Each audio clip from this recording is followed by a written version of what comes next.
Chapter 2190. Taking the legacy. Isha had been a very special person to the rebate, so there was no need to worry about the funeral too much. Narrow Moon performed the services very well, and all Han Sen had to do was cooperate with their rituals. Isha's death impacted the rebate a great deal. It affected them deeply, in a variety of ways. As one of the two highest-ranked individuals of the rebate, Isha's death made them far weaker. It also altered the distribution of benefits and resources that various important rebate received. Due to these changes, the biggest negative ended up impacting Isha's student Han Senator. When Han Sen went to Night River King to confirm what of Isha's legacy would be left to him, he found himself frowning continually. Night River King provided Han Sen with a list, and there were very few items on that roster with any actual value.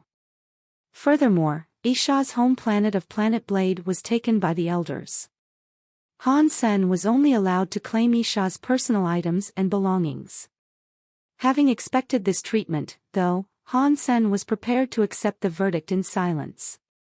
Now that Isha was gone, Han Sen was back to being a proper outsider, and the rebate wouldn't be willing to give anything of theirs to someone like him. Knife was the Cold Palace guardian, but you replaced her. And now that she is dead, it is down to us to select a new guardian for Cold Palace. A real one.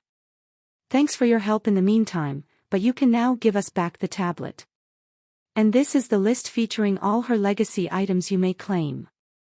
You will need to sign it, Night River King said coldly, peering right at Han Senator. Night River King wanted the Cold Palace guardian's position. This time, things were going more his way. He would indeed become the guardian in Han Sen's stead. Han Sen met Night River King's eyes and held out the guardian tablet. Night River King stared at the guardian tablet as it was passed toward him, and his eyes sparkled. The Geno art he practiced was aligned quite well with the boons that the deified toad could impart. He'd be able to use the ice and moon powers of the deified toad to become half-deified in only a few centuries. I can give you the tablet, and I will sign the form as you asked, but I have one request to make. Han Sen did not pass the tablet to Night River King just yet. As he spoke, he held it tightly. This is a decision from the Full Moon office. You aren't out shopping, kid. You can't haggle with me for a better deal, Night River King said emotionlessly. Han Sen ignored Night River King's jab, and while fiddling with the tablet, he said, Planet Blade is where my master used to live. I hope I will be able to visit Planet Blade during the times that I miss her. I would like permission to access Planet Blade whenever I fancy. I cannot permit this. Planet Blade belongs to the elders, and this is known to the public of Narrow Moon. People cannot just go there willy-nilly. Not even I can go there without proper permission, Night River King said seriously. Night River King certainly could have provided Han Sen access to the planet, but he didn't want to help Han Sen in any way. Han Sen did not speak. He merely continued to play with the tablet. He didn't sign the paper either. All he did was smile at Night River King. Night River King frowned and retreated into thought for a moment. Okay, fine. I will help. I will go and talk to the elders on your behalf, and I will see if I can get you permission. I don't need you to talk. I need you to add that permission onto this list. Han Sen stared at Night River King icily as he spoke. That is impossible. Don't push me too far now, Night River King growled. Without that permission added to this list, you can find someone else to sign it. But you won't see my name on it, Han Sen said simply. Night River King looked gloomy, but he didn't look mad just yet. He turned to Han Sen and said, You can only enter Planet Blade. You cannot touch anything there, then. Night River King didn't want to cause any trouble for himself. After all, he and the elders had already taken many things that, by all rights, should have now belonged to Han Senator. If Han Sen didn't sign the agreement, that unfairness would get way too much exposure. I only miss her. I do not want to take anything from there, Han Sen said. Night River King amended the list for Han Sen without saying a word. He provided Han Sen with permission to access Planet Blade freely. When he was finished, Han Sen signed it. He confirmed his acceptance of the measly legacy, and then he passed the tablet to Night River King. Han Sen didn't look at the list. Night River King would only have given him whatever the rebate were willing to part with. They had taken everything they wanted, and they had left what they didn't. There was no point in looking at the stuff. Seeing Han Sen packing up Isha's things, Night River King laughed inside and thought to himself, what is the point to get permission to go to Planet Blade? You will never receive any more resources from the rebate. Han Sen took Isha's legacy items back to Planet Eclipse with him. He had gained many treasures, but not a single one of them was king class. The highest were 2 dupe treasures that weren't even useful to him. The other things were worth nothing, and they would not benefit him in the least either. Is that all she possessed as a half-deified being? Han Sen laughed darkly. He thought the whole of Narrow Moon must have looted Isha's warehouse already. They had only left him with the meaningless scrap. Even so, there was nothing Han Sen could do about it.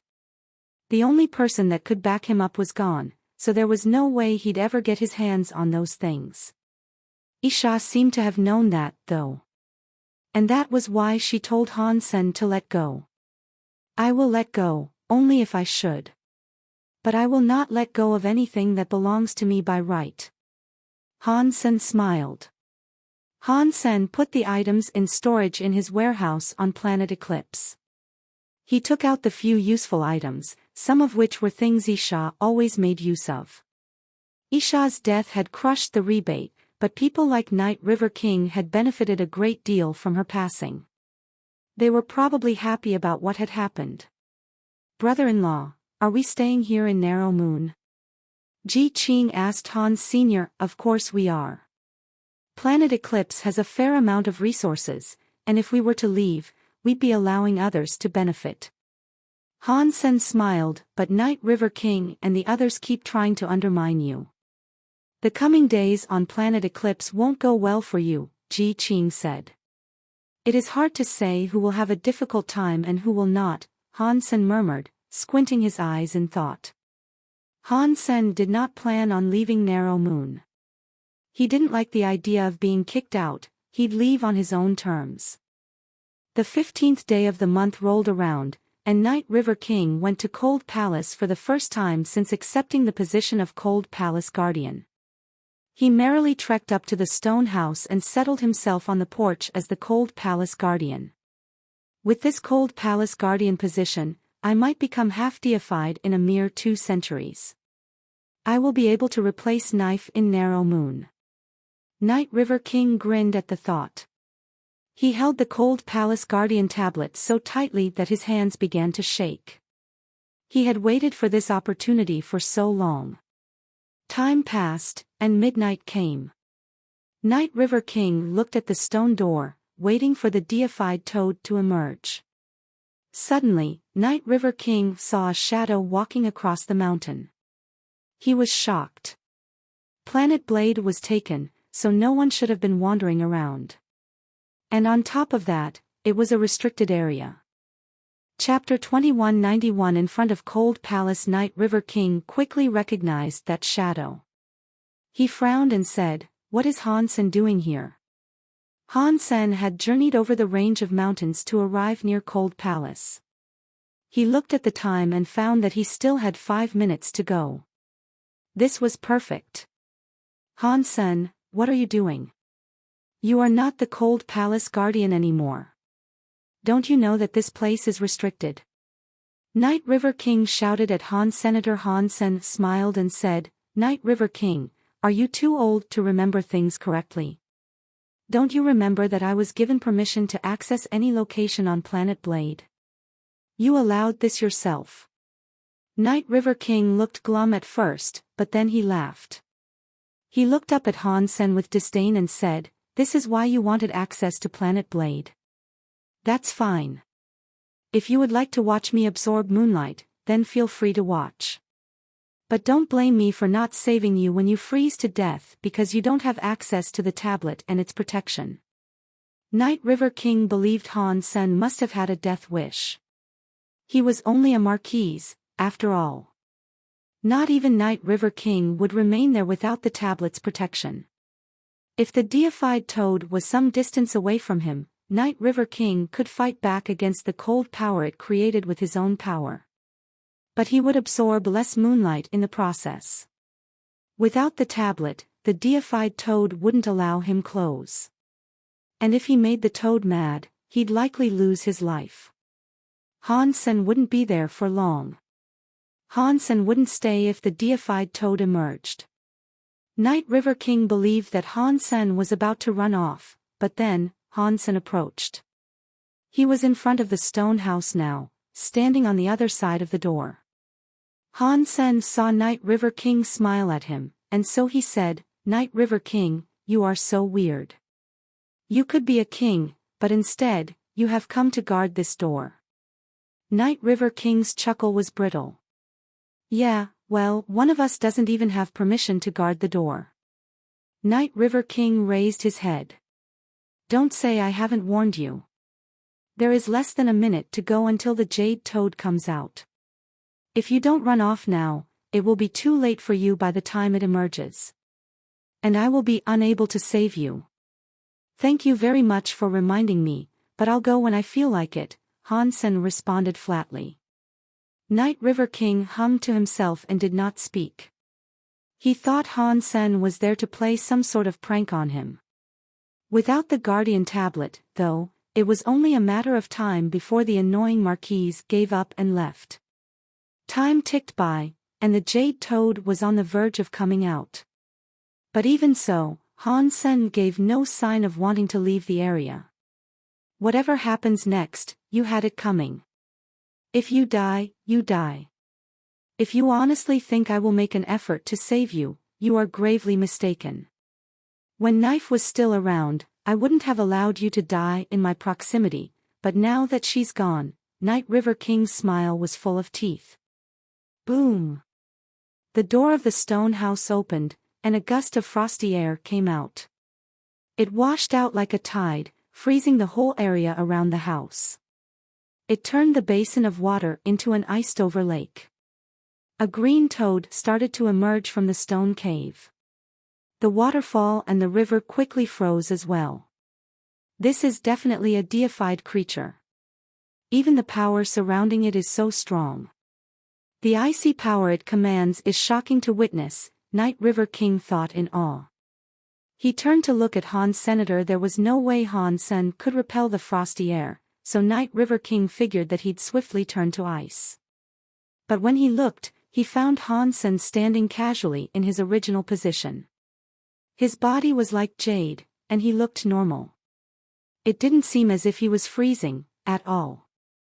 Night River King stared, and he thought to himself, what is this?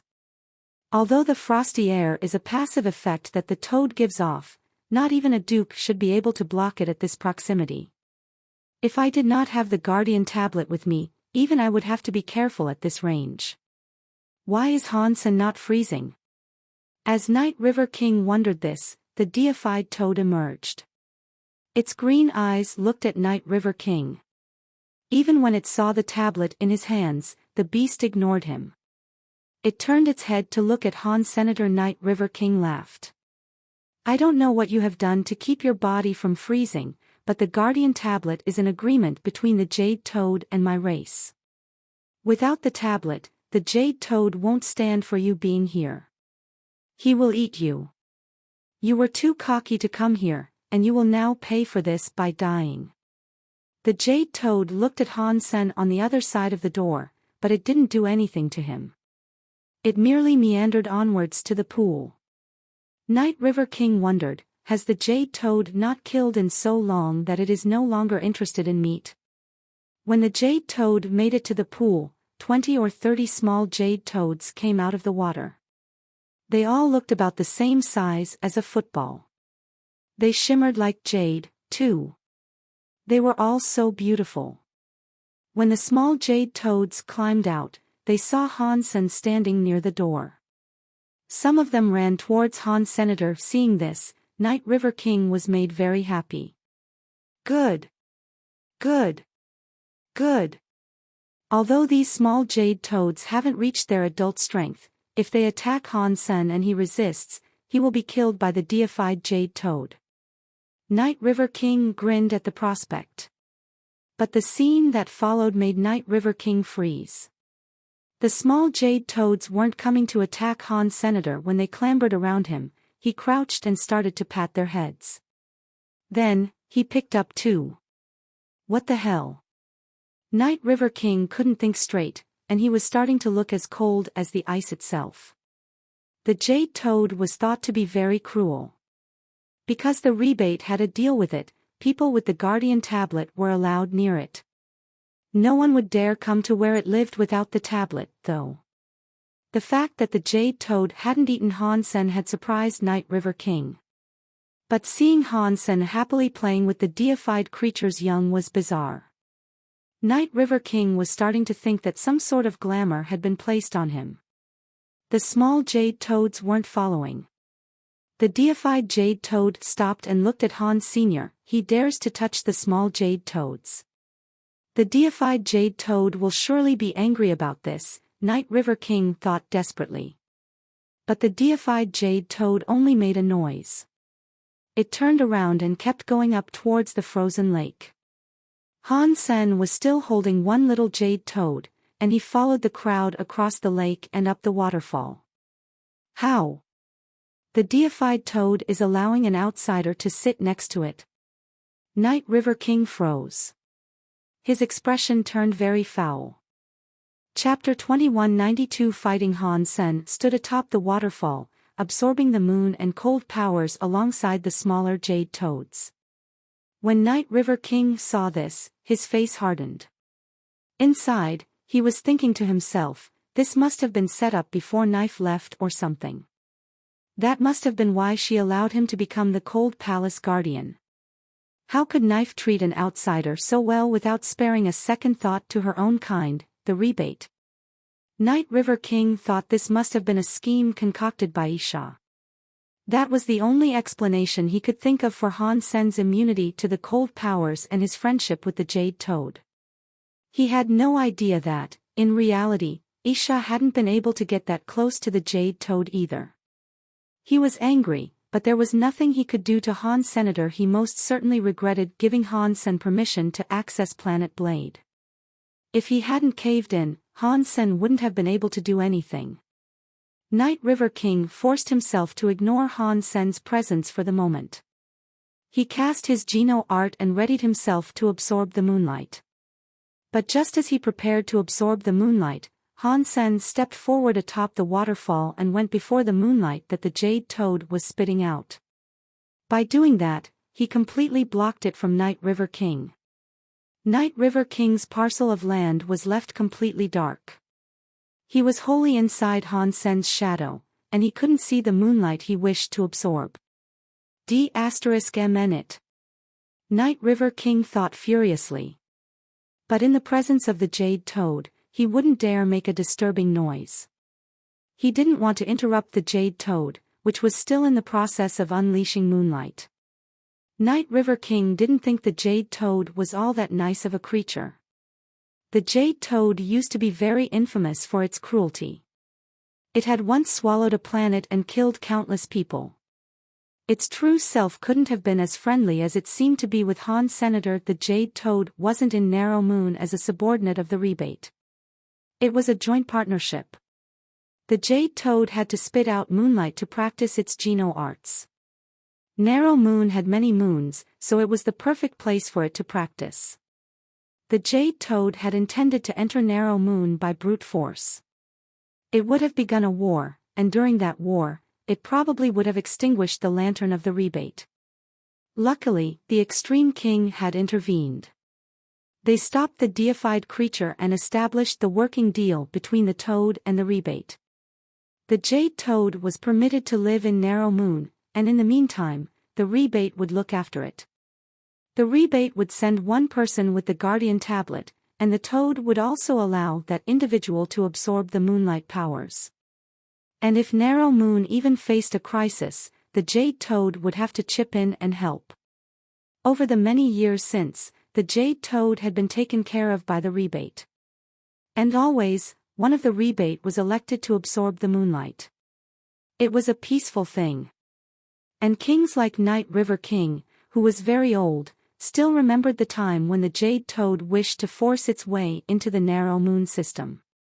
The fear had been constant in those days, and the old king knew better than to attempt provoking it. Now Han Sen was there, blocking the moonlight, and it was prohibiting him from absorbing the moon powers. A dour look etched itself into Night River King's face. His forehead was green, and the blood vessels in his eyes looked like they were about to burst. There was nothing he could do about it, either. Night River King gritted his teeth, looked around, and thought to himself, if Han Sen is allowed to go up there, then I should be able to select a different spot to sit. Night River King wanted to move to a different position, but he didn't dare go close to the waterfall. He just wanted to place himself at a different angle to absorb the moonlight powers from an area that wasn't cloaked by Han Sen's shadow. Night River King wasn't sure if that would work or not. The agreement with the Toad stated that the guardian must always remain on the porch. If he wasn't permitted to go anywhere else, then he had no way of keeping Han Sen from blocking the moonlight. Not a single ray of light would be able to reach him, and he'd be unable to practice. But of course, that wasn't something he'd be willing to let happen. Night River King mustered the courage necessary to risk moving. While looking at the Jade Toad, he raised one leg with the intent of putting it down off the porch. But the moment his leg rose, the Jade Toad atop the waterfall moved its eyeball and looked his way. A chill rolled over Night River King's heart. He stopped, as if he had been stricken with petrification. Cold sweat covered his brow, and he didn't dare complete the move. He pulled his leg back. The Jade Toad returned to looking at the sky. It was as if nothing had happened. Why? How could things turn out this way? Night River King stood in place, his forehead glistening with sweat. His face had gone ashen, robbed of color and fixed with a contorted expression. It had been a long struggle for him to gain the position of guardian, but now that he had finally achieved his goal, he was unable to see any of the moonlight the Jade Toad was spitting out. He could only sit there uselessly and enjoy the cool breeze, like a run-of-the-mill security guard. Han Sen. Han Sen. I will kill you, Night River King hissed. He stared up at the back of the man standing atop the waterfall, and a capillary pulsed in his forehead. Of course, while the Toad was still there, Night River King could only remain where he was. He had almost ground his teeth to dust. Han Sen hadn't spared Night River King a single glance the entire time, though. He stood in front of the moonlight, absorbing as much of the power as he could, all alone. He knew Night River King despised him, but so what? If Han Sen just gave up without fighting, that was exactly what would make Night River King happy. And it would only halt Han Sen's progress in leveling up. Humanity was born to compete. Even from the time each individual was a sperm amongst billions of others, everything was a race. In a family, fighting siblings for resources was common. Fighting against classmates for opportunities, or fighting against your workmates for chances of advancement. Fighting off creatures for the claim of food. Fighting for the chance to be the one who would evolve first. If someone refused to fight, they'd never become better. They'd never reach the top. If Han Sen had been afraid to fight, he wouldn't be traveling the road he was currently on. Instead of coming to the Geno universe, he'd have stayed at home to make babies. Anyone who crossed over to the Geno universe, whether they were Han Sen or Ningyu, they all knew what they would face, a fight. They would do anything to proceed, and falling back wasn't an option. Night River King had cut off Han Sen's resources. That meant he had put a stop to Han Sen's chances of evolving. That was as bad as killing Han Sen's parents. And that meant Han Sen couldn't settle for peace with him. The moment Han Sen accepted the legacy items, he knew right away that only one of them would end up hurting. Night River King stood on the stone porch, and he stared at the shadow falling from atop the waterfall. He wanted to kill Han Sen, but he could only stand and watch as the man absorbed the moon power. Han Sen looked so cold and proud. In his mind, he swore that if anyone fought against him for resources, they'd be the ones left chewing dust. The shadow was like a mountain's, and it left Night River King gasping. He really wanted to kill Han Senator, and he began to scheme for a way in which he could make Han Sen dead. Chapter 2193 You Don't Know My Eye. The moonlight was bright, and Han Sen still stood near the jade toad. He quietly absorbed all the moon and cold powers he could draw in. The jade toad was treating him well, partially because he had proficiency in the practice of jade skin. After he absorbed the moon and cold power, his power and aura became closer to the jade toad's. That was why the jade toad was okay with him being there. But still, that wasn't enough for the jade toad to treat him so specially. The toad's kindness was mostly because of another important reason: Han Sen had the title Son of Moon. Wherever Han Sen went, the moon presented him with moonlight. The moonlight was very strong, and since the jade toad had to spit out moons to practice its own Geno arts, Han Sen's presence benefited them all. It was good for the deified toad, and it was good for the smaller toads. So, the jade toad was happy to allow Han Sen to do whatever he wished. Han Sen knew that the toad's goodwill depended on his reciprocation. He was useful to the jade toad, and that was why he was being treated nicely. Otherwise, the deified Xenogeniac would have forced him to remain on the porch. Han Sen didn't think he was prettier than others. Even if he was handsome, he didn't think the jade toad knew how to determine the beauty of humans for favoritism. Han Sen only figured that out after sitting down and having a good think. Han Sen had paid close attention to his relationship with the toad. Otherwise, he wouldn't have dared fight against Night River King for the moonlight, especially without having the tablet. It was just that the jade toad needed him, and Han Sen had realized it. The toad wouldn't be angry because he didn't have the guardian tablet. When the reflection of the moon was on the water, Han Sen's image seemed to grow crisper and clearer. The moon power and the cold power drifted inside of Han Senator. They made his genes quietly evolve to a better level. 22 hours later, Night River King was still moving around on the stone porch. Han Sen's body was wholly blocking the moon. Try as he might, Night River King couldn't absorb an ounce of that moonlight. It didn't matter how angry Night River King was, all he could do was sit there. He was unable to leave. He had to wait until the jade toad returned to Cold Palace. Once it had fully vanished through the door, only then could he leave. But Night River King wasn't planning on going anywhere. He was waiting for the jade toad to enter Cold Palace. Han Sen was just a marquise, and he had humiliated Night River King a lot. This was something Night River King wasn't willing to accept. He had to wait until the jade toad returned to Cold Palace. And when it was gone, he'd kill Han Senator. Even though Wuxia was dead, killing Han Sen would still damage his reputation. But no one would offend Night River King in order to protect the soon-to-be deceased Han Senator. Night River King was very confident. He knew his limits. He knew what he could and couldn't do. Otherwise, he wouldn't have remained so calm in the days when Wuxia was alive and well. He had never brought harm to Han Senator over the course of time, though. Night River King had become calmer and calmer. He paid attention to the time, and he knew each tick of the clock brought Han Sen 1 second closer to the doom that awaited him. Eventually, the jade toad brought the little jade toads down the frozen waterfall. They went back into the stone cave as they always did. Night River King stood where he was, not daring to make a move just yet. He stared at Han Sen, his eyes intent. Night River King knew that to kill someone, you had to remain calm. Blinding yourself with anger would only make you lose control. Mistakes usually arose from careless anger. Even though Han Sen was just a marquise, Night River King did not want to leave too much in the way of evidence. Night River King wasn't the most famous character in the rebate. His talents were only considered fair.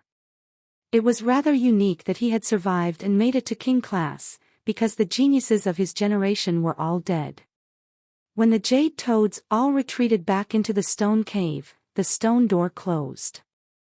Then, Night River King went over to Han Senator. He walked with a straight back, as calm as the water in a well. Han Sen, you are still too young. You don't know your place, in that you don't know what you should do and what you shouldn't do, Night River King said as he approached Han Senator. He didn't plan to strike just yet. He just followed the path that would take him to Han Senator. His black robe waved in the breeze of the night. It wasn't as if he couldn't kill Han Senator, he just didn't want to do it there, in the event that what he did disturbed the Jade Toad. Although Night River King didn't think the Jade Toad would avenge Han Sen's death, if he planned to kill Han Sen, he'd have to kill him in one hit. He couldn't afford Han Sen the chance of a getaway. He'd only have one shot. Oh, I don't. Then tell me, what is it that I should do? Han Sen asked with a laugh. Wait. You have to endure the heaviness and strike in one fell swoop. A mature fighter would have this thought in mind when facing an enemy that is stronger than he, Night River King said coldly. A black ribbon began to swirl around his hands. It was like a snake that was coiling and slithering around a branch. You are right. Han Sen nodded. He agreed with what he was told. Night River King laughed and said, then it looks like you can still be saved. Let me give you one more opportunity. Leave now and never set foot on Planet Blade ever again. Han Sen stopped. He looked at Night River King with disdain. What you say might be right, but you don't know my eye. What about your eye? Night River King asked calmly. Han Sen laughed. In my eyes, you are not strong. Why must I wait? Good point. You must be prepared to accept the wrath of a king. Night River King had started calmly, but he ground out the final words between clenched teeth. And then, his hand that was surrounded with black water rose. The black water became an enormous beast that looked ready to consume Han Senator. Even a mountain could find itself swallowed by the black water beast. The sight of that river was unnerving. Night River King was using his strongest Geno art. He wasn't holding back in the least. As Han Sen seemed about to be consumed by the black water, a blue light suddenly encased his body. His form was wrapped up by a translucent blue shield. Boom! The terrifying black water beast bit down on it. It swallowed a chunk of the ground Han Sen was standing near. A hole was torn into the soil, as if the planet's surface was an apple. I know you have the power to block a king-class attack, but my Night River Beast God is different. Its power may not be the strongest out of king-class attacks, but it might very well be the longest-lasting. No matter how strong your treasure is, no one can withstand this attack if they are not of the same level as this strike. Night River King sounded cold, and his murderous tone seemed like it could freeze all who heard him. The black water beast was wrapped around Han Sen's shield, and it didn't fall back. Its power was corrosive, and it suffused the blue shield in its energy. Suddenly, Night River King frowned. The black water was moving, but something was rumbling. Chapter 2194. Nothing out of the ordinary. The highly corrosive power of that black water was something like a whetstone. It looked like a grinder that could wear a diamond down into dust. It whirled continuously just outside the blue shield. Night River King was confident in his Night River Beast God. The Geno art didn't have overwhelming strike power like Isha_'s teeth powers, which could one-hit kill almost any enemy. But this corrosive and grinding power could destroy king-class weapons. Even a deified item could be reduced to dust if Night River's attack bore down on it for long enough. Night River King didn't believe Han Sen's shield was deified. And even if he did, with Han Sen's Marquis power, he wouldn't be able to use it at max capacity. Whatever the blue shield was, it wouldn't last long if Han Sen's rank was below the items. This was the rule that applied to all treasures. Night River King believed his power would be able to break Han Sen's shield and kill him. All he required was time. Night River King only hoped that no other Narrow Moon elite took notice of his actions before Han Sen was dead. If someone interrupted, that would ruin his night. Sadly, Night River King was woefully uninformed about the differences between a beast's soul and a treasure. A marquise could not make use of all the power of a treasure, that was true. But that did not apply to a beast's soul. A treasure required the power of its user to support its usage, but a user's power wasn't needed when it came to a beast's soul. Beneath the black water wheel that was like a countless number of gears all spinning together, the demon bug by Sima was not incurring a single point of damage.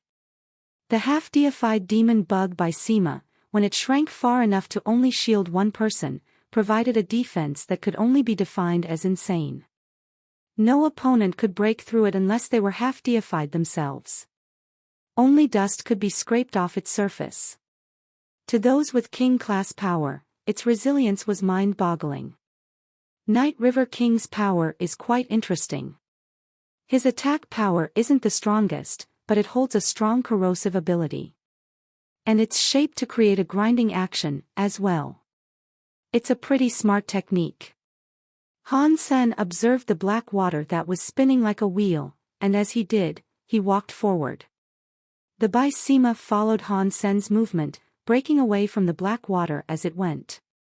Night River King could see the mass of black water moving, and the blue shield was becoming lighter and lighter as it emerged from within.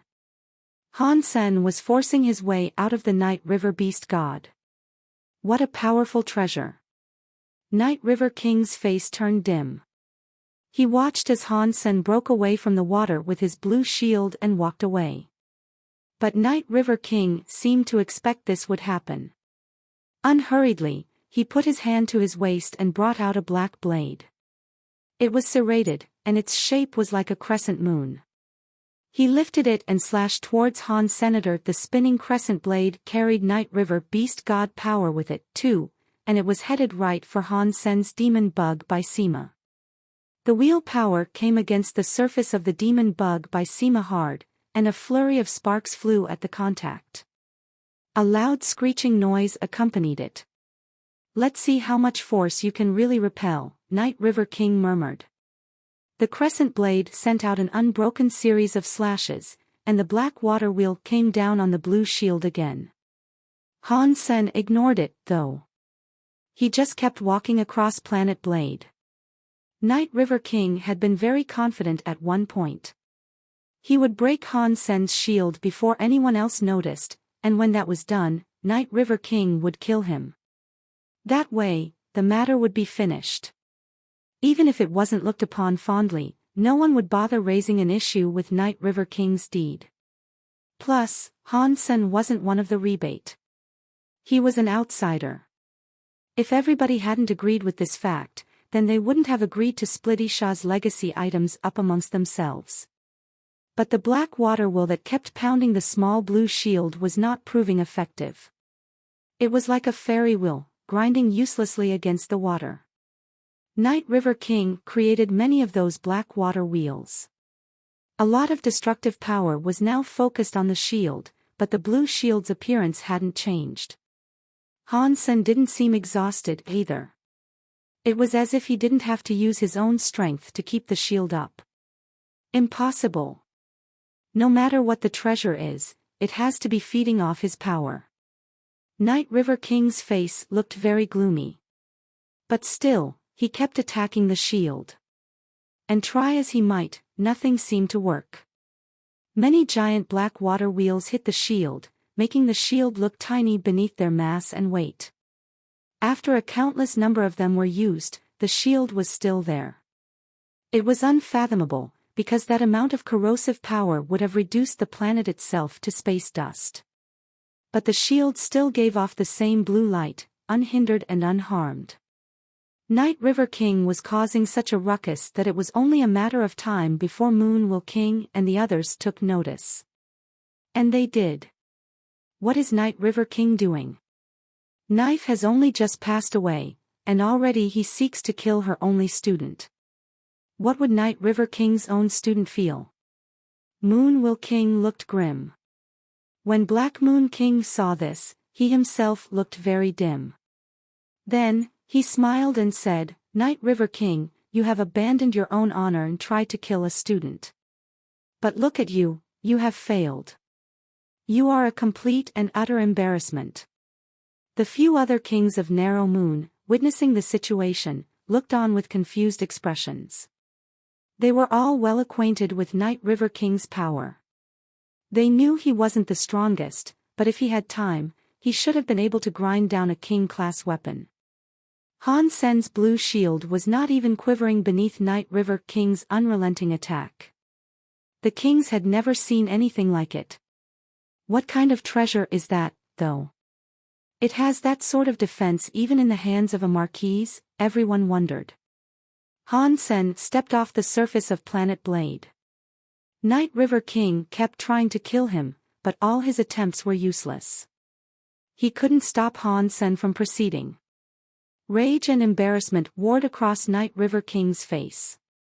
Despite sacrificing his reputation in front of the other kings, he hadn't even managed to mess up Han Sen's hair.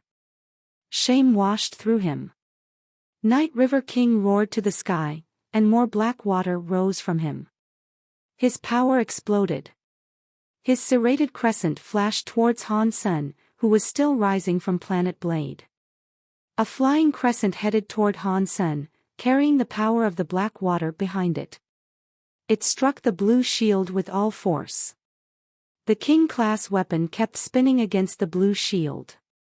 It ground harshly against the shield, emitting many sparks and sounds. It lit up the entire sky. Planet Blade was overtaken by the noise and lights, and all the creatures fled as far away as they could. Only the king-class elites stayed to watch. Now, many of them saw the sparks in the sky. The elites stared at the light show in the sky, which centered on Han Sen encased in his blue shield. Their eyes traced the lines of the crescent with its black water power. They stood in silence for a long moment. Isn't that Night River King's king-class weapon? Isn't that the crescent blade? What did Han Sen do to provoke Night River King?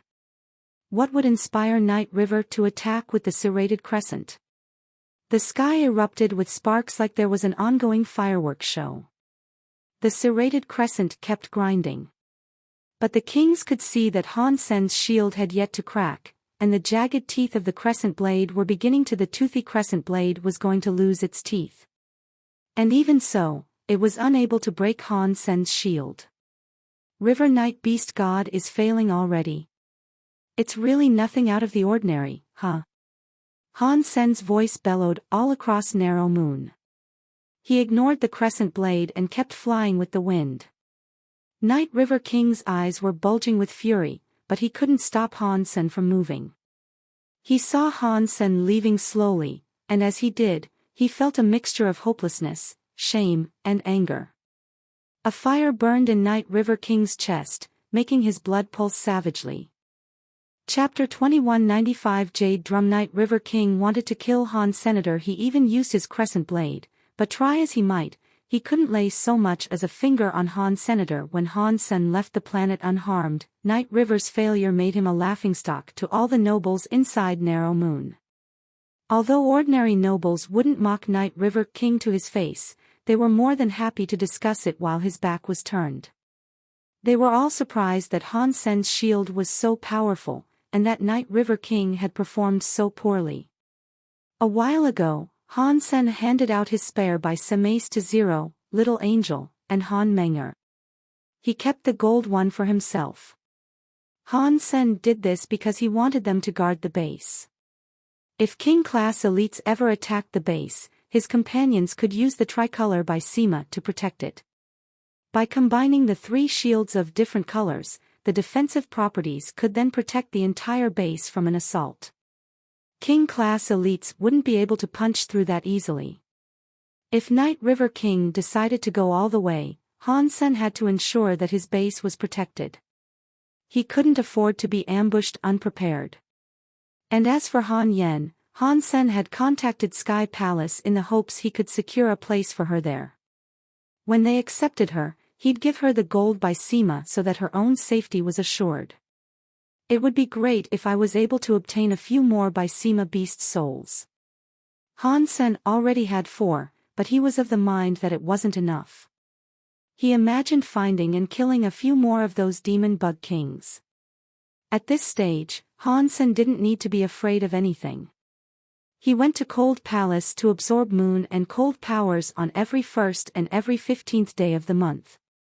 Every single time, he also blocked all the moonlight that might otherwise fall on Night River King.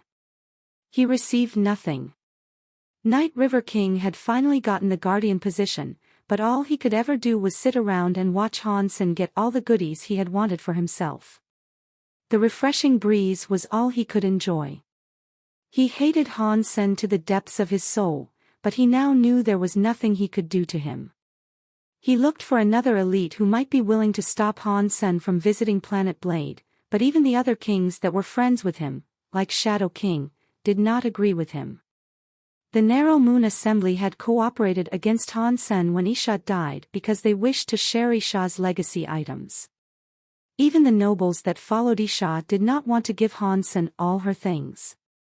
He was an outsider, and they all wanted some of her stuff for themselves. That's why no one had objected when Han Sen was given almost nothing. Now, things were different. The items were distributed and Night River King had become the guardian, so there was no longer a reason for anyone to help him take Han Sen out. Isha had only just died, and they had already stolen what Han Sen deserved. What would people think of them if they went after Han Sen again? Plus, Han Sen had that powerful by Sima. He'd be very difficult to take down, and there was no guarantee they could. Night River King had already tried to overcome the shield, and it had only led to a soured reputation. The other kings did not want to do something that wouldn't benefit them. It was none of their business.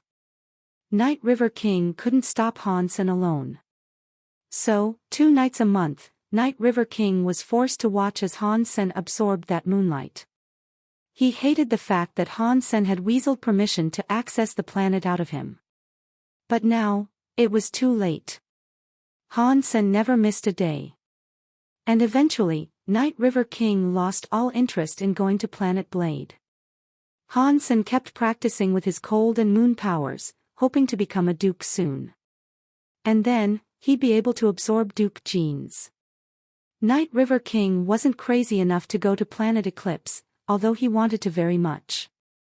Part of him wanted to go and crush the planet in every way. But even causing an issue with the delivery of supplies didn't seem likely.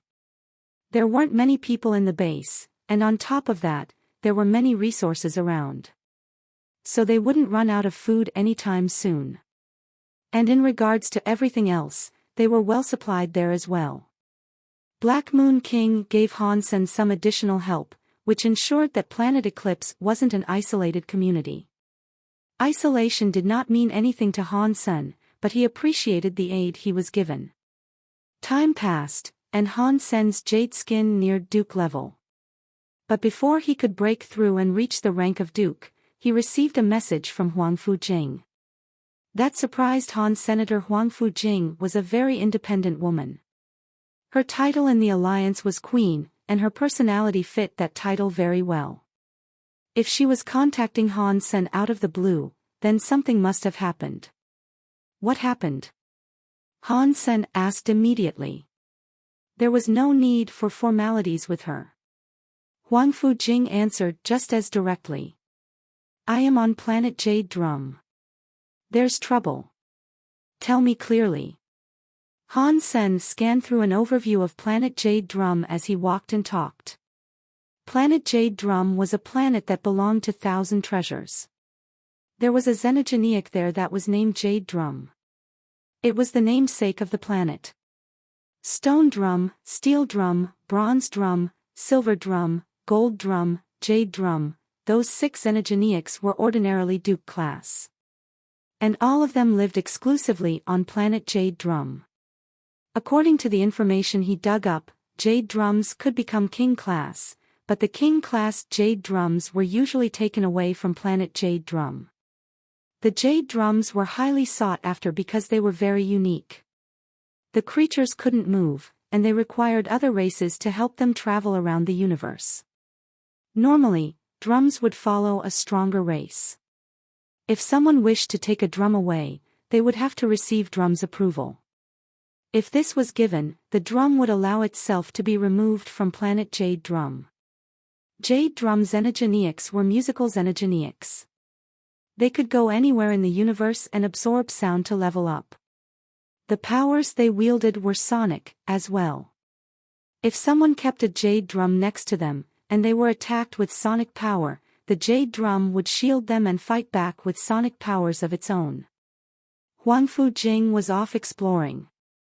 When she went by planet Jade Drum, she wanted to try her luck at catching a silver drum. Surprisingly, Huangfu Jing received the approval of a Jade Drum. But after that, things started to go poorly. The Jade Drums belonged to Thousand Treasures. Thousand Treasures kept the creatures there as free treasures. Anyone who bought a ticket from Thousand Treasures could go to planet Jade Drum and find a drum that might wish to accept them. As far as how one went about finding a drum and gaining their approval, Thousand Treasures did not care. They would just register the drums that were taken away. Huangfu Jing was just an earl, but she had gained the approval of a Jade Drum. Thousand Treasures might still allow her to take it, but if she registered it, everyone would learn that an earl had taken a Jade Drum. She would be safe on planet Jade Drum, but many people would seek to take it away from her if she left. So, Huangfu Jing hadn't registered it yet. Instead, she called Han Sen. Chapter 2196 Sound. As he spoke to Huangfu Jing, Han Sen had a look at the route and estimated the travel time it would take for him to get there.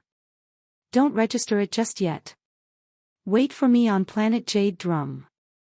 I'll be there in 4 days, can you wait that long? Since the entry pass for planet Jade Drum was only valid for 10 days, visitors would be forced out if their allotted time expired. That was why Han Sen had to confirm that he would make it in time. Yes, I am still eligible to be here for another 6 days, Huangfu Jing answered. Okay, then. Wait for me. Han Sen sighed with relief. Han Sen hung up the phone and readied himself to go to planet Jade Drum. With Huangfu Jing's ability level and intelligence, he wouldn't worry too much for her safety there. But bringing the Jade Drum back safely would be difficult. Planet Jade Drum was named after the Jade Drums, but Jade Drums were rare. Many Sonic Kings wished to locate a Jade Drum in order to grow their powers. It would be rather magnificent if they managed to get a King-class Jade Drum for themselves. But Huangfu Jing, who was only an earl, had managed to secure a Jade Drum for herself. It was going to be hard to get it away from there without attracting unwanted attention. Han Sen had his demon bug shield, so he wasn't afraid of any King-class enemies. All he feared was the prospect of more than one king on the lookout for him. That could go badly. Han Sen packed up his things and told Han Yen and the others not to leave the base while he was away. He took Bauer with him as he left Narrow Moon, and they used a wormhole to get to planet Jade Drum. Han Sen had only just left Narrow Moon when Night River King received word of his departure. Han Sen, you know what? It's fine if I can't kill you. I can still make you suffer a fate worse than death. Night River King's face was all twisted, and his eyes shone with a malevolent hatred. A duke came and bowed to Night River King. My king, I have done everything you asked me to. Good. Very good. Night River King waved his hand to excuse the duke. He then turned his attention to the screen that displayed Planet Eclipse. With a twisted smile, he said, Han Sen, I can't wait to see the look on your face when you come back and realize all your friends are dead. I will be looking forward to that. The day after Han Sen's departure, a fleet of ships entered Narrow Moon. They were cargo ships that delivered produce. They were outsiders to Narrow Moon, so they had to pay taxes to enter. There were many resources aboard, with many hailing from a variety of different planets. There were many xenogeneics, which made for their primary load of cargo. When the ship went by planet Eclipse, one of the ships broke down.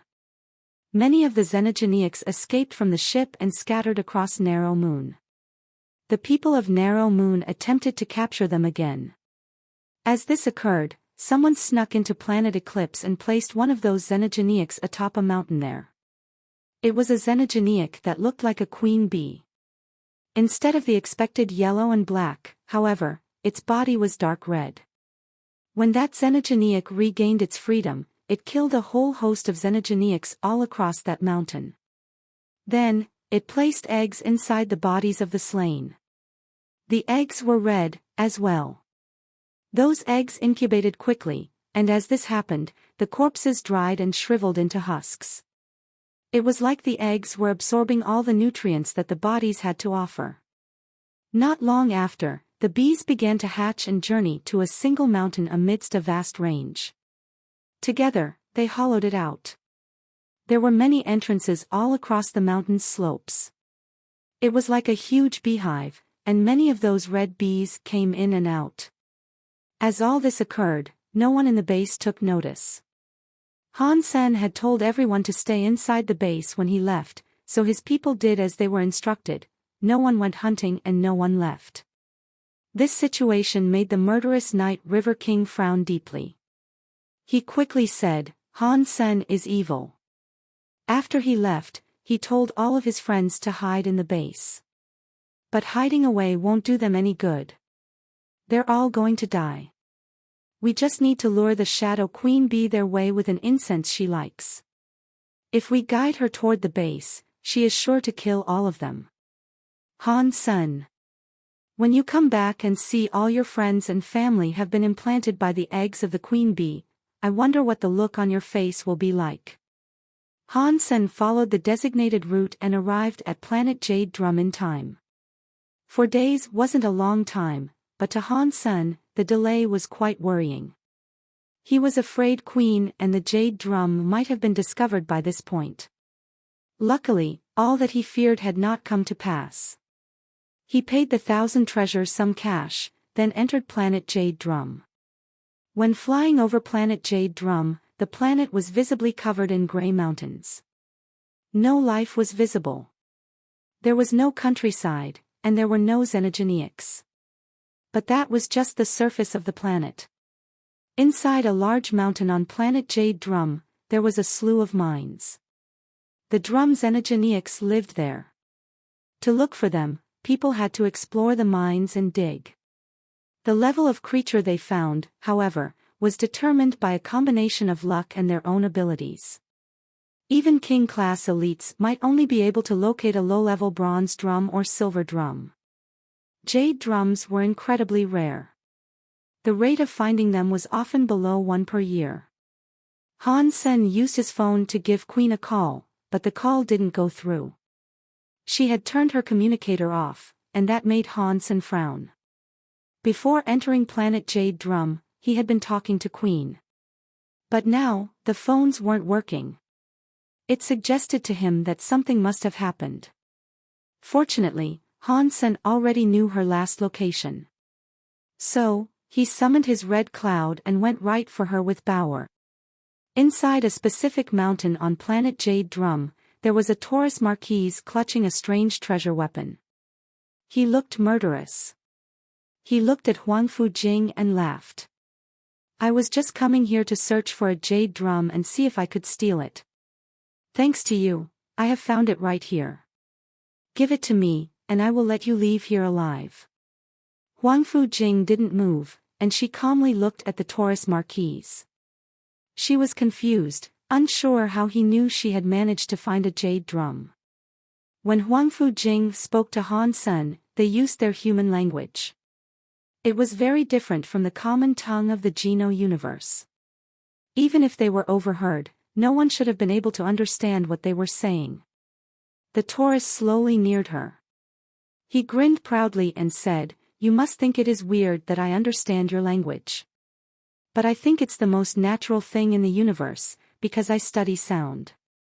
No sound can escape my ears. It is a power that allows me to understand any language I hear, even if I have never heard it before. Nothing you say can escape my ears." Chapter 2197 Killer Queen, Where is the Jade Drum? Give it to me, and I will permit you to live.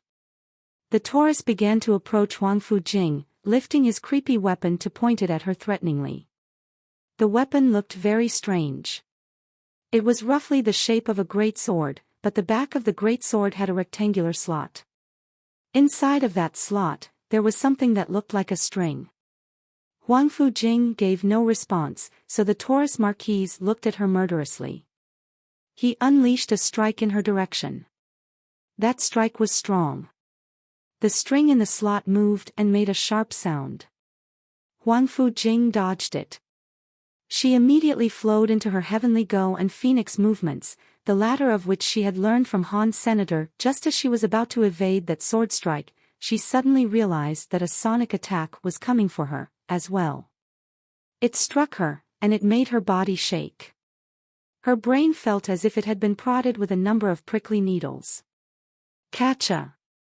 The disorientation allowed the sword to hit Huang Fujing's body, and the blow sent her flying away. Blood trailed behind her through the air. Fortunately, Huang Fujing was incredibly capable at evasive maneuvers. She had a strong will, too, so after that sonic attack, she immediately returned to dodging. If she hadn't done this, her arm would have been hacked off. "If you don't want me to cut your limbs off one by one, then give me the jade drum." The Taurus Marquise's eyes looked to be on fire. His four legs sprinted towards Huang Fujing, and his arms lifted the great sword above his head. And then, the shadow of a red beast appeared behind him. It roared as the great sword moved. And as this occurred, the sonic powers surged angrily into her brain. Huang Fujing wiped the blood off of her face and slipped back into her heavenly go movements to avoid her foe. Bzzzt. Huang Fujing felt as if her brain was being stabbed by knives. It almost left her paralyzed. Still, she managed to dodge the strike and avoid getting hit. The Taurus Marquise saw Huang Fujing evade his great sword, and he frowned. He looked angrier than ever, following that. "It is useless," he barked. "With my sonic sword, you will not live. Your only hope is to give me the jade drum." After that, the great sword came swinging at Huang Fujing with even more speed. The sound emitted by the string grew louder and louder. Huang Fujing's expression didn't change at all, though. She calmly looked at the Taurus Marquise, and then her body began to change. Huang Fujing had a Geno armament, which had come after she initially obtained a Geno armor. Just like Han Sen's Dongxian Sutra, it provided her with an entire set of armor. The gold Geno armament clad her entire body. Although it was just an Earl set, it was still very powerful. It was no weaker than the armors possessed by the very top Earls. But that wasn't the scariest thing about her. A strange power started to brew within the gold armor. It changed her actual body.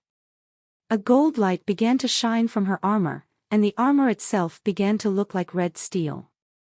She looked as if she had just emerged from a pool of lava. There was no heat coming off of her, though, and the growing power remained contained by the armor. It made her shine gold. Dong! The great sword slashed, but this time, Huang Fujing did not dodge. She raised her arm and grabbed the falling blade. That slashing power was brought to a dead halt by Huang Fujing's hand. The blade came to a standstill, and despite the force the Taurus was using, the blade refused to descend any further. The gold-looking hand was glowing, and a flurry of sparks spewed out from the point of contact. The Taurus stared with wide eyes. He could not believe an Earl had managed to block his sword. He was so angry that he couldn't help but roar. As he held his great sword, he began to apply even more force in a bid to drive it downwards. Huang Fujing's eyes shone, and the gold light radiated powerfully from her form. Her other hand was like a blade then, and it came across her body to slash the assaulting greatsword. Pang! The greatsword string snapped under Huang Fujing's strike, and the sharp noises were at last brought to an end. But the force drove Huang Fujing to her knees on the ground. Even without sonic powers, killing you will be a satisfying endeavor, the Taurus thundered. His muscles were bulging, and his shadow looked furious. The greatsword came slashing down at the half-kneeling Huang Fujing. Even as the greatsword came bearing down on her, Huang Fujing remained absolutely calm. And then, she moved. She ignored the incoming strike of the greatsword as her gold fist punched up towards the Taurus. D***mn. The Taurus Marquis looked upset, but he was still greedy. He had only aimed for her hand. He didn't want to kill her just yet. He needed her to locate the jade drum for him, after all. Just as the greatsword was just about to hit Huang Fujing, her body suddenly disappeared. She teleported behind him, and her fist was driven into the back of his head. Pang! That brightly lit fist hit the back of the Taurus head like a hammer. It broke through his protection and wrecked his helmet. The Sagittarius was both shocked and enraged, and so he hastily swung his sword behind him. But the great sword found no target. It couldn't touch her, as her body teleported to his left side. A powerful leg swung toward his neck with the ferocity and speed of a hunting cat. Catcha! The glowing leg was like an axe as it came forward to strike his neck. The leg broke the armor of his neck and drew blood from his flesh. Huang Fujing did not stop, though. She appeared all around him, striking like a killing machine. She attacked him with her fists, fingers, elbows, legs, and knees. She left the Taurus an abundance of wounds. His armor kept breaking further and further with each hit. The Taurus Marquis looked as shocked as some stupid bear.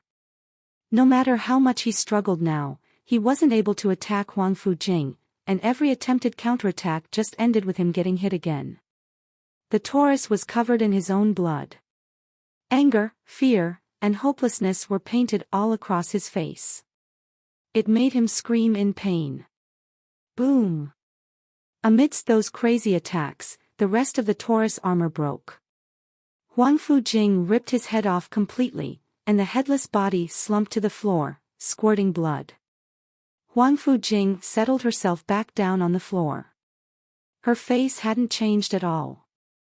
The light glowing from her faded gradually, until she looked like her usual self again. Han Sen had arrived in time to witness Huang Fujing make use of her super god body. Her performance really impressed him. Killer Queen's super god body is real. The unlimited teleporting ability will be more than enough to carry her through this universe. Chapter 2198 Digging up the Jade Druids was the first time Han Sen had been able to see Huang Fujing's super god body up close.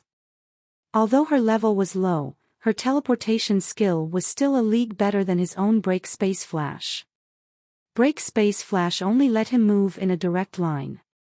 It appeared as if Huang Fujing's teleportation ability had no such limitations. She could appear at any location she wished to. And when she used her Geno art attacks, her powers teleported along with them. It was quite sick. Luckily, Huang Fujing's level was still low. The teleportation ranges were quite low. If they were any bigger, it'd be something quite frightening. It was a marquis of a lesser race. It's no big deal, Huang Fujing said simply. If someone had said that, they would have been bragging. But Huang Fujing meant exactly what she said. Han Sen just shrugged without speaking. Just as Huang Fujing said, it was an enemy of a lesser race, so the fight hadn't really been too serious. Huang Fujing turned and silently guided Han Sen and Bauer to the mine in which she had located the jade drum.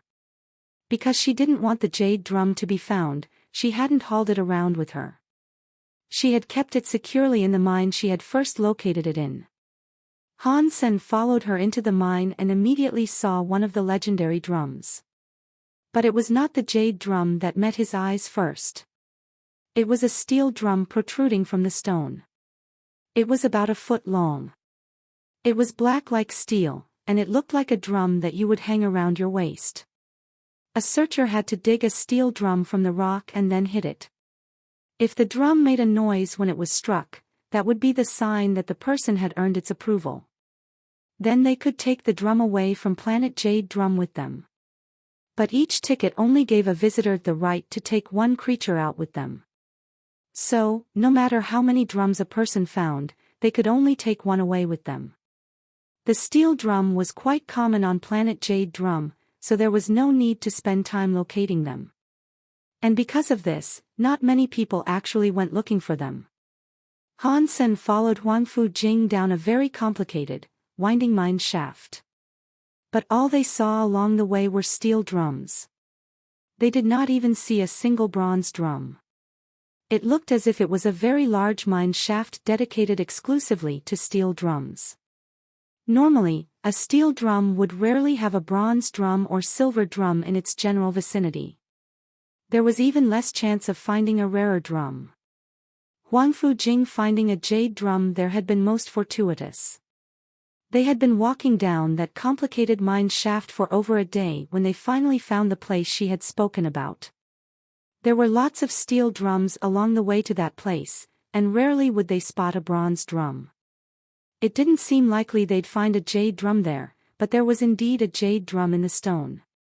The drum looked white, and its surface was transparent. It was a very pretty thing to behold.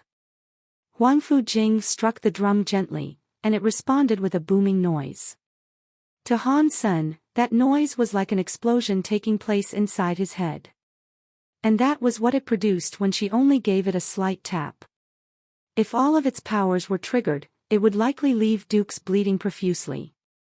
If they could level the thing up to King class, it could be even stronger. But leveling up the jade drum to King class wouldn't be an easy feat with Huang Fu Jing's power. She would still depend heavily on the jade drum's strength while exploring. "Why didn't you dig it up?" Han Sen asked. "The rock around it is too hard. I spent some time trying to dig it up earlier, but I didn't make any progress," Huang Fu Jing admitted. Han Sen noticed the rocks around the drum had been corroded by the jade drum. The solvent looked like ink. Han Sen pressed his hand into the stone, but he was only able to collect and remove a small amount. It was indeed very hard. Han Sen drew out his ghost teeth knife, though, and he dug the drum out of the stone in a matter of minutes. He tried to tap the drum himself, but it didn't work.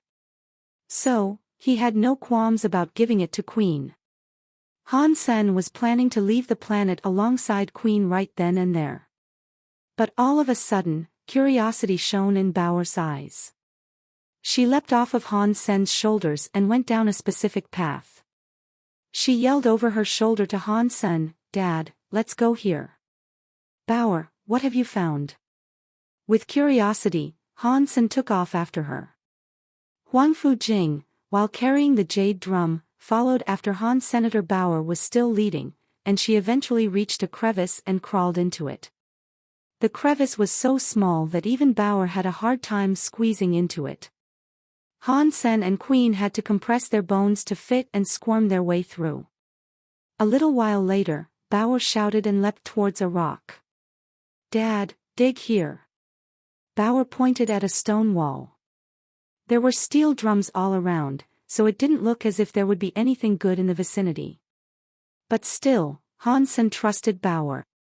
So, he drew out his ghost teeth knife again and began hacking at the black rocks.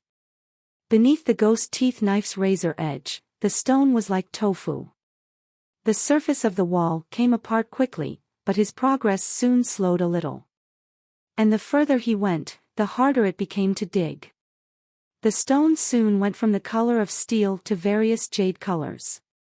Eventually, he reached a black crystal surface. It became so difficult to dig that he began to sweat with the effort. After digging 7 meters, he still hadn't found anything. But then suddenly, there was the dinging noise of his knife striking crystal. The knife hit something, and it couldn't dig any further. Han Sen chopped away the rocks all around, and before long, he found a white jade drum inside the wall he had been working on. A jade drum. Han Sen exulted. He swung the ghost teeth knife faster to fully reveal the drum. After Han Sen dug it up, he kissed Bao and said, "Bao, you are such a good daughter." If he had a jade drum to practice with, there was now a chance Han Sen could become king. It was like he was carrying a king-class fighter with him. It was something truly awesome. Bao blinked and looked at the broken surface of the mountain. She pointed at it and spoke again. "Dad, keep digging. There are even more jade drums." Han Sen was surprised. He followed Bao directions and kept on digging. Usually, there couldn't be more than one jade drum inside a single mine. It was similar to the way one area rarely had two predators. Even though the mine was big, there were already 2 jade drums there. It seemed incredibly unlikely for there to be a third one around. But Bao must have had her reasons for wanting to continue, and so Han Sen kept going. The rock there was even harder than what they had gone through earlier. Han Sen kept giving it his full power, but he could only peel away thin layers of the stone at a time. After half a day, the black rocks began to gleam with red light. Han Sen was even happier than before. The constant digging had soaked him with sweat, but a short time later, he had hacked away enough of the black crystal. The surface of a drum became visible. It was indeed a jade drum, but it looked different from the usual ones. This jade drum was built from jade, but it had red marks across it. The mixed white and red formed a remarkable design. Chapter 2199 Blood Scorpion Jade Drum. Han Sen carefully examined the red patterns that adorned the jade drum and realized that they formed the shape of a scorpion. In all, it was around the size of a man's hand. It was red like jade, and it contrasted sharply with the white surface of the drum. The pattern didn't look as if it had been engraved into the item, though. It looked as if an actual scorpion lived beneath the drum's surface. Huang Fujing looked at the blood scorpion jade drum. She blurted in surprise, "I have heard that the jade drum is the best drum you can find. But this one has a scorpion pattern on it. Maybe this is even better. It could be a king-class jade drum that just so happens to be born this way." Han Sen nodded. He was very happy about this find. Normal jade drums could reach the class of king. But if this one was born a king, it might eventually reach a deified status. Even if that wasn't possible, it could surely become half-deified. There were many races that were considered to be higher races. Usually, that claim depended on having one half-deified elite to maintain their position. Han Sen stopped talking. He gripped his ghost teeth knife and returned to digging out the blood scorpion jade drum. He had only gone there to help out Huang Fujing, and he never expected to get something so nice for himself. Good people receive good rewards. I need to do more nice things, then, huh? Han Sen mumbled as he kept digging through the stone. The rock was too hard, though. Han Sen had to exhaust a lot of his energy, and he was breaking his hands in his attempt to dig out the blood scorpion jade drum. This drum was a little smaller than the other jade drums they had collected. It was only the size of 2 adult fists. Both of its sides showed that red scorpion symbol, and it looked as if there was a red scorpion alive inside it. The side of the drum was inscribed with a number of additional red symbols. Again, they were different than anything that might appear on an ordinary jade drum. Han Sen lifted it in his hands, and he was delighted. He gathered up power and hit the jade drum. Pat! What was emitted was not the sound of a drum. Han Sen hit the drum, and the drum actually ricocheted the power back towards Han Senator. It put him in immediate pain. It doesn't work. Han Sen wasn't about to give up that easily, though. To gain the drum's approval, Han Sen had to display his power for it. Han Sen gathered up his jade skin power and struck the surface of the drum again. Pat! The drum didn't move or release any real sound. There was just the dull thud of Han Sen's hand striking something solid. Han Sen did not want to give up. He used all his power to hit the jade drum. He tried to hit it, poke it, and slap it. But that jade drum seemed like it was muted. It wouldn't work for him, no matter what he tried. Visit website Our List Novel. Calm now. Han Sen was feeling depressed. If he wanted to take the jade drum back with him, he'd need to gain its approval. If he didn't earn its approval, the 1,000 treasures wouldn't let him take it away with him. Pang! A big explosion sounded in Han Sen's ear. It almost made him collapse. He turned around to see Bauer laying into the jade drum. Dong! Dong! Dong! Dong! Dong! Dong! Dong! Dong! Bauer was having a lot of fun playing with it. She even played a song called General. She might have been having a lot of fun, but Han Sen and Huang Fujing weren't. They were struggling not to vomit. Han Sen quickly picked up Bauer and put the drum away. Bauer, play this one, as well. Han Sen moved Bauer the blood scorpion jade drum, while he himself moved to the white jade drum to see if he could play that. The blood scorpion jade drum might be too high level.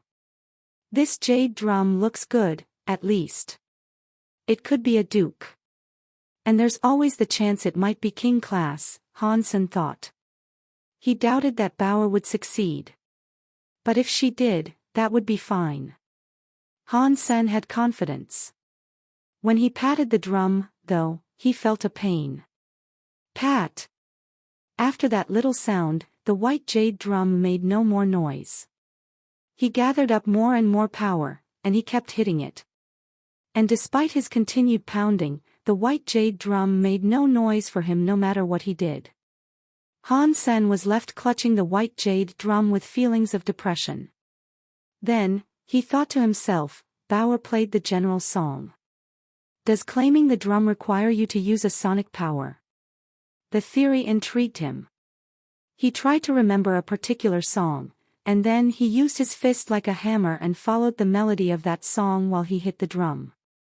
Dong! Dong! Dong! Dong! Dong! Dong! He repeated the general, which Bauer had played earlier, but not to the same quality. Han Sen played it so badly that his hands ended up getting swollen. But again, the white jade drum made no additional sound. All that was heard was the pounding of his fists. Do I have bad rhythm? There is no way I cannot earn its approval. Especially since this is my luck I'm talking about it. Let me try another song. Han Sen quickly tried a different song. And then, he focused all his power back into his fists. Dong! Dong! Dong! Dong! The sound of striking steel was heard. After a few more tries, Han Sen's hands felt like they were on the verge of breaking. If that happened, he'd be disabled. Han Sen was rubbing his fists in a bout of fierce depression. But all of a sudden, he heard the sound of a drum. As the noise rolled over him, it felt as if a steel rod had been shoved down through the top of his head and out his butthole. Pang! Han Sen fell down onto the ground, coughing up blood. His head was buzzing as if something was grinding it. His organs were all damaged. His body was stronger than a pure dragon's, but not even he could stand the strength of that drum sound. Huang Fujing wasn't doing much better. Blood was leaking past her lips in thin trails. Bauer was shocked, and she immediately let go of the jade drum she was holding. She went over to Han Sen and held his head. She shouted at him. She had just randomly struck the blood scorpion jade drum because she was bored. She never expected it to injure Han Sen and Huang Fujing. Bauer, are you trying to kill your daddy? Han Sen pulled himself off the ground with immense pain in his head. He couldn't think straight. Sorry, Dad. I just randomly hit it. Bauer said innocently.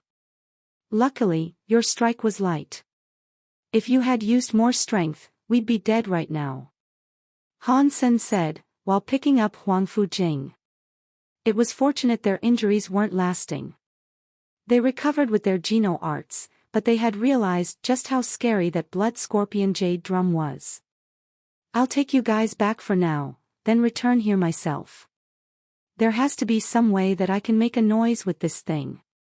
Han Sen reached out his hand and pointed at the blood scorpion jade drum. Han Sen summoned his Destiny's Tower from his Sea of Soul and tried putting the drum in there for future investigation. Because each person could only take one drum out, and only Huang Fujing and Bauer having been accepted by a drum, there was one left over. So, Han Sen had to hide it. But when Destiny's Tower covered the drum suddenly made a noise and flashed brightly. A sonic force pressed against Destiny's Tower, pushing it back into Han Sen's Sea of Soul. D*MN. It won't go in. Han Sen's face changed, and blood dripped from the corner of his mouth. He looked at the blood scorpion jade drum in shock. Chapter 2200 Violent Approval. Han Sen frowned. He had tried using his Destiny's Tower to try to claim the other jade drum, but it did not work. This is bad. If I am unable to make a sound with the jade drum, I will have no choice but to leave it here. Han Sen felt bad about this, but he was short on time. Queen had less than a day. If she didn't register her own drum in time, she wouldn't be able to take it with her, even if she did have one willing to follow her. Han Sen had a tight deadline for earning the approval of the jade drum. It doesn't matter which jade drum accepts me. As long as one of them will make a sound, we can figure the rest out later, Han Sen thought to himself. He picked up the white jade drum duke. Then, he gave Bauer to Huang Fujing. Take Bauer away from me. I am going to hit this drum. If it works, I don't want to bring you two any harm. Huang Fujing nodded. Then, she took Bauer towards the exit. When Huang Fujing left, Han Sen brought out his demon bug by Sima. He looked at the white jade drum, then straightened his middle finger and his thumb. A gold light appeared. Han Sen couldn't rely on using luck to get the drum to obey, so he would have to rely on brute force. He actually wanted Huang Fujing to take Bauer away because he didn't want to be seen in his dollar persona. A coin appeared in his hand. On its surface was the number 1. As time passed, the number increased in singular ticks. 2, 3, 4, 5, saving money was working, and the number went up. With every jump in number, the force that gathered on the coin was multiplied. The white jade drum was a duke. So, Han Sen brought the coin's power up to the number 10. When that was done, he fired it at the jade drum. The coin was unleashed with the force of a meteor, and it hit the drum hard. Dong! A strong power made a very loud noise atop the white jade drum. The sound washed out of the drum like a tsunami. When it hit the gold demon bug by Sima, however, it bounced back. The sonic force inside the Bysema kept bouncing and rolling around with the echo. It was getting stronger. Han Sen was inside all that sonic force, but he was not hurt. He had struck the white jade drum brutally and gotten its approval. The way he had gone about it was just a little violent, but the white jade drum's power did not hurt him because it had accepted him. But after the results of the blow surprised Han Senator, the sonic power inside the demon bug by Sima was increasing. It reminded Han Sen of White Real's echo ability. He had once joked that if he had a big bell to trap his enemies, he could use echo to increase sonic powers in the confined space. The demon bug by Sima might not have been a bell, but it had been proven to be able to trap an enemy. On top of that, echo seemed to work inside it. I have only been thinking about the demon bug by Sima's ability to protect me, and so I've been overlooking an incredible opportunity. I should really go back to Sky Palace and learn Echo from White Reel. Using Echo and the jade drum in combination could work very well, Han Sen thought to himself. The white jade drum, after that manic and violent display, gave its approval to Han Senator. When Han Sen tried to confirm this and hit it again, it was a much simpler affair. By just hitting it lightly, the drum now made a sound and emitted sonic powers. Sometimes, violence really does work more than reason. Han Sen chuckled as he put away the white jade drum. Then he looked at the blood scorpion jade drum. Let's see if I can take this one with me. Han Sen brought out a coin and began gathering up power again. When the number ticked its way up to 10, he fired the coin at the drum. Dong! The coin hit the drum's surface. A metal noise sounded. He wasn't able to make it respond with a proper drum sound. The coin was stuck to the blood scorpion jade drum, but it wasn't having any amazing effects. The drum wasn't being crushed, not that he wanted that. Han Sen didn't want the drum to get damaged, of course. Reaching the number 10 with saving money is all I can do. Even if I can take it further, that won't be much of an increase. It looks like this thing really is king class. My power isn't enough to make a sound. Despite his failure, Han Sen wasn't disappointed. He only wanted to take the blood scorpion jade drum away with him so he could have the time to claim it in the future. Han Sen thought for a moment, then cut his finger. He melted his crystal blood and dropped a little onto the blood scorpion jade drum. He saw the blood slowly melted into the scorpion symbol, but still, it took a while to absorb. But it actually was absorbing. Although it hadn't melted completely into the symbol just yet, there was a weird red spot on the scorpion's back. It didn't match with the image. If blood is able to melt into it, then I'm sure I will be able to infect it. That would make gaining the drum's approval far easier, Han Sen thought to himself. He took the 2 jade drums with him as he left the cave. He went looking for Bauer and Huang Fujing. Now that Han Sen had the white jade drum's approval, the 3 of them could each take a drum and leave. After Han Sen found them, they all headed for the 1,000 Treasures base that was located on the planet. He wanted to leave with the jade drums as soon as he could. Han Sen knew that it was exceedingly rare for 3 people to appear with jade drums all at once, and that made him certain that the trip home wouldn't be a safe one. Han Sen was not afraid of trouble, of course. If he had been, he wouldn't have come in the first place. But this wasn't just any trouble. This had the potential to be big trouble. 3 jade drums might entice many sonic practicing elites into coming after them. Any enemies that started hunting them would have to be dealt with. In the planet Jade Drum's base, a half-humanoid and half-snake Gunna King was in the middle of registering his claim on a gold drum. All the elites standing around were looking jealous of the Gunna King, who was registering the highly coveted gold drum. The Gunna King wasn't happy with his prize, however. In fact, he looked rather glum. His target had been a jade drum, but after 10 days of searching, he had only managed to find a gold drum. That wasn't what he wanted, and it made him ill. A beautiful man with butterfly wings walked in front of the Gunna and laughed. "Stephen, I see that you found a gold drum. Sonic Butterfly King, didn't you just get a gold drum as well?" Stephen looked at his gold drum and smiled. Sonic Butterfly King sighed and said, "This planet still has jade drums, but too many people are digging for them. They are being taken faster than they are being birthed. They aren't easy to find anymore." Published at 2nd of May 2025 o'clock and 5 seconds AM Chapter 2201, 2201 Chapter 2201 3 Jade Drum Sponsored Content. Stephen and Sonic Butterfly King kept talking as they completed their registration. Even kings had to follow the rules of the 1,000 Treasures. The 1,000 Treasures rarely had any conflict with those of other races, but their powers most certainly positioned them in the top 10 races of the universe. Many suspected they could easily land a spot in the top 5. Steven and Sonic Butterfly King readied themselves to leave, when suddenly a man and a woman entered the base. With them was a little girl. The two kings frowned upon seeing them.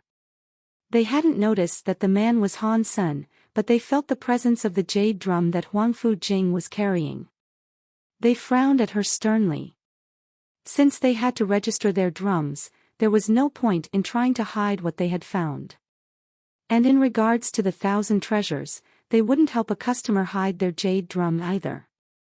The 1,000 treasures wanted the universe to know every time someone found a jade drum on planet Jade Drum. It would be very good for their business. So Han Sen and Huang Fujing carried their jade drums openly. Since they were going to register their drums, they didn't have to hide their identities either. Every jade drum claimed would be advertised. So, Han Sen took Huang Fujing to register their findings right away. Sonic Butterfly King and Steven saw Han Sen and Huang Fujing approach the registration booth. They kept staring at Huang Fujing's bag. They could sense the jade drum inside, but they knew they couldn't be 100% certain that's what it was until they saw it. When Huang Fujing took her jade drum out of her bag, the kings sucked in a sharp breath of air. A jade drum. That's a jade drum. Those of the other races saw Huang Fujing reveal a jade drum, and many of them couldn't keep themselves from shouting. It has been a year since the last jade drum was found. Download our sponsors game and get $30 reward. Remove ads. Look at her presence. She is a marquise at the very most. I can't believe she was lucky enough to find one of those legendary jade drums. Haha. Is this good luck or bad? It will be difficult to determine. Things don't always go well for a marquise who finds a jade drum. All the kings were talking quietly amongst themselves. The workers in the base were just as surprised to see the jade drum as well. But they still registered it to her like it was nothing out of the ordinary. Doing business with the 1,000 treasures was reliable. They had even sold deified treasures before. Nothing bad ever happened in one of their places of business. They wouldn't try anything underhanded to attempt to secure a jade drum. They followed their procedures and protocol as was customary. Huang Fujing handed in her access ticket, then struck her jade drum. After the registration was complete, the jade drum was confirmed to be an official possession of hers. Steven could not help himself from walking over to Huang Fujing and asking, "Friend, are you selling that jade drum of yours?" "Sorry, I don't plan on selling it," Huang Fujing said. She was just an earl. A duke jade drum could be very beneficial to her, and it would be much safer for her to explore with it in tow. Killing xenogenics would be much easier, as well. Huang Fujing had no intention of selling it. Of course, that was also because no king planned on attacking her just yet. Steven frowned, but he wasn't going to give up so easily. He went on to say, "Do not reject my request just yet. I am Steven from the Naga. Give me your sum. Name any price. I won't try to haggle you for a bargain." "Sorry." Huang Fujing did not move a muscle, save to give him her quick answer of no. Download our sponsors game and get $30 reward. Remove ads. Steven's face looked dire. So, Sonic Butterfly King came forward and said, "Kid, it won't be easy to look after a jade drum. I can trade you my Duke Class 8 Sonic Butterfly for it. And on top of that, I will keep you safe. What do you say to that?" "Sorry." Huang Fujing's answer was still the same cold response. "If you do not sell it right now, you will regret it the moment you set foot off of planet Jade Drum. But by then, it will be too late. If you want to sell it, now is your chance." Sonic Butterfly King's face did not change during his speech. He smiled. Huang Fujing ignored him and stepped away. Sonic Butterfly King started to step closer to tell her something else, but Han Sen walked in front of him and said, "My friend told you she isn't interested in selling it. Please ask someone else. Sonic Butterfly King's expression turned to stone. How dare you interrupt my talk with her? Han Sen shrugged silently. He moved to the registry booth and revealed his own jade drum. Another jade drum. Everyone in the base was shocked. No one could have expected that 2 jade drums would be found on the same day. Sonic Butterfly King was flabbergasted. He did not expect Han Sen to have a white jade drum, as well. The workers looked very surprised. They completed the registration for Han Sen, indicating it now officially belonged to him. Are you selling your jade drum? What I promised her will still apply to you, if you are willing to engage in such a transaction. Sonic Butterfly King looked right at Han Sen when he spoke. Download our sponsor's game and get $30 reward. Remove ads. Han Sen ignored him, which prompted Steven to follow up. He said, "Friend, if you are selling the jade drum, I will pay a high price and keep you safe. You can name your price. Anything you wish." "Sorry, but I have made no plans to sell it," Han Sen answered, rejecting his offer. Sonic Butterfly King looked gloomy, but before he said anything further, his eyes opened wide.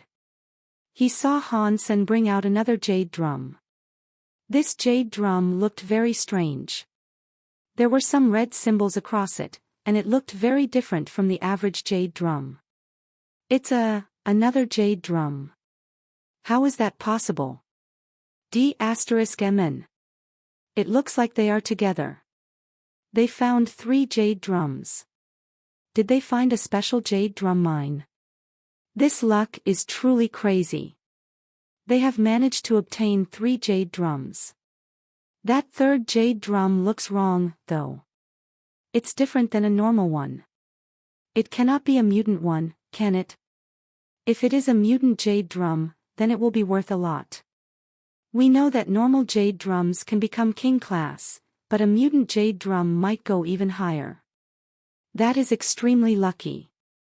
It is too lucky. I'm sure such luck will result in a disaster for them shortly.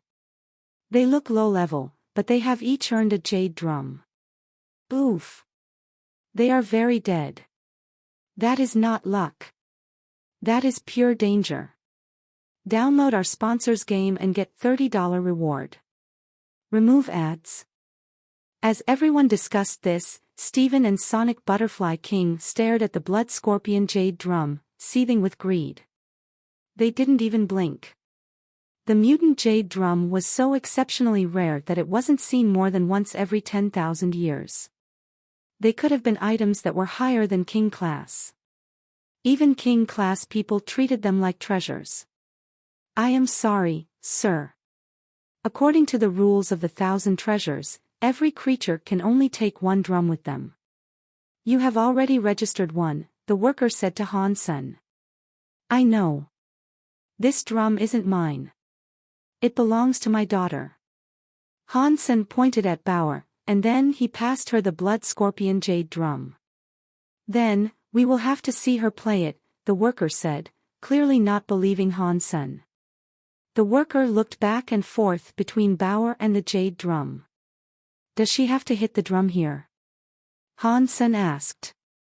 Yes. Those are the rules. The worker nodded with absolute certainty. If you find any errors, broken links, non-standard content, etc., please let us know so we can fix it as soon as possible. Tip: you can use left, right, A and D keyboard keys to browse between chapters. Note: please download the sponsor's game to support us.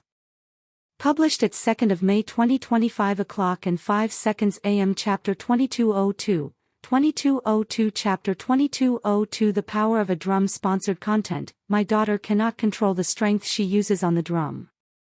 Will that be okay? Han Sen double-checked with them.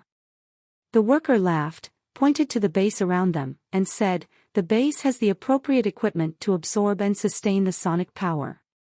Even if a king whacked a jade drum, the excessive force would be dampened by the technology. Only a small bit of the shock wave will ultimately spread. Do not worry. And if there are any issues here at the registration booth, we will claim full responsibility. That's good. Han Sen nodded. He had been afraid something terrible might happen, and he would end up being responsible for it. He had heard the blood scorpion jade drum's noise before, and he knew it was quite different from the average jade drum. An ordinary jade drum expelled its sonic powers in a wide radius without much of a focus. The blood scorpion jade drum's behavior was unique. The force lashed out in the manner of a scorpion's stinging tail. When the drum was struck, the sound was sharp and focused. It pierced right through a person. It was very difficult to describe. Bauer had struck it lackadaisically earlier, and that small blow was enough to bring Han Sen and Huang Fujing to the brink of death. If Bauer hit it any harder, there was every chance someone in that establishment could die. Friends, my daughter doesn't know how to measure the strength she exerts. How about you all take a step back, in case something happens? It's so you can avoid injury. Han Sen looked at the elites in the lobby. People of all different races were assembled there. If the drum killed them all, it would mean Han Sen had caused a grievous offense to each of the races. It's a drum. Just hit it. Why must you keep talking? All the people present were very skilled at sonic powers already, so they were all very eager to see the blood scorpion jade drum's power. They weren't willing to just leave on a whim. If you guys don't want to leave, then you may want to take some measure to protect yourselves. Don't take it out on us if you end up getting hurt after a fair warning, Han Sen said. Who will take it out on you for this? We might take something else out on you for talking constant crap and not getting a move on.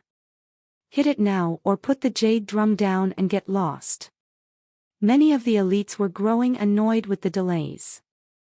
Download our sponsor's game and get $30 reward. Remove ads. Well, I warned you. All I can say is, look after yourselves.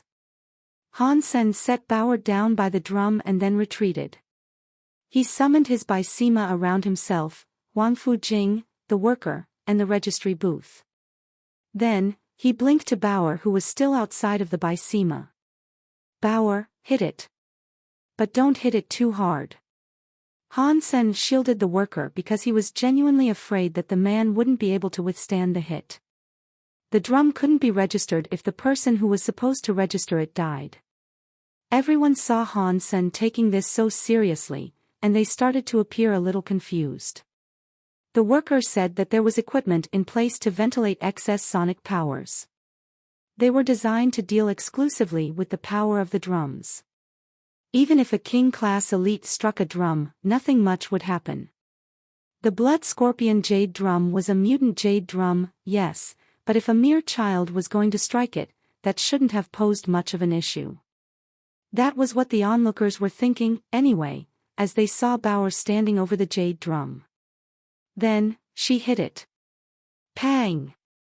The small hand came down on the drum, and a very low boom sounded. Before anyone could react, they all felt as if steel rods had been driven down into their heads. Bzzzt. Everyone's head buzzed, and their bodies felt like they were being impaled. No one present could keep their bodies composed, and they collapsed to writhe and convulse on the ground. It was like they were having a stroke. They began to froth at the mouth, and many of their bladders let loose. The entire lobby began to stink, as a whole bunch of nobles began rolling around on the ground and soiling themselves. Download our sponsor's game and get $30 reward. Remove ads. Sonic Butterfly King and Steven believed themselves to be sonic elites. And there was sonic absorption equipment installed there. They hadn't taken any measures to protect themselves. They had no idea that the blood scorpion jade drum would pose that big of a threat when compared to the average jade drum. When the strange drum sounded, they didn't even see the sonic ripples assault them. The sonic needles didn't give them time to block. Their brains no longer functioned correctly, and they collapsed to wriggle and roll across the floor. Although they weren't in as bad shape as the dukes and marquises, they still felt as if their heads were about to explode. They couldn't think straight, and they couldn't even lift themselves up off the floor. Han Sen thought he'd end up killing someone, but it looked as if no one had actually died. Their heads had been hit fiercely, though, so he did not think anyone would be recovering for quite some time. It looked like the blood scorpion jade drum's power didn't actually kill those it affected. It just messed with their brains and left them incredibly dazed. Han Sen kept thinking that such a weapon was perfect for him. And while all those people were still disoriented, Han Sen could take Huang Fujing and Bauer to leave safely. You guys said the 1,000 treasures would bear the responsibility for anything bad that might happen. Can we register this item now? Han Sen shook the worker to rouse him and get his attention. The man was still frozen in disbelief. The worker looked very surprised by the events that had just transpired. He watched the nobles rolling around on the floor. While they might have looked very elegant only moments before, they now looked filthy with all the bodily deposits they were rolling in. Their prior cockiness had quickly evaporated. Even Sonic Butterfly King and Steven. They were mumbling something about being dizzy and needing to sit on the floor, but they couldn't help but touch the waste unleashed by the other nobles.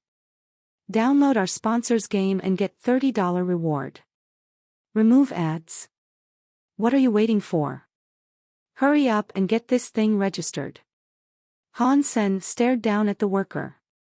The worker snapped out of his daze as if he had just woken from a dream. Then, he went to register the blood scorpion jade drum. After that, Han Sen took his companions and departed. The blood scorpion jade drum was strong, but that was because Sonic Butterfly King and the others hadn't bothered to prepare any defenses. Now that they knew what to expect, it would be harder to use the blood scorpion jade drum on them again. Clients weren't permitted to kill anyone on planet Jade Drum. Being wanted by the 1,000 treasures would be bad. Han Sen needed to put as much distance as he could between himself and the people who had just been dazed while they were still unable to follow. Han Sen took Bauer away from planet Jade Drum and thought to himself, the blood scorpion jade drum's dazing powers are strong. Even the kings were affected by it. I really need to get its approval so I can use it for myself in the universe. If I use that on an enemy, I can do whatever I want to them. 10 minutes after leaving planet Jade Drum, Sonic Butterfly King and Steven started to regain their senses. Their heads, however, were in agony. Sonic Butterfly King ignored his own discomfort. He stood up, with his hand clutching his head. He asked the worker, which way did they go? They have now left planet Jade Drum. Where exactly they went, I do not know, the worker said. Sonic Butterfly King wouldn't dare attack the people of the 1,000 treasures. While holding their heads, they left planet Jade Drum in the hope of finding their escapees. After 10 minutes of searching, they were unable to find Han Sen, and they had no clue in which direction he might have fled. Download our sponsor's game and get $30 reward. Remove ads. Sonic Butterfly King flew out of planet Jade Drum, his body still shivering. He had a pounding headache that was worse than a heavy hangover. Steven followed. He was in the same state, and he didn't find any trace of Han Sen's group either. They were lucky that their king-class bodies could withstand what they had just endured. The dukes and marquises were sure to be out of commission for another few days. Their heads felt as if they were going to explode. If you find any errors, broken links, non-standard content, etc., please let us know so we can fix it as soon as possible. Tip: you can use left, right, A and D keyboard keys to browse between chapters. Note: please download the sponsor's game to support us. Chapter 2203 Shadow Toxic Bee Enclave. Han Sen took Huang Fujing back with him to Planet Eclipse. She had just earned her own jade drum, and since she was worried about being ambushed while out and about, she wanted to stay there for some time. She would wait until things settled down before moving on. Sonic Butterfly King had learned where Han Sen came from, but it would be pointless to go after Han Sen when he was already so far behind. He managed to get in touch with people to block Han Sen's way, but they were unable to find him either. So, eventually, Sonic Butterfly King decided to give up. After all, they couldn't go into Narrow Moon to find him. They couldn't risk offending the rebate. On his way back, Han Sen dropped a few droplets of his own blood onto the Blood Scorpion Jade Drum. He hoped to earn the Jade Drum's approval gradually. In Planet Eclipse's base, people were in the middle of practice when a sudden report was received. Someone came running in, telling them of an army of Xenogeneics converging on their position. Han Menger, Zero, Little Angel, and Han Yen went out to take a look. There, they found a mountain that was swarmed with what appeared to be red clouds. The clouds were heading toward the base so quickly that they'd arrive in only a little while. The red clouds weren't clouds, of course. They were swarms of red bees that were each the size of a dog. They were very powerful, and the sight made Han Yen frown. When did Planet Eclipse come to possess Xenogeneics such as this? I have never seen them before. As this occurred, Night River King was watching Planet Eclipse's base. His expression looked venomous, and he said, "Shadow Queen Bees are special Xenogeneics that come from Planet Queen Bee. They are only dukes, but they sure breed quickly. If there's enough food, she can make lower-level shadow bees. But that primary Shadow Queen a mutant duke Xenogeneic. Aside from being able to produce shadow bees like the rest, the mutant Shadow Queen Bee can also produce duke shadow bees. The queen didn't have much time, and it has only produced 2 thus far, but that should be enough to deal with Han Sen's base. Shadow Queen bees eat the flesh of enemies and place their eggs inside the carcasses. When Han Sen returns and sees all this, the look on his face will be so sweet." Night River King gritted his teeth. Night River King wasn't worried about the consequences. A Shadow Queen Bee was one of the Xenogeneics that escaped from the cargo ship. It would look like an accident, and no one would know that it was his fault. Even if Han Sen believed it was him, there was nothing he could do but make wild accusations. Night River King wanted this, though. He wanted Han Sen to hate him. It would be painful for Han Sen to know he couldn't do anything about that seething hatred. "This is the beginning of making me your enemy," Night River King spat. He really loathed Han Senator. The shadow bees appeared like wisps of red clouds under the command of the 2 dukes in charge of the army. They raced towards the base. Night River King was prepared to enjoy the fight, but a blue shield suddenly appeared. It enveloped the entire base and shielded it. The red clouds of shadow bees came down like a barrage against the blue shields, but a mere touch sent them blasting back. Even the 2 Duke shadow bees up front were unable to get through. Night River King's jaw tightened. He felt a little frustrated about the result, as he hadn't expected Han Sen to leave his blue shield treasure in the base. Night River King thought Han Sen would carry a defensive item such as that everywhere he went.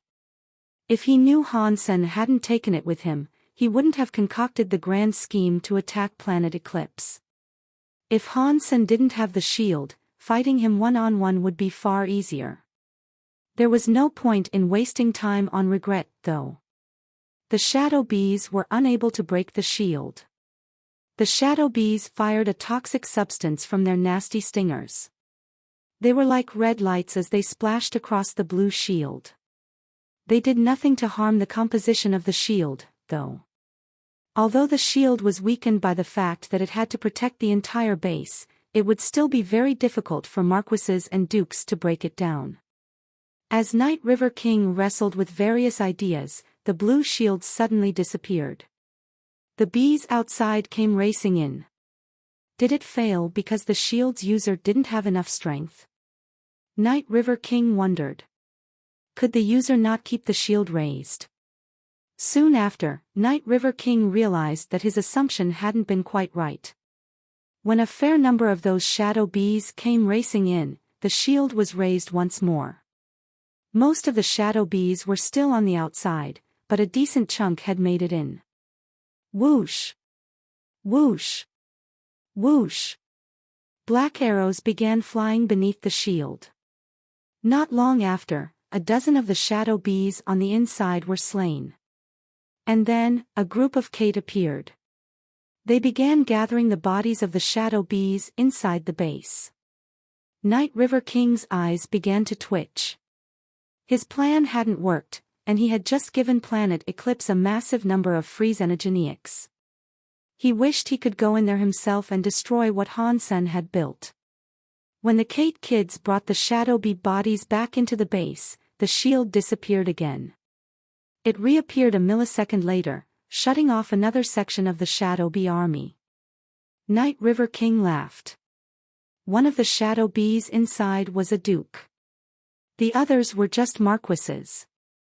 No matter how strong they were, no one there could slay a duke shadow bee. Night River King was already imagining how the duke shadow bee would slaughter them all when suddenly, a black arrow came at the duke shadow bee. The duke shadow bee reacted quickly, far more quickly than any marquise shadow bee could have managed. As the black arrow rose toward it, the bee's stinger lit up and fired a toxic squirt at the arrow.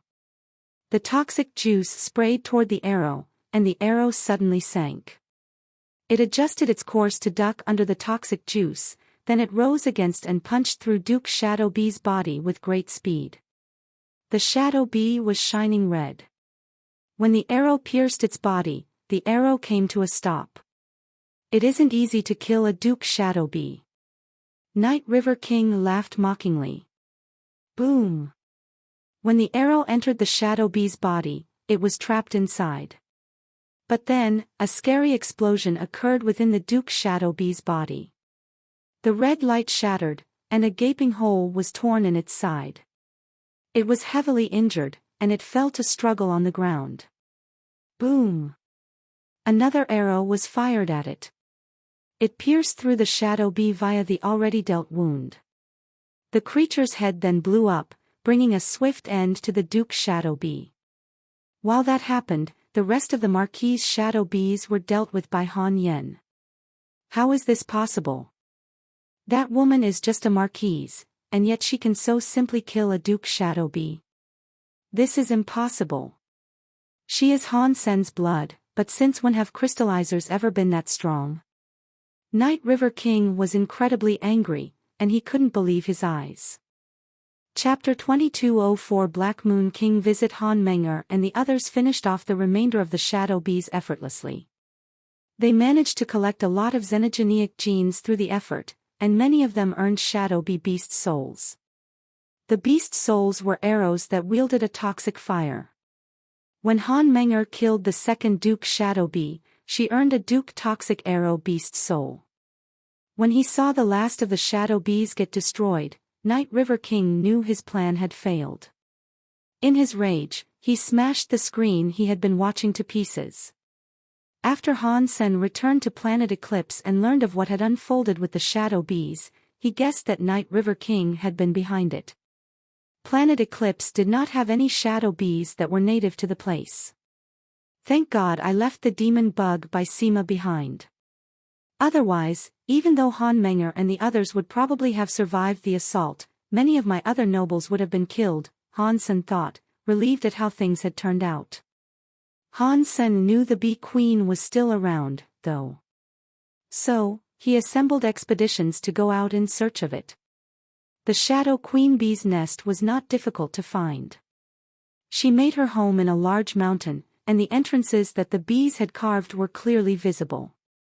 Many shadow bees had been slain only a few days prior, and the Shadow Queen Bee didn't produce shadow bee eggs fast enough to have replaced them yet. So, Han Sen entered the beehive easily to locate the ruby-looking Shadow Queen Bee. Han Sen perused the information he had compiled on her, and he knew exactly where she had come from. Seeing the Shadow Queen Bee now made him a happy fellow. He recognized instantly that it was a mutant Shadow Queen Bee, which was a very rare being to procure. That being said, Han Sen had already guessed that the queen would be a mutant after hearing about the dukes that had assaulted his base. But still, seeing the mutant Shadow Queen Bee in the flesh made him super happy. Dong! Dong! Dong! The Shadow Queen Bee moved incredibly quickly. It flew around like a solidified shadow, leaving behind trailing shadows of its own. Her wings flapped so quickly, Han Sen could hardly keep track of her. Many toxic lights shone on her back, and they launched themselves at Han Senator, but each strike just landed on his Bysema and was rendered moot. A Duke mutant xenogenic. So strong. This Duke's speed and the toxic light attacks, in combination with the crazy breeding speed. This would be very difficult to kill without the Demon Bug King's shield, Han Sen thought to himself. The Shadow Queen Bee kept flying around Han Sen, firing her toxic darts. But against the Demon Bug Bysema, it was nothing. Han Sen didn't attack the creature, though. He figured it would be a shame to kill the mutant Shadow Queen Bee. Han Sen wanted to keep it alive so it could produce more Duke and Marquise offspring. That way, some of the scarcity of high-level resources offered by Planet Eclipse could be alleviated. So, Han Sen hadn't gone there with the intent of killing the mutant Shadow Queen Bee. Instead, he wanted to take it and use it for himself. If Han Sen had been a duke, it would have been far easier for him to claim her. But he was just a marquise, and his speed and power weren't as good as hers. It would take much effort to collect her. The Shadow Queen Bee launched attacks at Han Sen furiously, but they slid harmlessly off his shield. After a while, the creature exhausted itself. Her attacks became far weaker and far slower. The Shadow Queen Bee wasn't an intelligent creature, and it was a very territorial being. Although it was exhausted, he was still in her nest, and she would never consider fleeing.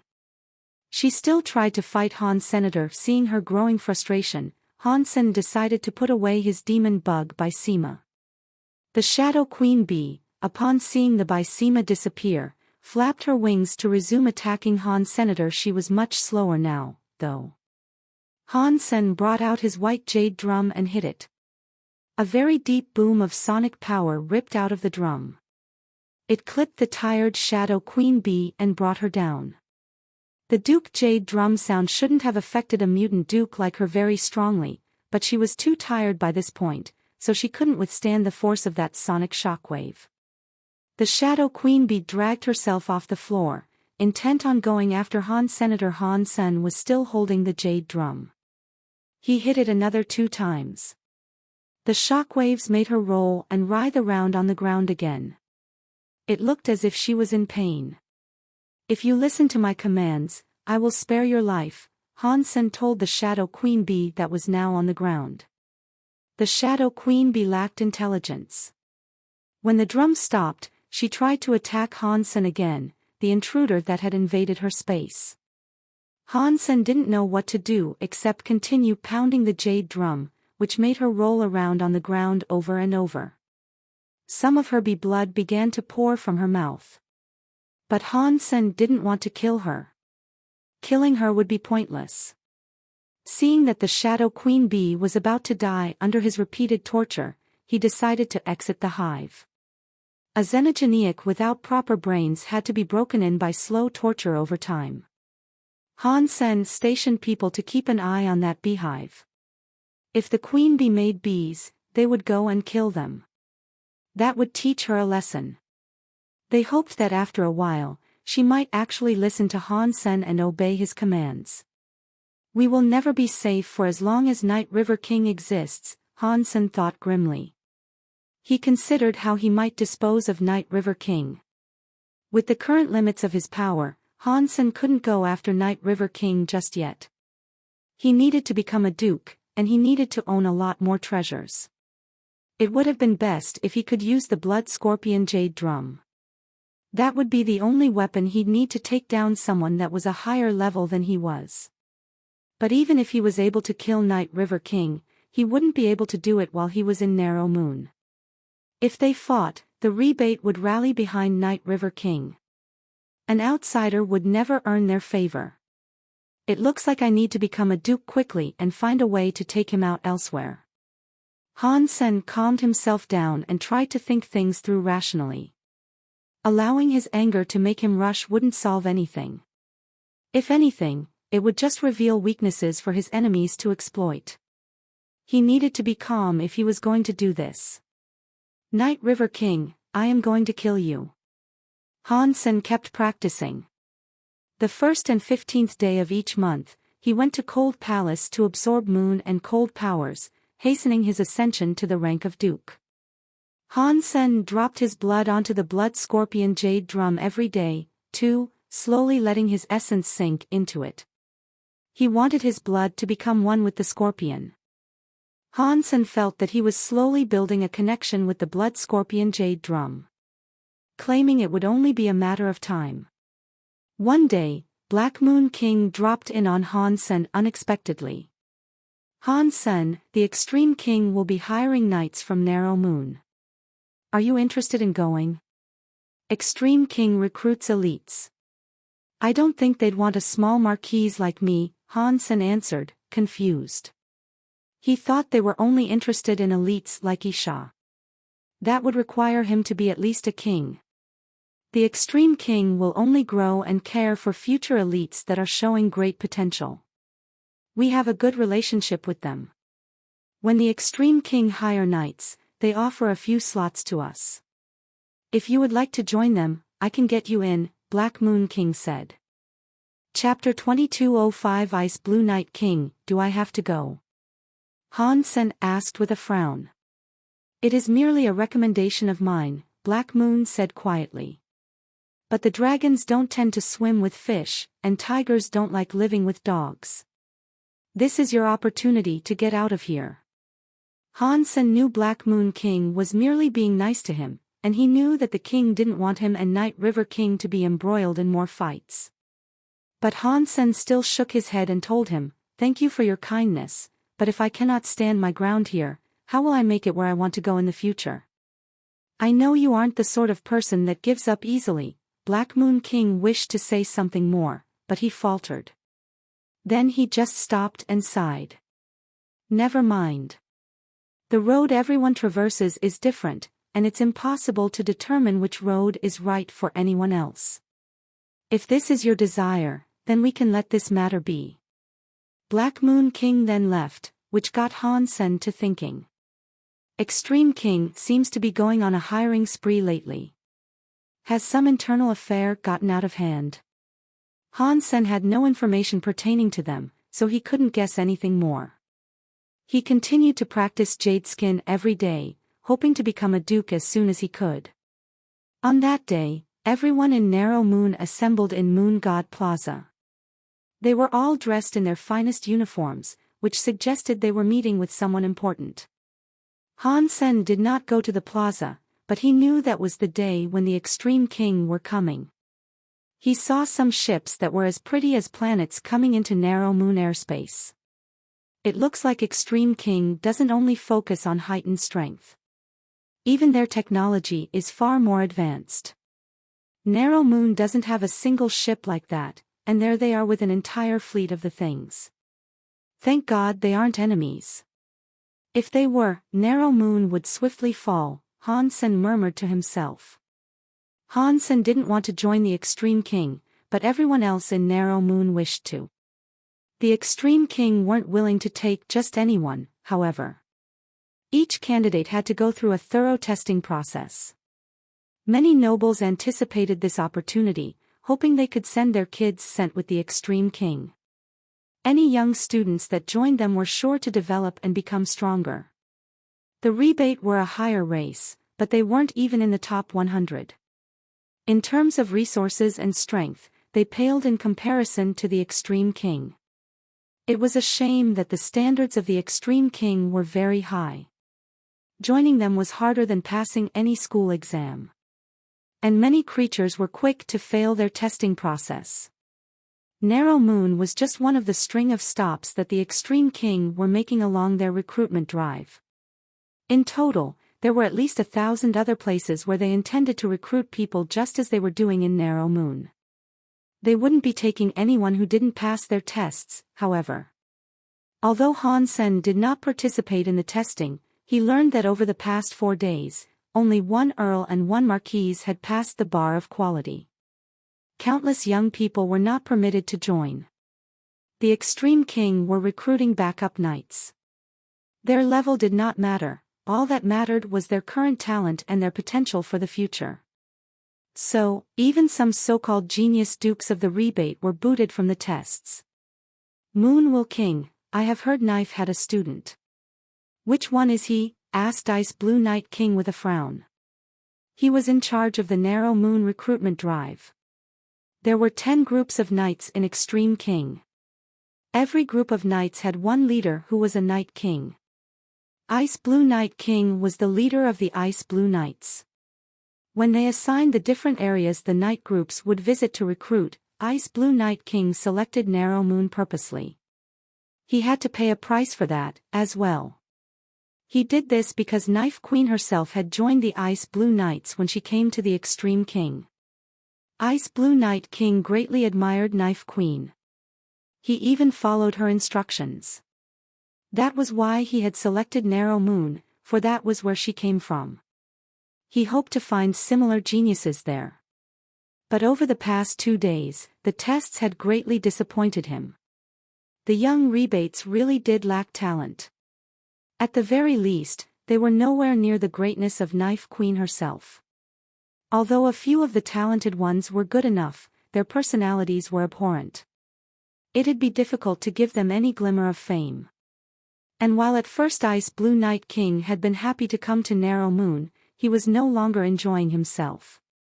Ice Blue Night King remembered Knife Queen mentioning that she had a student, so the Night King wondered why he hadn't seen the young man. If that person could become her student, he must have been something special. Moon Will King hesitated a moment, but he smiled and said, Knife does have a student. But only one, and it is required that he carry on her legacy.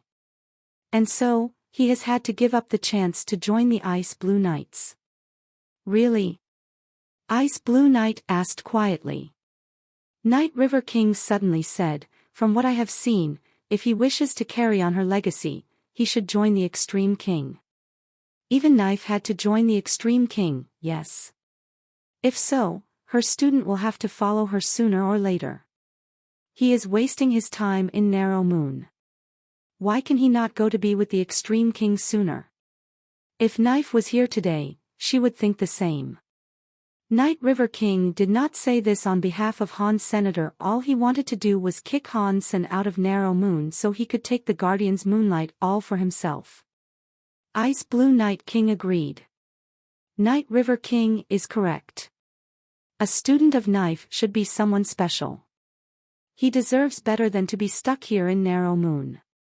Tell him to come here and undergo the test. If he passes, I will treat him very nice for Knife's sake. Moon Will King smiled wryly. He knew Han Sen did not want to go, but now, he couldn't disobey Ice Blue Night King's instructions. He had no choice but to call Han Sen and tell him to go to Moon God Plaza. Han Sen was practicing in his base at the time. Moon Will King didn't want to surprise Han Sen, so he sent people to meet Han Sen in person and explain the whole thing. Their presence made Han Sen frown. Moon Will King's guard said, you have to go no matter what. If you don't, Moon Will King won't know how to explain the matter to Ice Blue Night King. Moon Will King said that if you really don't want to go, then just fail the test. Even if you wanted to go, Ice Blue Night King wouldn't permit you to go if you failed. Han Sen knew that he had no choice. He followed the guards to Moon God Plaza. He knew he would have to control the breadth of his power to ensure that he didn't pass the test. He arrived in Moon God Plaza and saw many nobles queuing to conduct the test. But the guards didn't put him in the queue, they escorted him straight up to Ice Blue Night King. You are Knife Queen's student. Upon seeing Han Sen, Ice Blue Night King looked surprised. He had expected Knife's student to be a rebate. Yes, I am Han Senior, Han Sen bowed.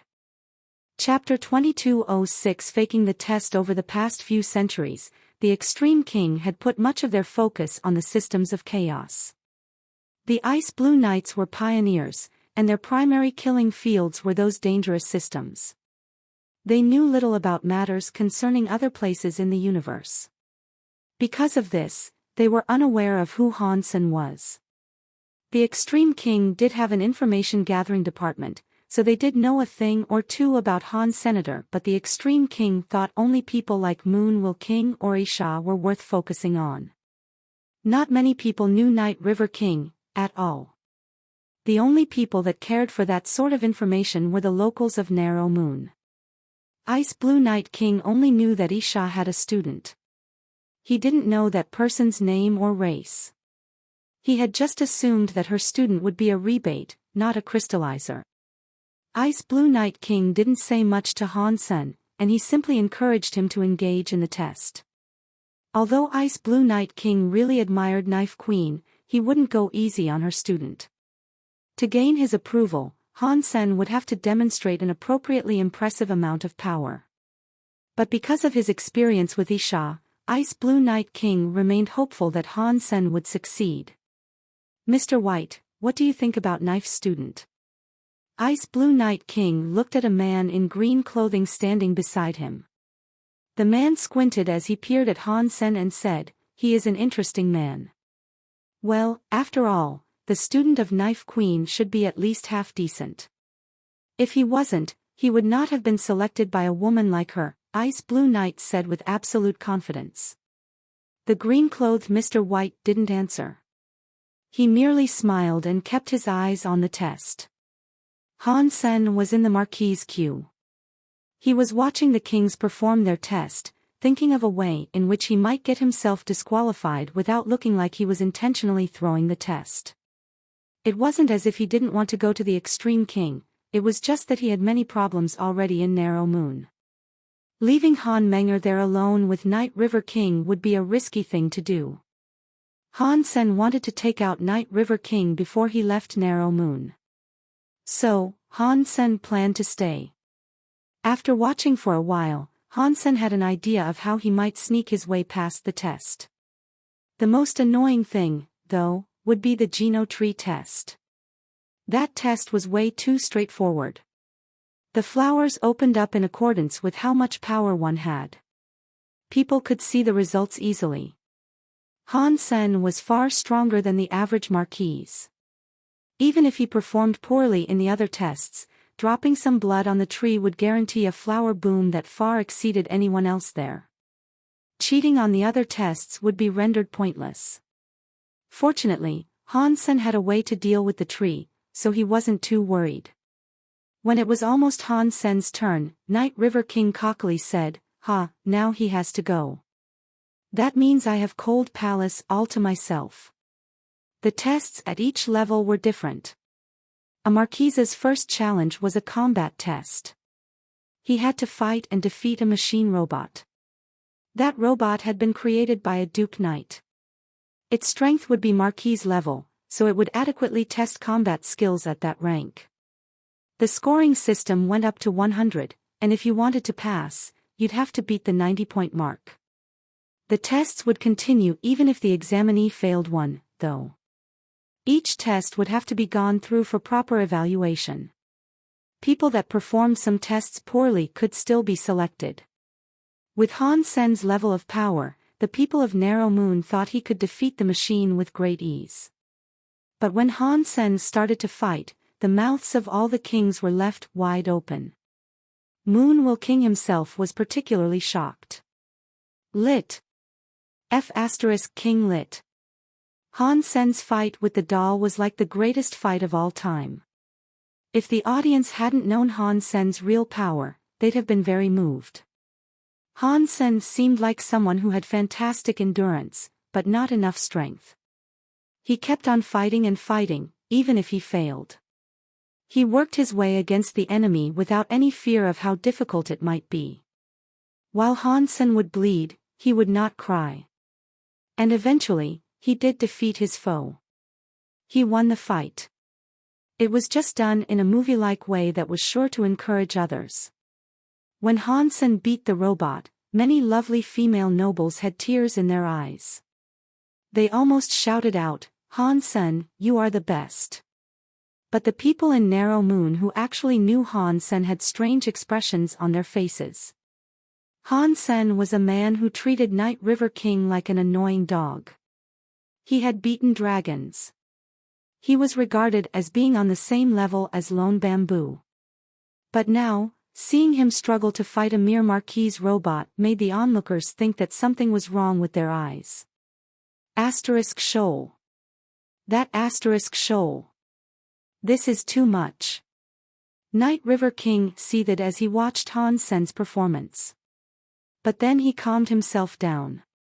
Yes, keep acting.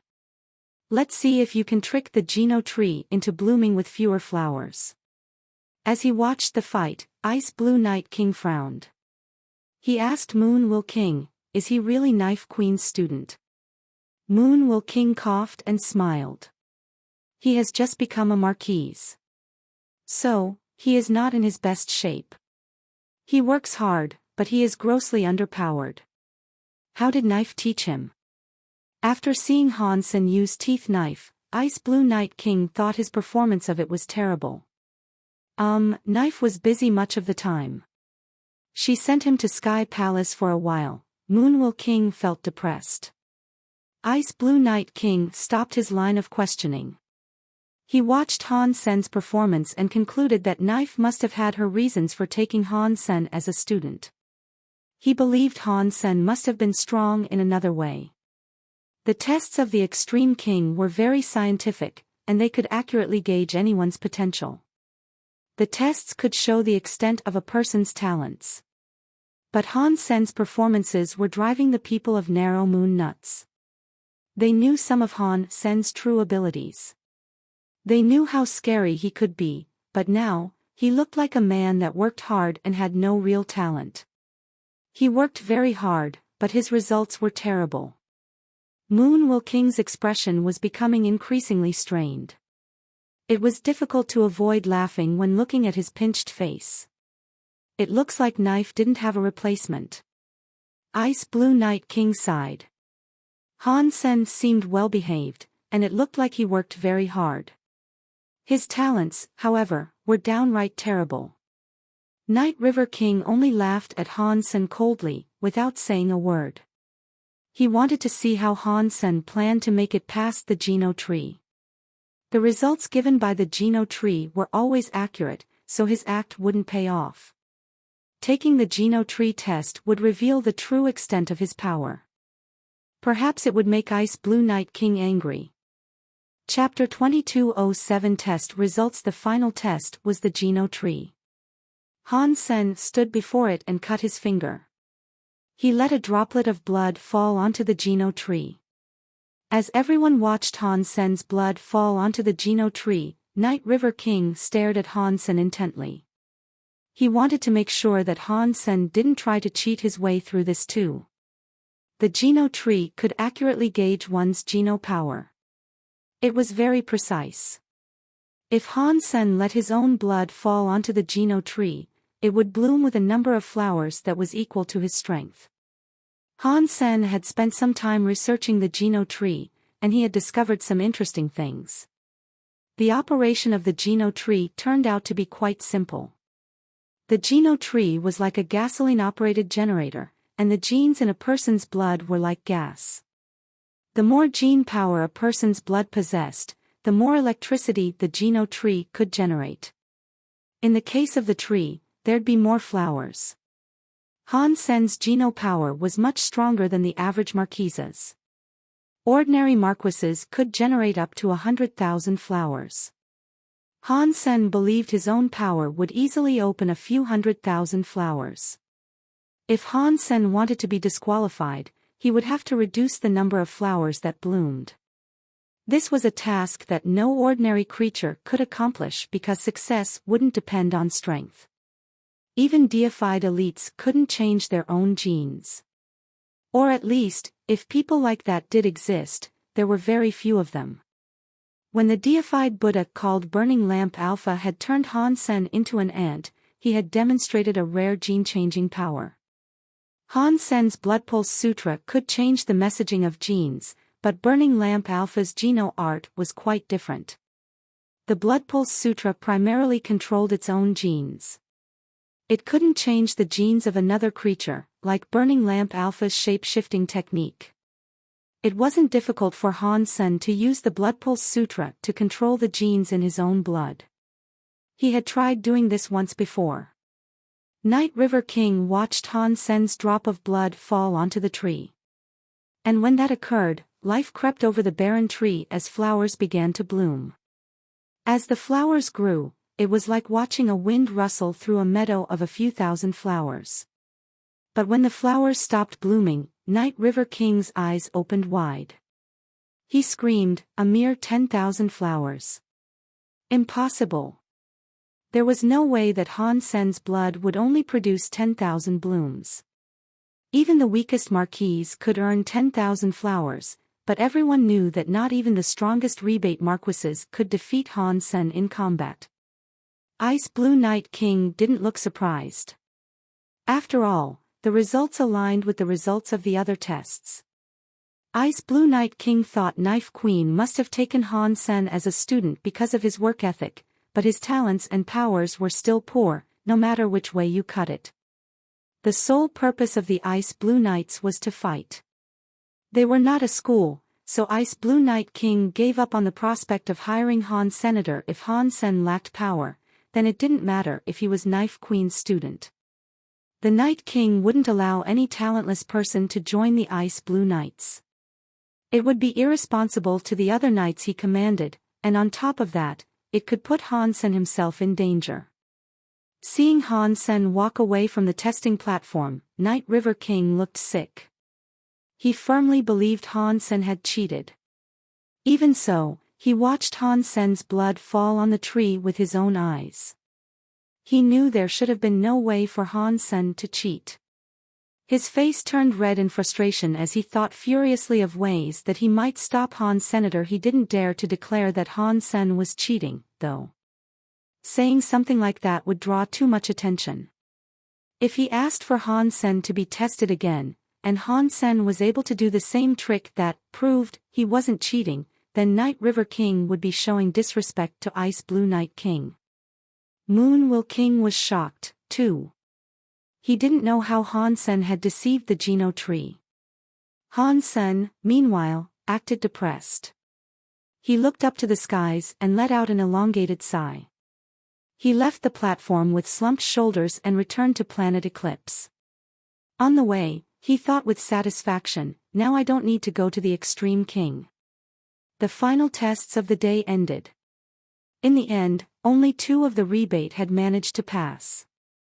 But Ice Blue Night King wasn't happy about this. After perusing the day's reports, he sighed. "Why do you sigh?"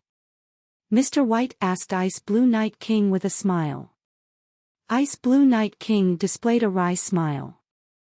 "I can barely believe that a person like Knife Queen was willing to take a student like that. So ends the lineage of Teeth Knife.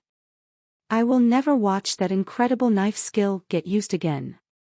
Mr. White smiled and said, "If you're feeling sad about that, there is no need."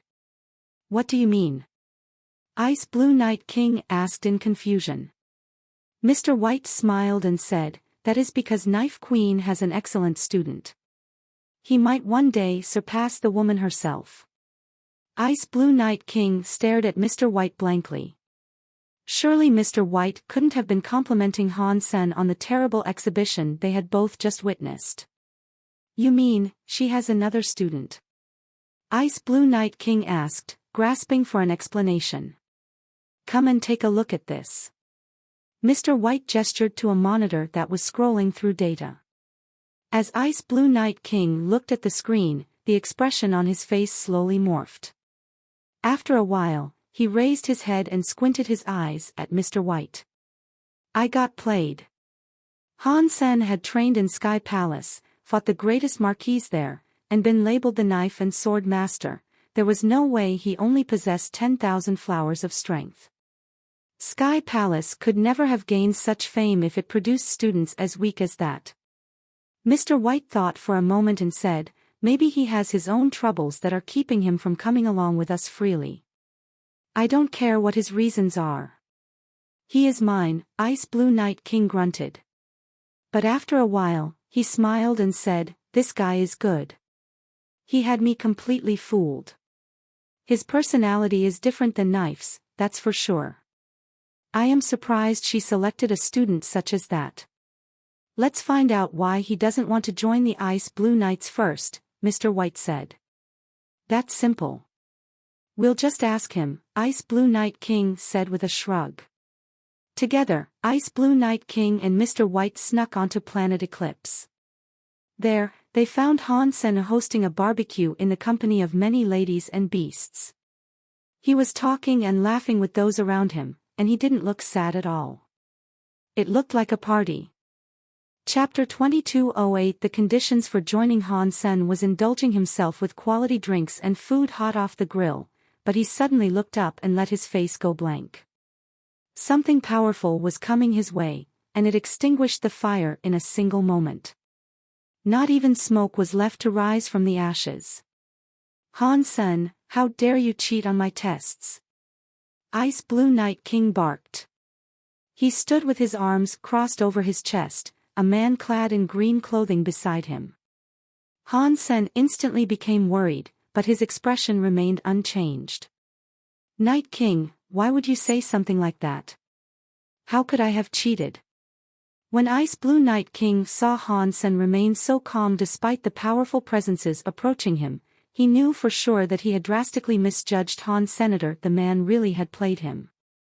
Ordinary dukes would be groveling on the floor in front of such a dangerous aura. Only someone extraordinary could have kept his cool in this situation. If I say you were cheating, you were cheating. Even if you didn't intend to deceive the tests, I still consider you a cheater. Ice Blue Knight King approached Han Sen with a scary amount of power. Ice Blue Knight King had led knights throughout the systems of chaos for over a century, and he had killed countless creatures in that time.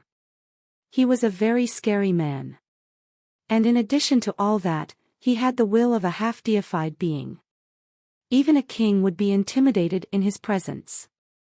Han Sen sighed and said, "Well, what are you going to do to me?" Although that sounded very hopeless, Ice Blue Knight King knew that Han Sen wasn't actually cowed. The Night King was actually quite curious about this resilience, though. Kill you. Ice Blue Knight King pulled out his sword so fast, the others at the barbecue didn't even see when it cleared the sheath. Before they could blink, a blue light was coming down on Han Sen's head. The ice blue greatsword stopped 1 inch above Han Sen's hair. Han Sen didn't flinch or show the slightest change in his expression, though. All he did was look at Ice Blue Knight King and Mr. White and say, "If you do not mind joining me, I can have wine and meat brought for you. Would you please accept some as an apology?" Ice Blue Knight King was quite surprised, but he kept his gaze flat as he stared at Han Sr. "You didn't think I would kill you?" "No," Han Sen responded. There was something else Han Sen could have said, but didn't. Even if Ice Blue Knight King wished to kill him, he wouldn't have been able to. His sword would have greeted the demon bug by Sima, not Han Sen's flesh. Ice Blue Knight King glanced at Mr. White and sheathed his great sword. He then moved to sit beside the fire. Looking interested, he asked Han Sen, "Why didn't you choose to join us Ice Blue Knights? Give me a decent reason, and I might just let you go." Han Sen sat down and began to explain the situation without hiding any details. He told the Night King about the grudge he held with Night River King, then finished with, "If I go, Night River King will do harm to my friends and family here." Ice Blue Knight King laughed and said, "That is trivial. I will make a recruitment order to forcefully conscript Night River King into the Ice Blue Knights. Wouldn't it be easier to leave me? Why go to all this trouble?" Han Sen murmured, depressed. Recruiting a king to join the Ice Blue Knights was a big decision, and so Han Sen didn't understand why the man was going through all that trouble to secure one marquise. Ice Blue Knight King took Han Sen's bottle of beer and had a swig. He said coldly, "The Ice Blue Knights are in charge of cleaning up a planet in the systems of chaos, but this planet has many deified xenogenics. They appeared unexpectedly, and we were short-handed on troops. If Knife hadn't sacrificed herself to buy us more time, the Ice Blue Knights would all be gone. We owe her a great deal, and so, our debt falls to depend on you. If you really want to pay her sacrifice back, then let me stay here. Han Sen really didn't want to be a part of the Ice Blue Knights. He hated the concept of being confined. The Ice Blue Knights were like a proper army with way too many rules. Ice Blue Knight King didn't answer. He cheered and tapped his drink with Mr. White. Then, he looked at his empty cup and told Han Sen, "This drink is nice. You can bring more with you when we leave." Seeing Han Sen looking rather glum, Ice Blue Knight King grinned. Mr. White smiled and said, "Do not worry. If Ice Blue Knight King wishes to take you, he will prepare everything. Night River King will go, too, and we will certainly be keeping an eye on Narrow Moon." Han Sen seriously said, "If things are like that, then I won't complain too much. But I do have one important condition. If you agree to this, then I will have no problem with coming along. If you don't agree, then I'm afraid you'll be taking me there in a body bag." "What condition is that?" Ice Blue Knight King asked curiously. "I want them to come with me as part of the team. You cannot split us up, no matter what." Han Sen pointed at Han Menger and the others. Ice Blue Knight King shook his head. "The Ice Blue Knights have rules. If they cannot pass the test, they cannot join. And if they cannot pass the test, then your conditions cannot be met. I haven't completed the test, so I'm not qualified to join. Please let me go," Han Sen said. Ice Blue Knight King looked at Han Sr. "Do you know what a chance you're trying to give up? I'm aware of your difficulty. Your body and Geno arts require many resources to level up. Knife is gone, and Narrow Moon won't be giving you anything but scraps. The only chance you have is to come with me to the systems of chaos." Han Sen just stared at Ice Blue Knight King without speaking. He stood by the decision he had made. Ice Blue Knight King didn't want to concede.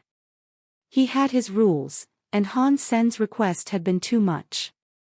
The scene froze with two men unwilling to take a step back. Mr. White smiled. "The Ice Blue Knights do have rules. Han Sen's demands are too much to ask." Before Han Sen could speak, Mr. White continued. "You don't have to join the Ice Blue Knights directly, but I could use a few more guards. And my guards don't belong to the Ice Blue Knights. There aren't too many rules with me, so if you would like to, you can come along as part of my team." "Mr. White, how could you do that? Your guards are required to be king class." Ice Blue Knight King exclaimed. "They're my guards, and I'm free to choose who I want, am I not?" Mr. White smiled. Han Sen looked at Ice Blue Knight King, and then he looked at Mr. White. He was confused. Chapter 2209 Bring It. If you want to. Night River King thought Han Sen wouldn't be allowed to go with the Extreme King, but when he saw the recruitment roster the next day, Han Sen's name was on it. This made him exuberantly happy. Han Sen had just been added that day. Seeing his name there made Night River King want to scream in joy. "Good! This is exactly as I'd hoped." Night River King had to do his best to contain his mirth. If Han Sen was gone, then it wouldn't just be Cold Palace that Night River King could keep for himself. He could likely take over Planet Eclipse unhindered. He could erase all trace of Han Sen having ever existed in Narrow Moon. Over the next few days, Night River King was on Cloud 9 as he waited for Han Sen to be taken away by the Ice Blue Knights. The recruitment process was still ongoing, and the elites on Planet Eclipse soon started packing their things. It seemed as if Han Sen really was on his way out. Night River King couldn't wait for the 15th of the month to come, so he could bask in and absorb all the moonlight he wanted. The Ice Blue Knights would leave on the 14th. He could go and absorb moonlight the day after that. He was so happy. As Han Sen packed his things, he began making plans. Bauer, Little Angel, Zero, Han Menger, Huang Fujing, Han Yen, Ji Qing, Little Silver, Little Invisible, and Little Star were going with the group of knights as well. But they wouldn't actually be Ice Blue Knights themselves. Instead, they would act as guards tasked with protecting Mr. White. Mr. White was obviously important, but other than that, Han Sen didn't know exactly what position the man held within Extreme King society. He only knew that the Ice Blue Knights referred to the man as an advisor. But even the half-deified Ice Blue Knight King greatly admired him. If he hadn't agreed to be Mr. White's guard, then Han Sen would never have been allowed to bring so many people with him. The only people they left behind on planet Eclipse were those that wouldn't be able to grow in the chaos systems. Little Angel and the others had developed as far as they could on planet Eclipse, so going to the systems of chaos would allow them to continue gaining strength. He had wanted to tame the Shadow Queen Bee, but he had no more time. He eventually had no choice but to kill it inside its hive. Otherwise, after he and his strongest people left, there'd be no one left to control the queen bee. The base would be in trouble once the queen bee started breeding again. Mutant Xenogeneic Duke Shadow Queen Bee killed. Mutant Xenogeneic Gene found. Obtained Shadow Queen Bee Beast Soul. Han Sen was happy. He hadn't expected to earn the Shadow Queen Bee's Beast Soul. He looked into his sea of soul to examine what sort of beast soul it was. Ordinary shadow bees were toxic arrow beast souls, so gaining a Duke toxic arrow beast soul wouldn't be bad. Mutant Shadow Queen Bee, Pet Beast Soul, Evolvable. Han Sen was shocked to see the description, but disappointed as well. Pet beast souls needed to reach combat mode if they were ever expected to fight. He didn't have the time to grow a pet right now. But after he thought about it, Han Sen's eyes lit up. He realized that the Shadow Queen Bee pet beast soul was different. It could reproduce endlessly. If Han Sen could keep cultivating it, the pet could spawn additional bees out of flesh on the battlefield. It could be used to spawn an infinite number of bees. The most important thing, though, was the fact that it was evolvable. If the Shadow Queen Bee could reach King Class, then it should be able to spawn King Class Shadow Bees. When Han Sen thought about King Shadow Bees flying everywhere, he felt incredibly happy. I have to grow this pet. Han Sen merrily summoned the Shadow Queen Bee. A red crystal Shadow Queen Bee began to fly all around Han Senator. It looked like a very calm being, but it was small too. It was far smaller than the original Shadow Queen Bee. It was only around the size of a man's fist. It looked as if it needed to reach battle mode before it would become a proper queen bee. Han Sen wasn't a duke yet, so he couldn't consume the queen bee's mutant xenogeneic gene. He would need to hold on to it for a while. Han Sen gave Xie Qing King a ring, and he told his old friend that he was joining the Extreme King. Han Sen also told him that he shouldn't ever go back to planet Eclipse. After everything was established, the recruitment drive for the Ice Blue Knights was over. Out of the whole of Narrow Moon, only a dozen elites had been selected. They were mostly rebate earls and marquises, with a single duke joining as well. The day that the Ice Blue Knights would be leaving, Han Sen brought his companions to them to enroll. Night River King was grinning like a lunatic, and when he saw Han Sen taking his whole family with him, he laughed and said, "Han Sen, you can leave them here. I will be delighted to look after your friends and family." Han Sen looked at Night River King and smiled. "Thanks, but no thanks. They are coming with me to join the Ice Blue Knights." Night River King looked at him with disdain. "What do you think the Ice Blue Knights are? Do you think you can take along anyone you want to?" Black Moon King and Moon Will King didn't know what Han Sen was doing either. It was hard enough for someone to join the Ice Blue Knights, but bringing family and friends along was simply out of the question.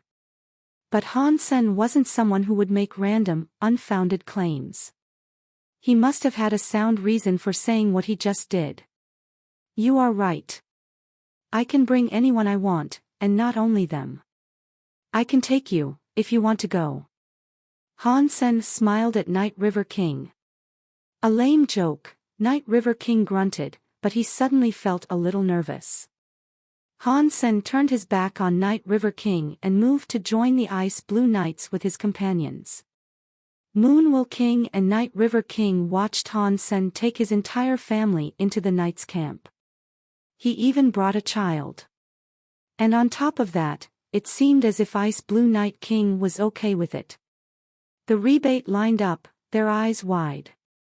They couldn't believe that this was happening. This was one of Extreme King's top 10 knight groups. Everyone knew how hard it was to enlist with any of them. Many of the rebate nobles had wished to send their kids to join them, but only the people that passed the tests were allowed in. Han Sen's people hadn't even undergone the tests, and what's more, there was a child amongst them. But they joined the Ice Blue Knights without hindrance. This greatly surprised the onlookers. Night River King looked aghast. Han Sen had taken his whole family. He wouldn't be able to beat Han Sen even if he claimed Planet Eclipse. Night River King gritted his teeth. Ice Blue Night King then suddenly said, "Night River King, I need people right now. I will have you join the Ice Blue Knights and work for Extreme King. Come now." Everyone in Narrow Moon was shocked. Night River King looked shell-shocked. He forced a smile. "Thank you, but..." Before Night River King could finish his sentence, Ice Blue Night King revealed a conscription paper. He said, "This is a recruitment order that comes straight from the Extreme King's ruler. Are you going to go against this decree?" "I won't." Night River King looked ill. He was as stunned as he was angry. He thought about what Han Sen had said, then turned to look at him. Han Sen was smiling his way. Chapter 22:10 Black Hole Spider. Inside a ship that was bound for the systems of chaos, Han Sen and Han Yen were engaged in a card game. They had been flying for a long time, and boredom had set in. The Ice Blue Knights wouldn't play card games, even if they were bored to death. But Han Sen and the others were Mr. White's private guards now, so they could play any game they wished because Mr. White allowed it. Mr. White was actually playing with them. Han Sen, Mr. White, Han Yen, Ji Qing, and Bauer were all playing together. Zero and Little Angel hadn't been interested. Han Menger was probably off obsessing over her beloved bows, and Little Silver and Little Star were resting. In the room where they were playing cards, the only people that weren't very close to Han Sen were Mr. White and another guard. The guard was a man named Crime, who belonged to the Lane race. He was 3 meters tall, and his body looked lean and powerful. He had long blonde hair that brushed his shoulders, and his square face was alarmingly serious. His eyes gleamed brightly. His black armor had gold markings, and a gold lion sword was belted to his waist. It looked like a sturdy weapon. He was different from Han. Senator Crime was one of Mr. White's guards as well, but he was a king of the lane. He was a very smart person, and he had a keen insight into things and people. Every time he looked at Han Sen and the others, he couldn't help but frown. A group of marquises, and even earls, had become Mr. White's guards. It seemed like some sort of bad joke. He didn't think they were worthy, and they would cause nothing but trouble. When they failed, he would have to pick up the slack. But Crime wouldn't voice any of his concerns because the decision had come directly from Mr. White. He was just going to do his job, and at the same time, keep his eyes trained on the others. "Okay, I'm done. This is boring," Han Sen said as he lost again. He stretched long and slow. All the chips on the table were heaped close to Bauer. It looked like she was sitting beside a small mountain. Han Sen owed her a lot of money now. Ji Qing, Han Yen, and Mr. White had lost, too, though not as much as Han Sr. "Let's play again," Ji Qing said, feeling desperate. She had lost even more than Han. Senator Ji Qing's luck had never been this bad before. Everyone was losing, and she almost thought that Bauer was cheating. Han Sen started to say something, but before he could, an alarm sounded. Han Sen stood up. Mr. White smiled and said, "Don't worry. That is a silent alarm, not a battle alarm. Let's head for the control room." The others stayed in the room while Han Sen went to the control room with Mr. White and Crime. When Han Sen arrived in the control room, he noticed that Ice Blue Night King was there. The other important crew members of the ship were there as well, and that included Night River King. Night River King gave Han Sen a frigid glance. He didn't look angry, but Han Sen knew that the rebate wanted to kill him. Ice Blue Night King stepped over to Mr. White and explained urgently, "Mr. White, we have spotted a black hole spider. We're remaining in silent mode to avoid disturbing it." Han Sen looked at the monitors and saw a black spider hovering in space. The creature was as big as a planet. The spider web encompassed a whole bunch of other planets, making the entire area look like a net of unbelievable size. The black hole spider was lying in the net's center. This was Han Sen's first time ever seeing something so big. Humans were tiny creatures before it, as small as bacteria by comparison. The whole Ice Blue fleet went into silent mode, and all their lights went dark. All their scanning and communications equipment were switched off as well. They shut down most of their thrusters, as well, so only a few were left running on minimal power. And then, the ship slowly drifted past the black hole spider. The systems of chaos are scarier than I imagined, Han Sen thought. That black hole spider must have been deified, and even the Extreme King Knights wouldn't dare to touch it. The ship slowly drew nearer to the black hole spider. As they approached, Han Sen's brow furrowed. There were many smaller creatures living on it. Seeing Han Sen look visibly surprised, Mr. White explained to him, "The black hole spiders themselves aren't too threatening. It doesn't bother to hunt small creatures like us. It eats planets, meteors, and even ships. But as long as we don't enter its proximity, we ought to be safe. However, there is an entire biosphere of creatures that live on the black hole spider, including many elites and kings. To us, they are more threatening than the spider itself. If there are so many xenogenics living on it, can we kill and harvest them?" Han Sen asked with keen curiosity. "Of course, but only if you aren't afraid of attracting the black hole spider's attention," answered a knight behind Ice Blue Night King. It took the ship 3 hours to pass by the black hole spider safely. They didn't alert the black hole spider to their whereabouts, and neither did they draw the attention of the xenogenics living on it. Everyone felt great relief when they had made it through. The Ice Blue Knights really didn't want to deal with the black hole spider or its entourage. Han Sen thought the danger was over, but suddenly, an explosion came from behind them, rocking the entire ship. A loud alarm began to blare. "It's a galactic shrimp. Tell our ships to enter battle formation and prepare for a fight," Ice Blue King commanded. The other ships in the fleet started to fire their weapons at the threat. Lights were flaring everywhere through space as powerful explosions erupted all around them. Han Sen could see from the video feed that there was a shoal of what looked like shrimp, only they were glowing blue and around 10 meters long. They swirled around the ships. They bounced around with small flicks of their bodies. Whenever they moved close enough, the shrimps would become a blue light that pelted the ship. Their hard shells could blow 50-meter-wide holes in the hull of a vessel. There were lots of explosions. The powerful heavy guns of the ships turned to fire on the galactic shrimps. Each round was like a sun that could consume swathes of galactic shrimps at once. But even so, more and more were coming. Many blue lights shone around them. The galactic shrimps seemed countless. Boom! Boom! Boom!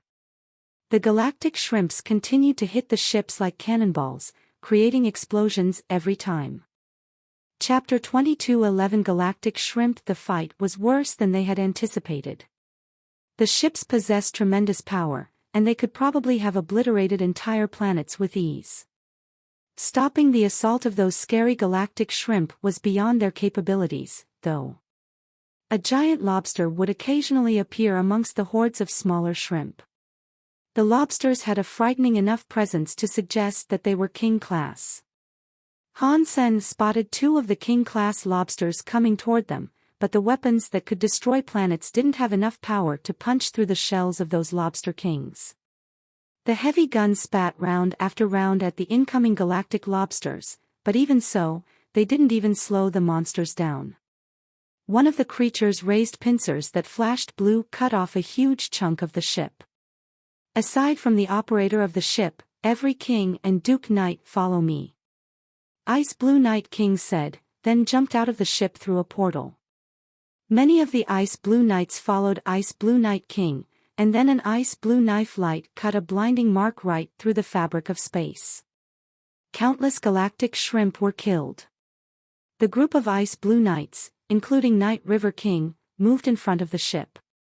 They were going to cut a path for the ships to escape through. Night River King hated Han Sen more than ever right then. If it wasn't for Han Sen, he would have been enjoying his life in Narrow Moon as a lofty king. He wouldn't have been doing any fighting. Thinking of this hate, Night River King used his mind to project images of Han Sen onto all of the galactic shrimp near him.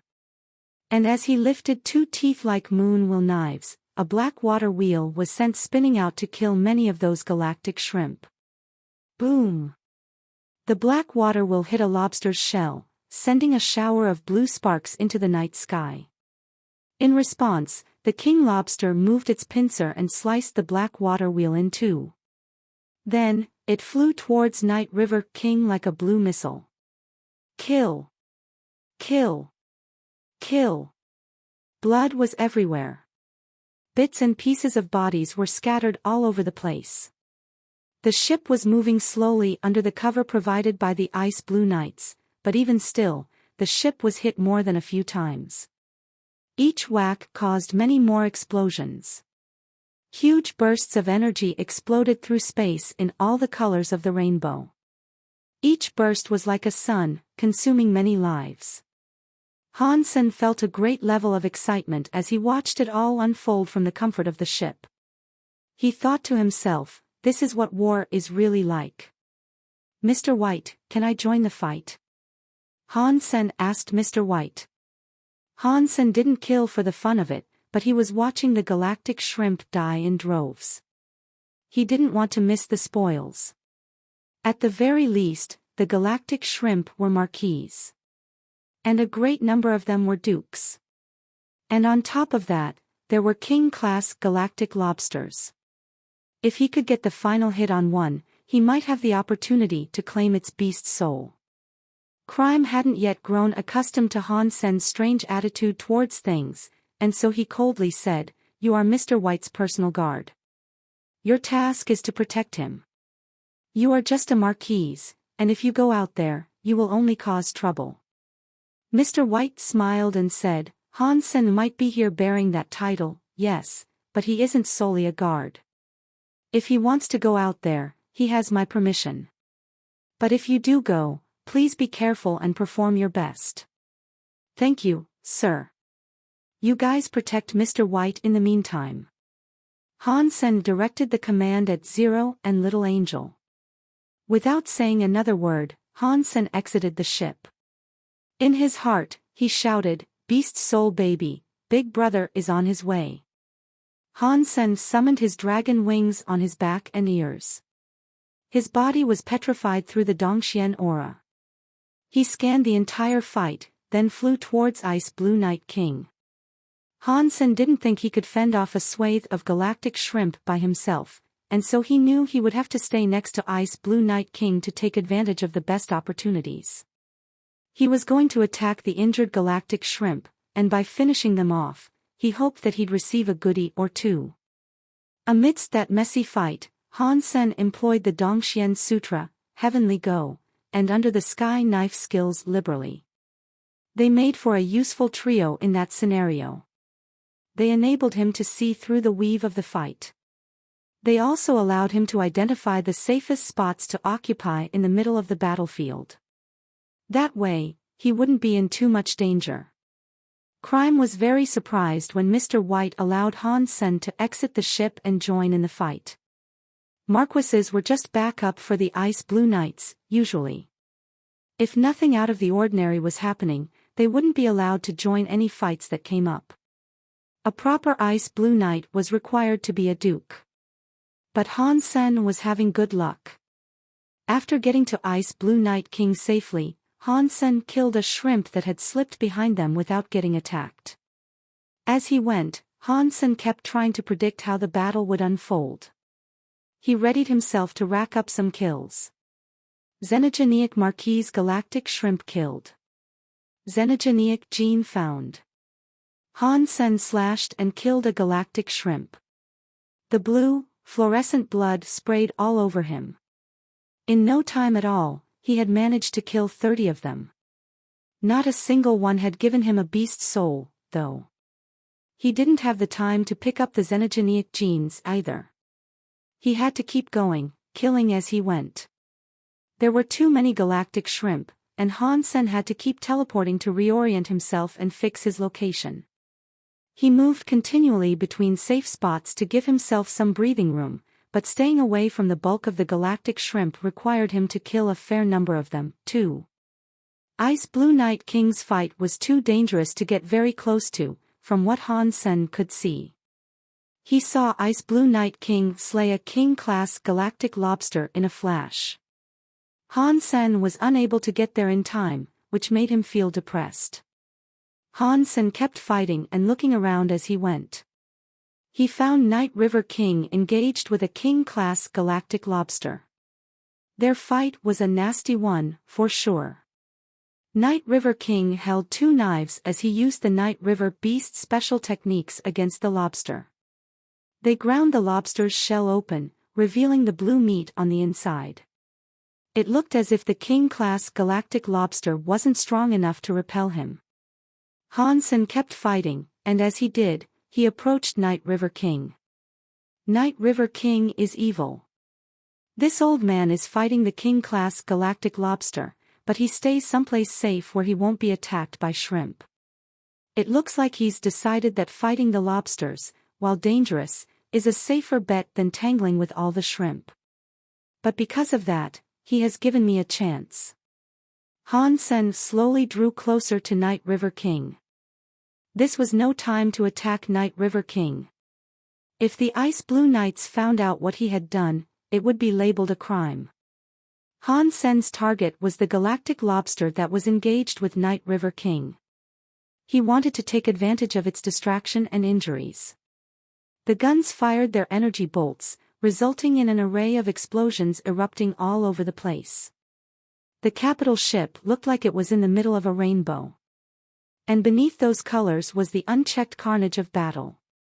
Countless lives were being consumed. It really wasn't fair. Chapter 22:12 Mutant Galactic Shrimp. Night River King's power wasn't impressive when compared to other kings. That skill he was using now was very powerful, though. As he fought, even the king-class galactic lobsters were hurt by the attacks he hurled. Sections of their shells were shattered by the force, and the revealed flesh began to rot away immediately. Night River King sure has some skill, Han Sen thought to himself. He kept moving around the battlefield, waiting for his best chance to strike. Due to Night River King not having explosive powers, Han Sen had every chance to secure a final hit if he got the timing right. If Han Sen had been following around another king, one that had explosive powers, he wouldn't have stood a chance. Explosive attacks of king level would tear the lobster apart too quickly for Han Sen to slip in a final blow. Xenogenic Marquise Galactic Shrimp killed. Xenogenic Gene found. Obtained Galactic Shrimp Beast Soul. Han Sen was relieved to have finally gotten a beast soul. After killing so many galactic shrimps, at least one was willing to yield me something. Han Sen didn't have the time to inspect the beast soul at that moment, though. He had to focus his attention on the fight. He didn't want to stumble into danger while he was distracted. He didn't want to make use of his demon bug by Sema unless it was necessary. His ghost teeth knife was glowing a dark shade of purple. Its knife airs, when unleashed, killed large numbers of galactic shrimp. There were hordes of xenogeneics occupying that parcel of space, though, so he wouldn't be able to kill them all. While Han Sen watched things unfold, a Duke-class Ice Blue Knight was fighting a galactic shrimp. That galactic shrimp looked a little stranger than the usual variety. It definitely wasn't a king-class galactic lobster, but it was bigger than a normal galactic shrimp, and it had a translucent blue body. That soft blue glowed with the light of stars. A mutant xenogeneic. Han Sen immediately focused on that fight. The Ice Blue Knight was strong.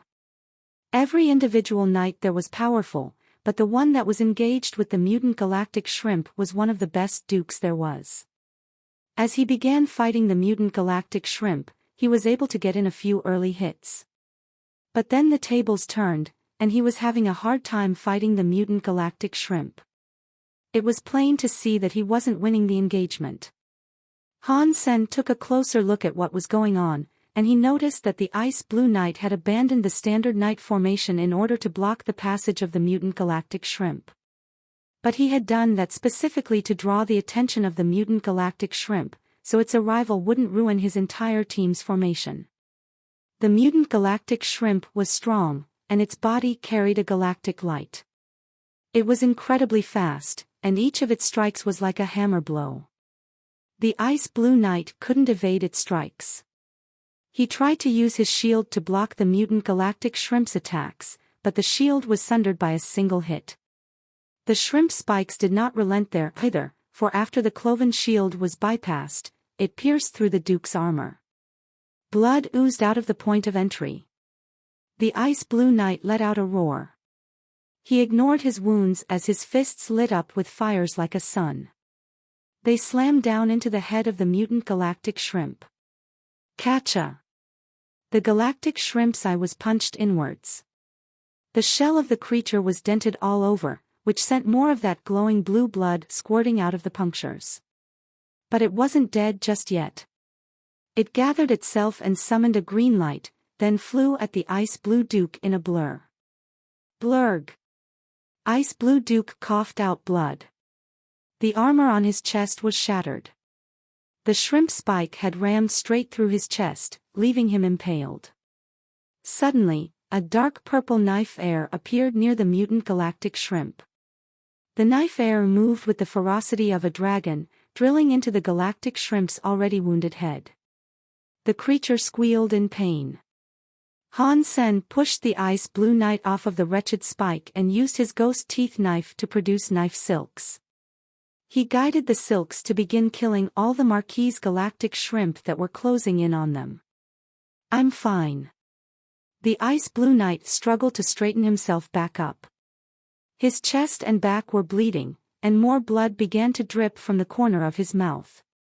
But even so, he was already back up and wading into the fight. His body was on fire, and his fists were like suns. He threw more punches at the mutant galactic shrimp. Crap! You're badly injured, and you still want to fight it. Han Sen didn't dare slow down as he mused, though. He kept swinging his ghost teeth knife, determined to get the last hit no matter what. That Ice Blue Knight looked like a red bear. He was 3 meters tall, and he possessed a disturbing amount of strength. The power he summoned looked like a raging fire, and each punch was like an entire sun exploding. His attacks really did leave Han Sen speechless. If he hadn't punched open the mutant galactic shrimp's shell already, Han Sen wouldn't have been able to pierce through it like he had. The fiery Ice Blue Knight was back to fighting the mutant galactic shrimp, though. Han Sen was fast, and he kept circling and attacking at the same time. He could slow their foe down and make the Ice Blue Knight's fight a bit easier for him. Pang! Pang! Han Sen hovered in the air, casting his petrification shockwave. It petrified all the lesser galactic shrimp in the area, but it didn't do very much to the mutant one. The attempted petrification only slowed it down a bit. Han Sen was clutching his ghost teeth knife, and he summoned his spell rocket launcher. He fired a rocket that hit the mutant galactic shrimp, resulting in a mushroom cloud explosion. The galactic shrimp was marked with the symbol of a turtle, too. That definitely slowed the beast down. But in that universe, turtle didn't do much to a creature that was flying. Even so, Han Sen's petrification and turtle rocket attacks made the fight a lot easier for the Duke.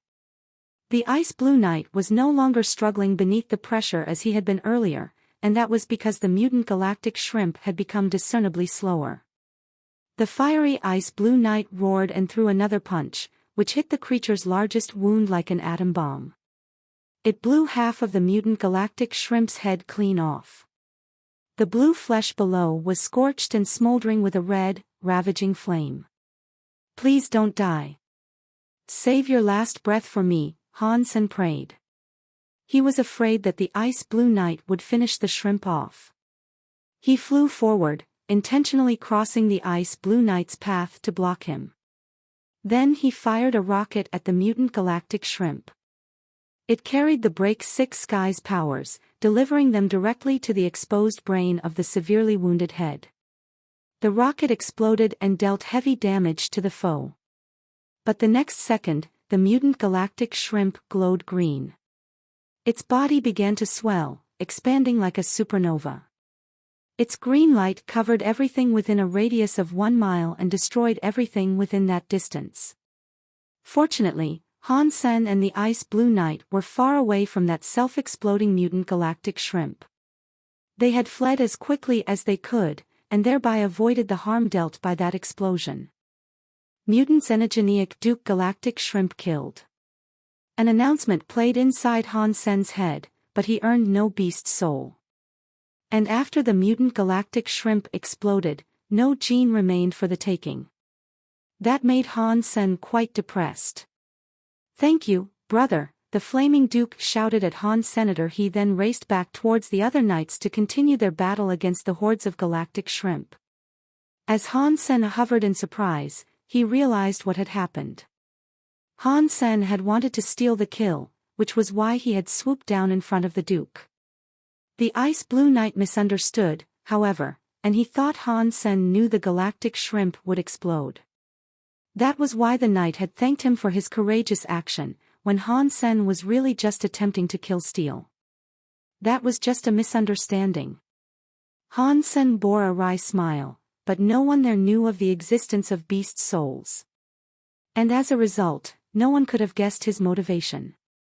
Han Sen didn't plan on explaining it, though. He didn't have the time to do so, even if he had wanted to.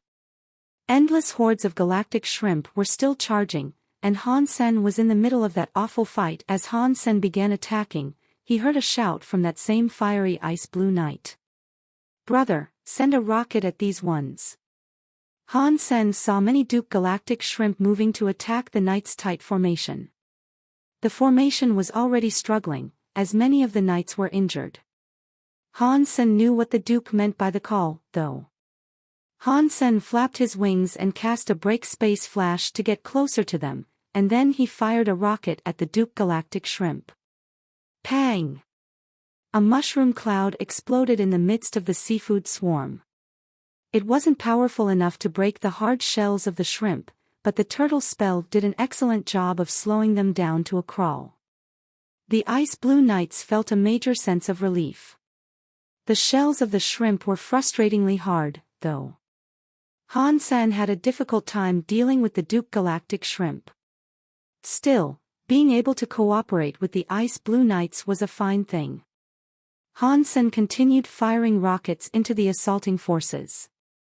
The rockets soared into the most dangerous droves of shrimp, and they took a great deal of pressure off the knights in battle. Crime was surprised by what he was witnessing, as well. Han Sen was just a marquise, but he was proving very beneficial to their forces. It not only surprised Crime, but it made a lasting impression on him as well. "I didn't expect him to prove so useful," Crime said. Mr. White smiled. "He and Lone Bamboo in Sky Palace are knife and sword masters. Although he is a marquise, his abilities put him on the same pedestal as a duke. Crime didn't know Han Sen, but he had heard about Lone Bamboo. The fight between Lone Bamboo, and Evil Eye was quite famous, and many of the extreme kings had watched it. Crime was one of them. Crime was surprised. He is on the same level as Lone Bamboo. Mr. White laughed. You've seen his performance.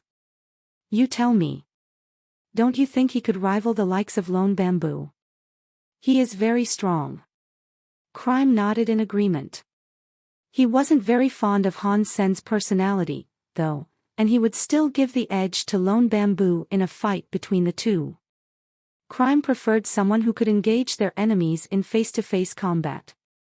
He couldn't appreciate someone like Han Sen, who kept changing positions to unleash sneaky attacks.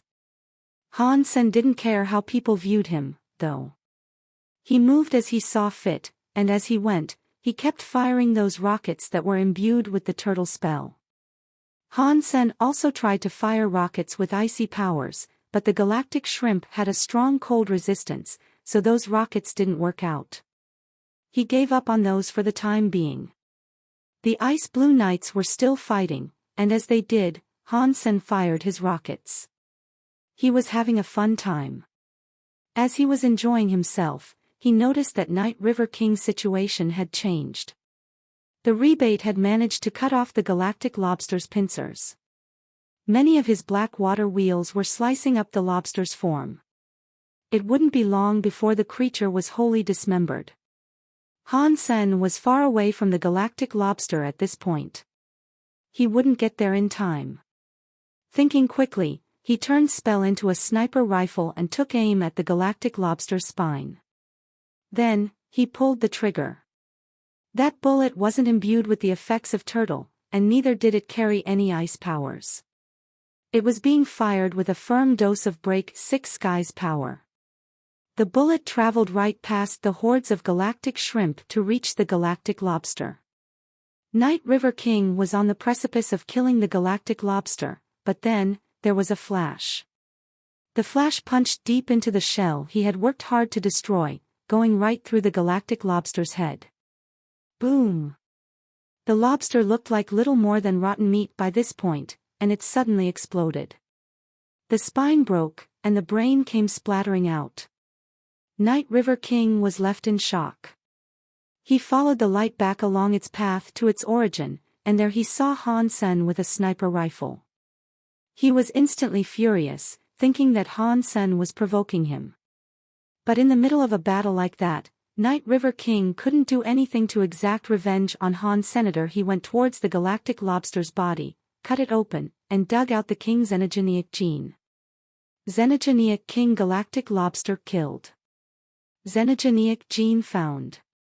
Obtained Galactic Lobster Beast Soul. The announcement, when it echoed inside Han Sen's head, almost left him groaning in pleasure. He had managed to snag a King-class beast soul. Han Sen couldn't kill King-class xenogenics himself, especially in the midst of a dangerous battle like the one he was currently engaged in. I am the sniper elite that can take aim and fire a bullet into the soul. Han Sen was feeling rather cocky about this. The fight went on, and many more galactic shrimp were killed. Many knights were killed, too. Under the siege of the galactic shrimp, Ice Blue Knight King and the remaining Ice Blue Knights were eventually able to clear a path for the ships to get past and escape. Han Sen had killed countless galactic shrimp, and the exhausting performance had cost him a lot of energy. By the time he was done, he was feeling very numb and very tired. The ship that once looked like a planet was totally wrecked. There were fires everywhere, and smoke trailed off in its wake. Suddenly, the blue lights all around went dim. The galactic shrimp began to withdraw, and the Ice Blue Knights could once more see the black, empty canvas of space. Strangely, it looked as if the galactic shrimp had been stopped by something. They didn't follow. They all gathered up where Han Sen had been, like a mountain. Only a few went by, but they soon flew back to that mass. We are out of their territory now. Someone shouted, and all the knights cheered. Pretty much all the ice blue knights were injured, and the ship was practically destroyed. This situation wasn't good. They were in sad shape, and they had only just entered the systems of chaos. They had a while still to go before they reached the base of the ice blue knights. These are the systems of chaos, and anything can happen here. Ready yourselves for death, Mr. White said when Han Sen returned to the ship. No one had expected to encounter the galactic shrimp just as they were leaving that system, and the ice blue knights had taken a lot of casualties. The majority of them had made it through, though. All in all, the battle had gone well. The knights were also just happy that they had not woken up the black hole spider. If they had, their entire army would have surely perished, not just the few they had lost to the shrimp. The bodies of the dead knights couldn't be retrieved, since no one could return to the territory of the galactic shrimp and recover the deceased. Even if they could have gone back, the perished would have been eaten by the creatures by now. They had lost much in that fight. They couldn't bring back the xenogeneic genes or the bodies of those they had slain, there hadn't been time to collect anything. And after leaving, they couldn't quite think about returning. The ships had been extensively damaged. Fortunately, the ships were designed to repel the assault of xenogeneics. The armor of the hull was like the crust of the earth. Although the ships were badly battered, their cores weren't harmed. As a result, they could still fly. As he rested, Han Sen looked over the galactic shrimp and galactic lobster beast souls he had retrieved. Han Sen had earned many galactic shrimp beast souls, including 16 of Marquis rank and one that was Duke. That was far more than he had expected. He had forgotten how many shrimp he had actually killed over the course of the battle. Galactic Shrimp Beast Soul, Sword. Han Sen summoned the Galactic Shrimp Sword Beast Soul. Then, a 2-meter-long greatsword appeared in Han Sen's hands. It wasn't as heavy as a normal greatsword, though. The Galactic Shrimp Greatsword was like the spike at the end of a galactic shrimp.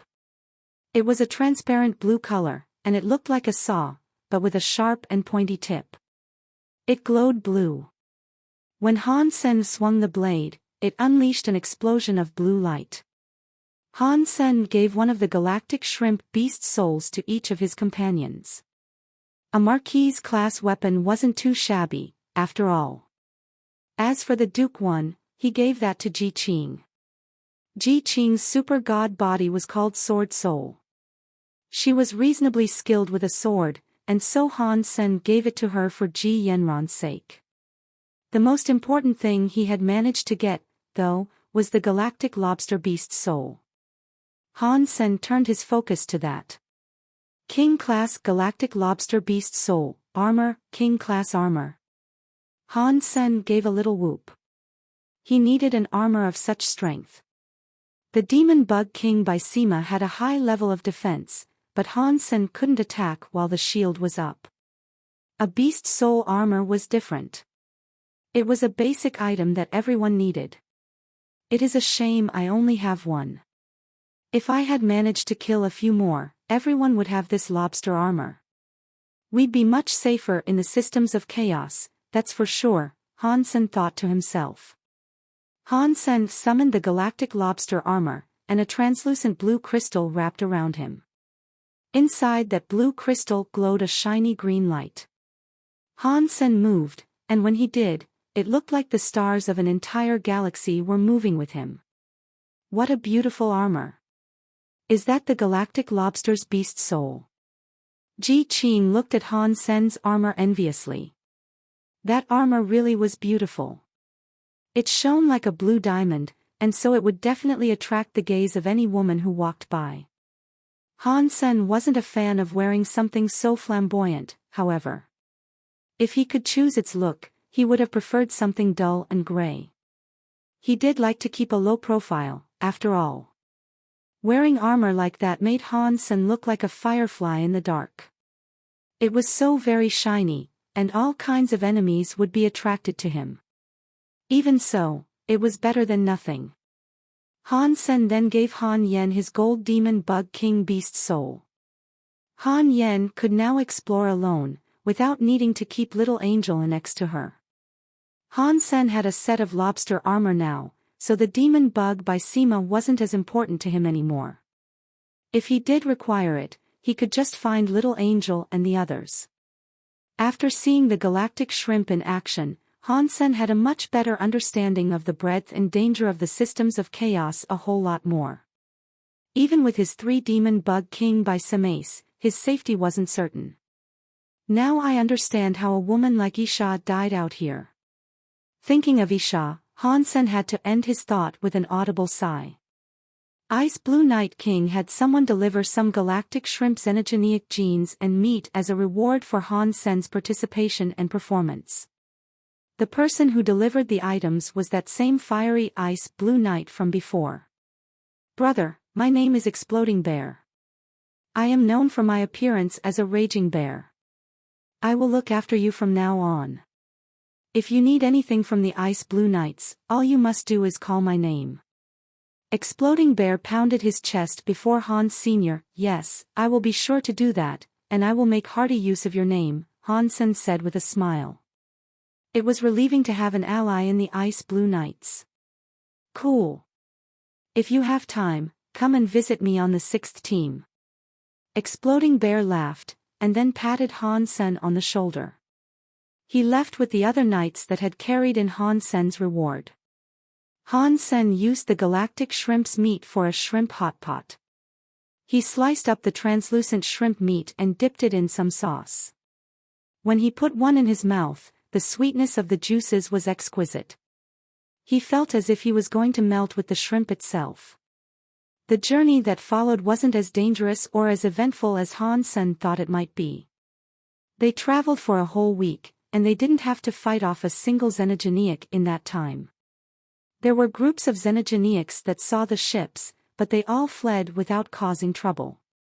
There was nothing to do, and at one point, Han Sen joined Exploding Bear for a drink. Exploding Bear was captain of the 6th team.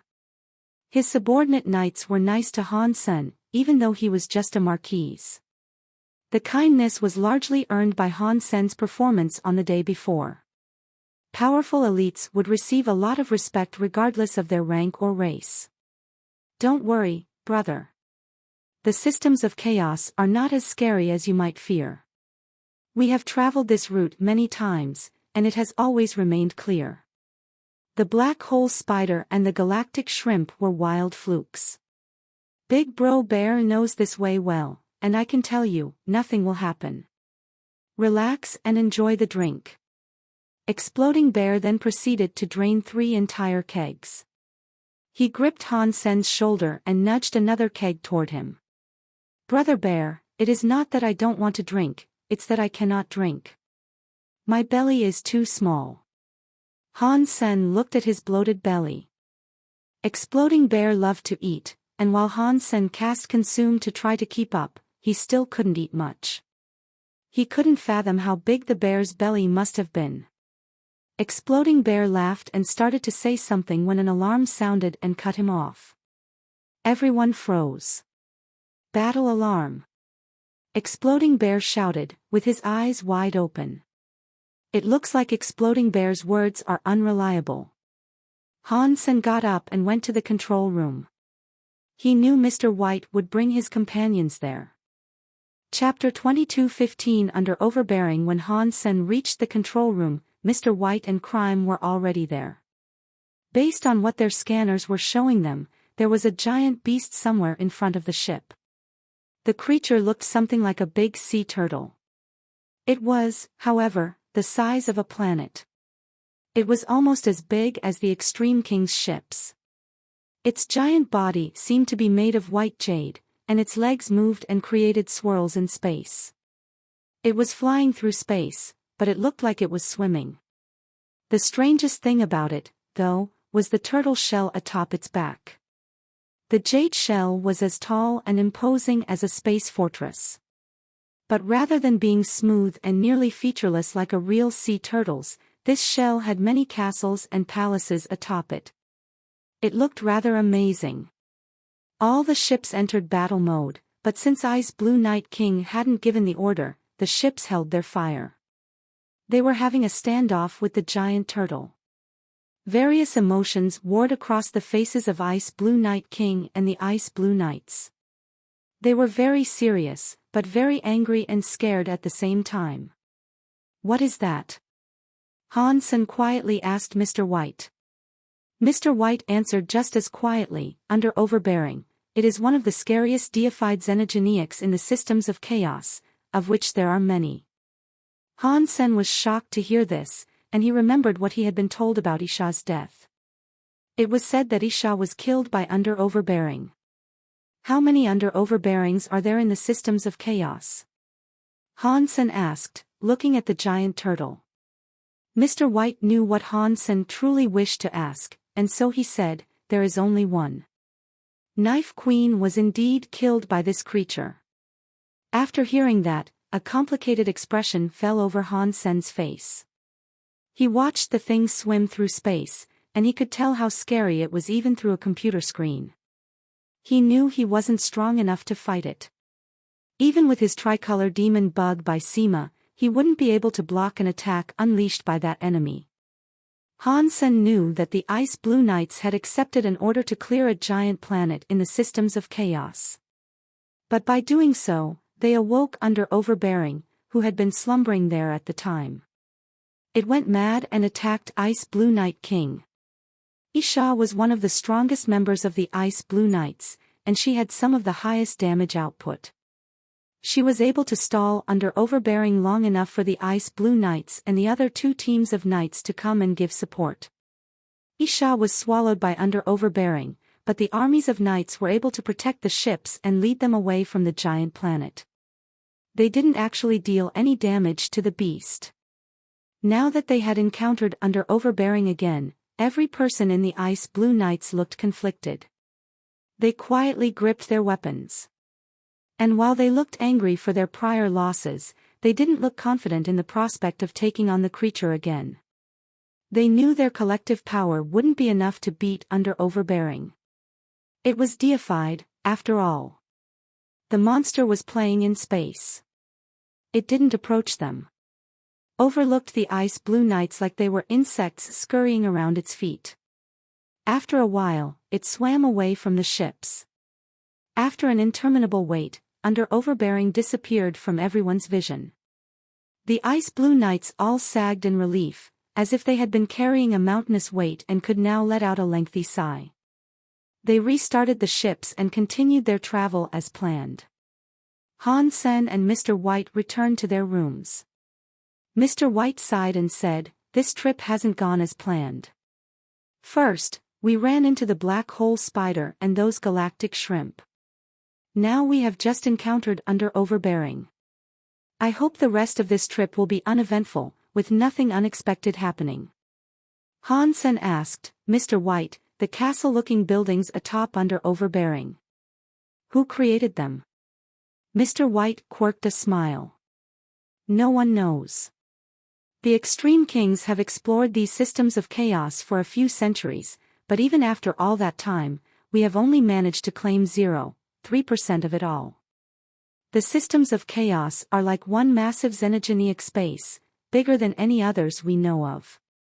Only sacred could compare to this place.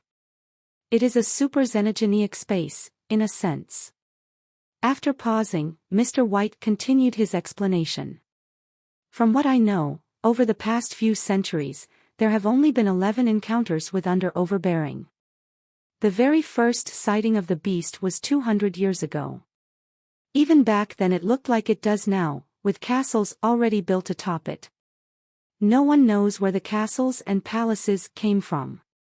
While we have spotted it many times, no one has ever seen any evidence of creatures living in those constructs.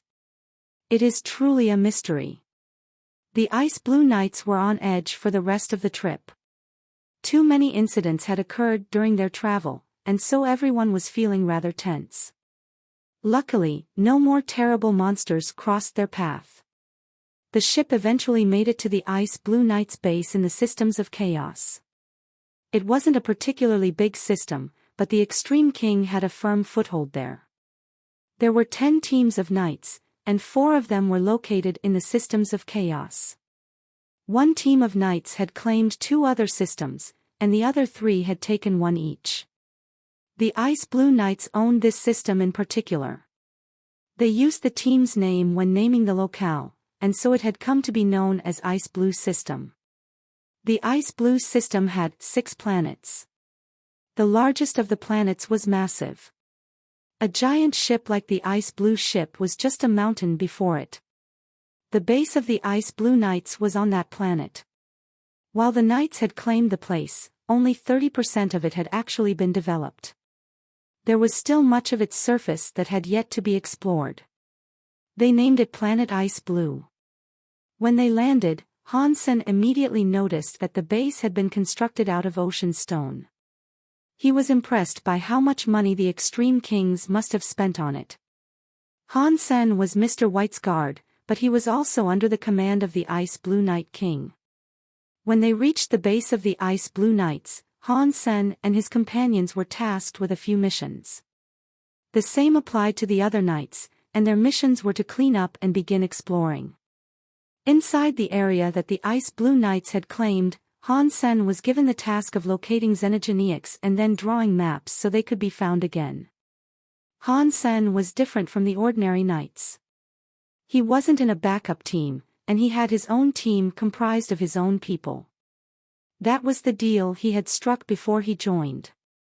If he had joined the Ice Blue Knights the usual way, Han Menger and the others would likely have been scattered across the different teams, and Han Sen wouldn't have had any way to keep them close. Now that Han Sen worked for Mr. White, Ice Blue Knight King couldn't split them up. If this hadn't been the case, Han Sen wouldn't have brought his companions there in the first place. Chapter 22:16 Cleaning job. Right after Han Sen's team arrived with the Ice Blue Knights, they were given a priority task to exterminate the xenogenics that could be found around the base. The base had been established there for some time, but xenogenics emerged constantly from the mountains. Those xenogenic hordes frequently caused trouble for the base. Han Sen's mission was to venture into those mountains and clear the creatures out. There were many bird xenogenics there, and they bred quickly. Han Sen had to wipe out their homes and destroy whatever eggs he could find. If he didn't, it'd only be a matter of time before they returned. In the midst of those mountains, Han Sen was shelling a few boiled bird eggs. He ate them and frowned. His group had been in those mountains for half a month, and they killed birds and destroyed or ate bird eggs each and every day. In the beginning, they thought the eggs were delicious, but after half a month with the eggs as their only food, they were growing tired of the taste. The Ice Blue Knights had already killed the most powerful xenogenics, so there were no kings around. There weren't even any dukes. They were mostly finding low-level xenogenics whose only skill was reproducing quickly, so none of the kills helped Han Senator, but the cleaning job did have some benefits. It would earn them points, and those points could be used to redeem items from the vendors in the base. There were Geno Arts and xenogenic genes available for redemption. Of course, to Han Sen, the potential rewards weren't worth the trouble. The things that he wanted would require a hefty load of points, and it would take a long time doing menial cleaning tasks to amass the necessary amount. Still, it wasn't entirely pointless. There were many bird xenogenics of a variety of different elements on that mountain, and that factoid gave Han Sen an idea. Han Sen couldn't use his Sun Raven Gem Beast Soul, and he needed a fire element bird Beast Soul as a base. There were many birds there, so if he was able to find a high-class fire bird Beast Soul, he could combine it with the gold bird Beast Soul. That might allow him to earn a deified Beast Soul. King-class Beast Souls could survive the merging process with a high success rate, but it would be difficult for Han Sen to kill a King-class xenogenic at his current level of strength. And since it would be hard to find one, too, he'd settle for locating a Duke. After days of constant research, Han Sen found a fire bird xenogenic that he deemed to be a suitable catch. The Ice Blue Knights had a map that marked territories that were known to be particularly dangerous. Lava Valley was one of those locations. The valley was 100,000 miles long. There was a lava river that flowed through its length, and the walls of the valley held many caves. Fire xenogeniacs frequently inhabited such spots. The most popular xenogeniacs there were the fire crows. Fire crows were pure fire element creatures. They could spit streams of fire at their enemies, and they dined on the fire bugs that lived within the lava river. They were small, though. Their bodies were only the length of a man's finger, and no bigger than a bee.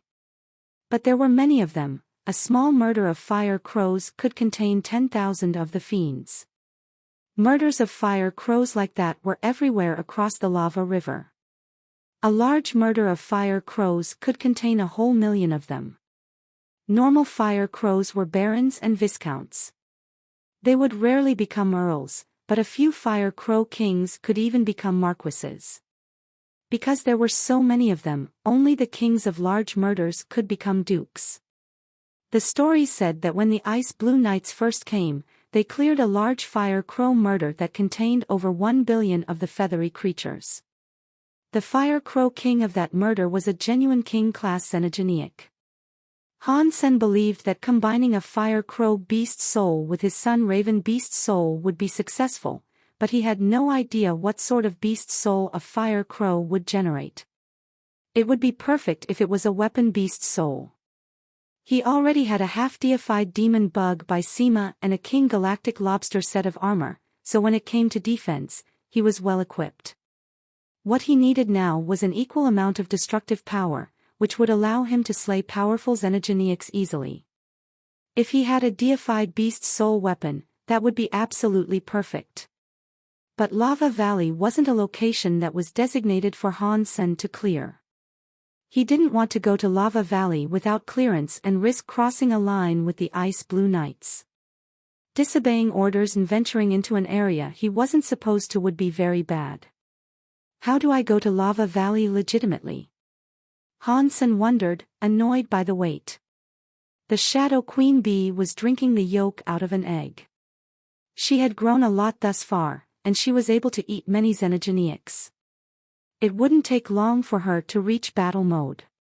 Bauer patted Han Sen on the side and lifted a small device.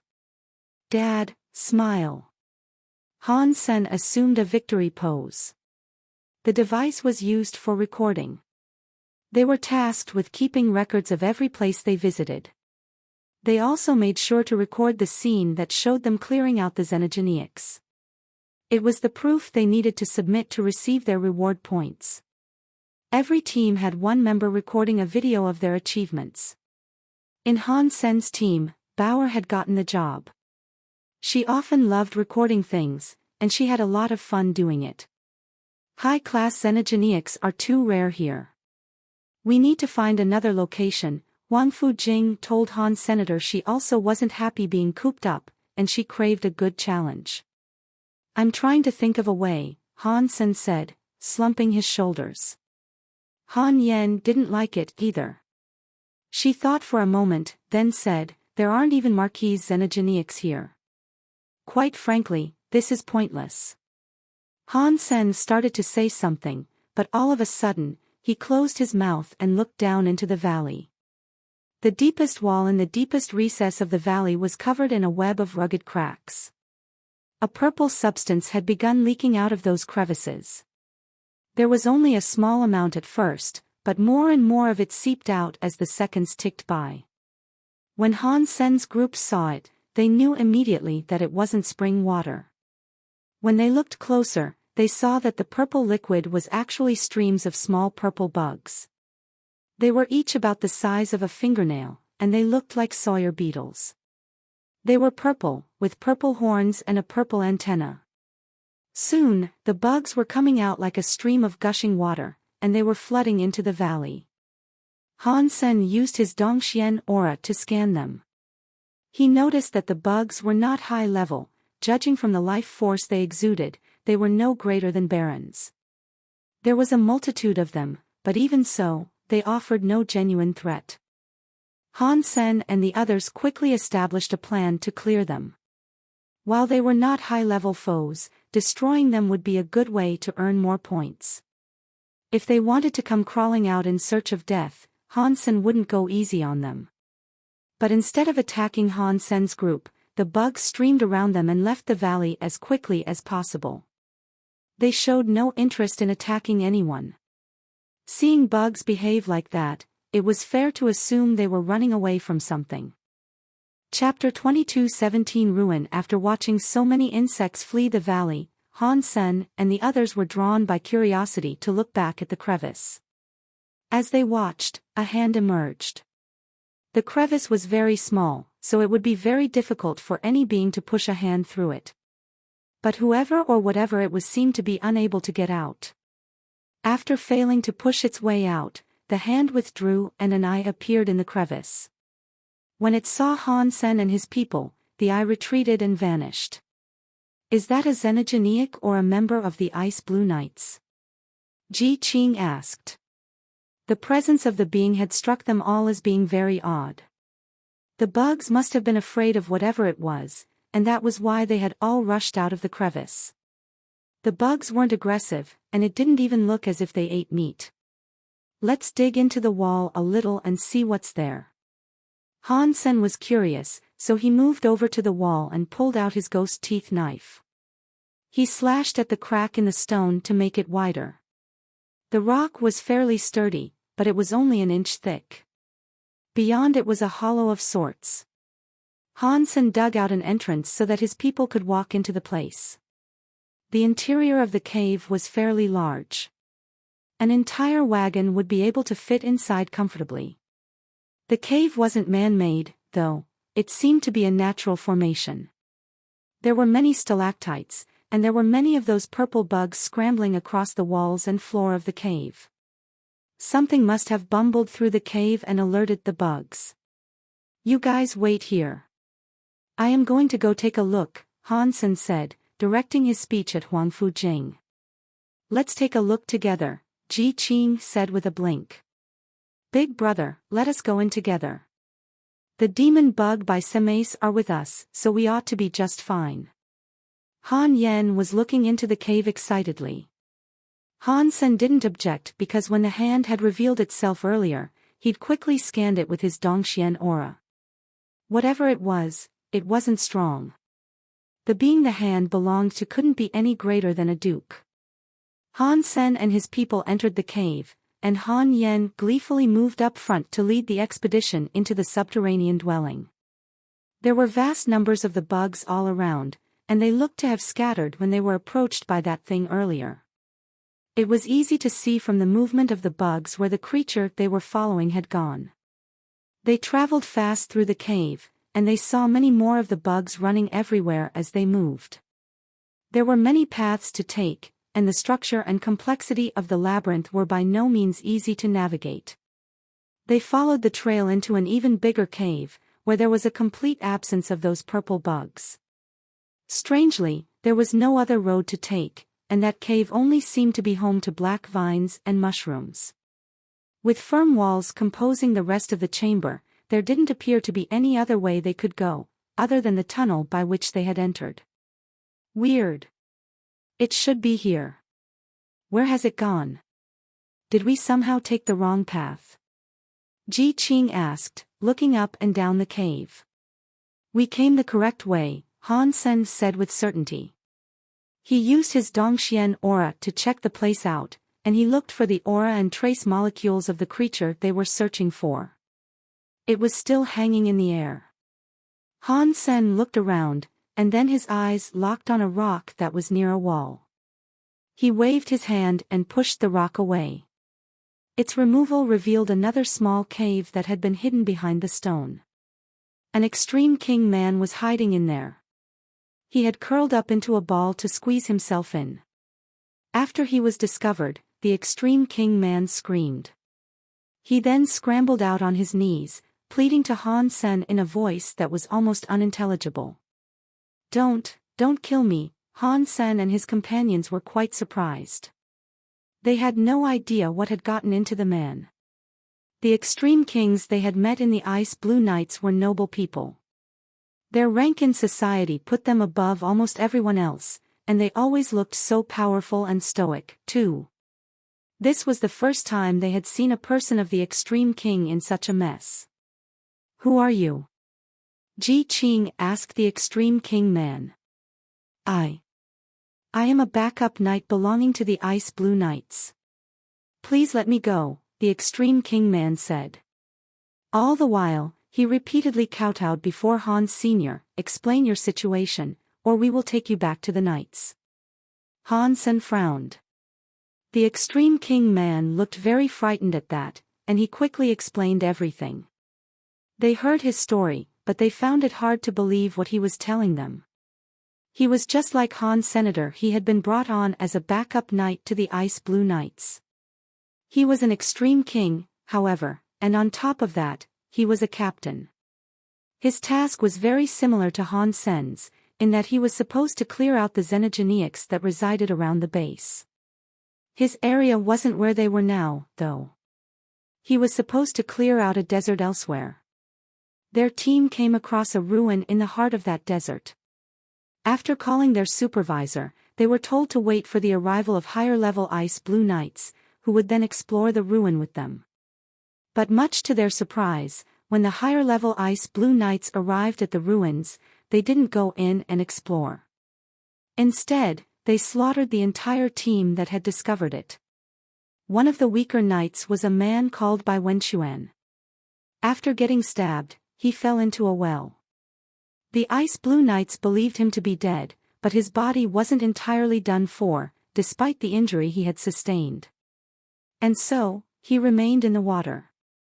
The well was connected with an underwater system, and Bai Wenquan stayed there for a long time. He didn't dare exit, for he was afraid of being killed.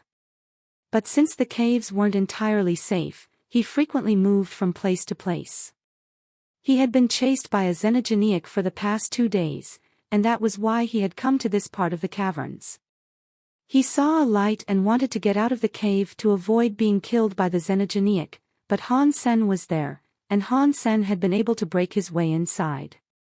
After Han Sen heard the story, he asked Bai Wenquan, what kind of civilization might that ruin have belonged to? Bai Wenquan quickly said, I don't know. I've never seen architecture like that, and I was unable to read the texts that we saw. Han Sen's face darkened, and he coldly said, in that case, we cannot help you. You know that what our team's record is impossible to delete. You have been filmed, and so if I do not take you back, I will be punished. No, you cannot take me back. If they know you saw me, and they see that I've been telling you about the ruin, they will kill you, too. Bai Wenquan screamed. I will be interested to see if they do. Han Sen signaled for his companions to draw their weapons. It looked as if they were going to kill Bai Wenquan. Sacred! Bai Wenquan shouted. The ruin was a sacred ruin. Chapter 22:18 Ghost Bone Town. Sacred had been the strongest faction in the entire universe, at one point in time. It had maintained that lofty position for a while, too. Now there were the Very High, the Ancient God, and the Extreme King. That trio composed the best of the best. But back then, only Sacred had enough power to govern the entire universe. The Sacred leader was the strongest of all, and his 10 generals were the strongest elites in existence. The ruins that Bai Wenquan and his teammates found had text that read, Ghost Bone Town, and there was a statue there of the general himself. They assumed, reasonably enough, that the town had belonged to General Ghost Bone. Did General Ghost Bone leave this ruin behind? Even if he did, there was no reason for the Ice Blue Knights to kill you.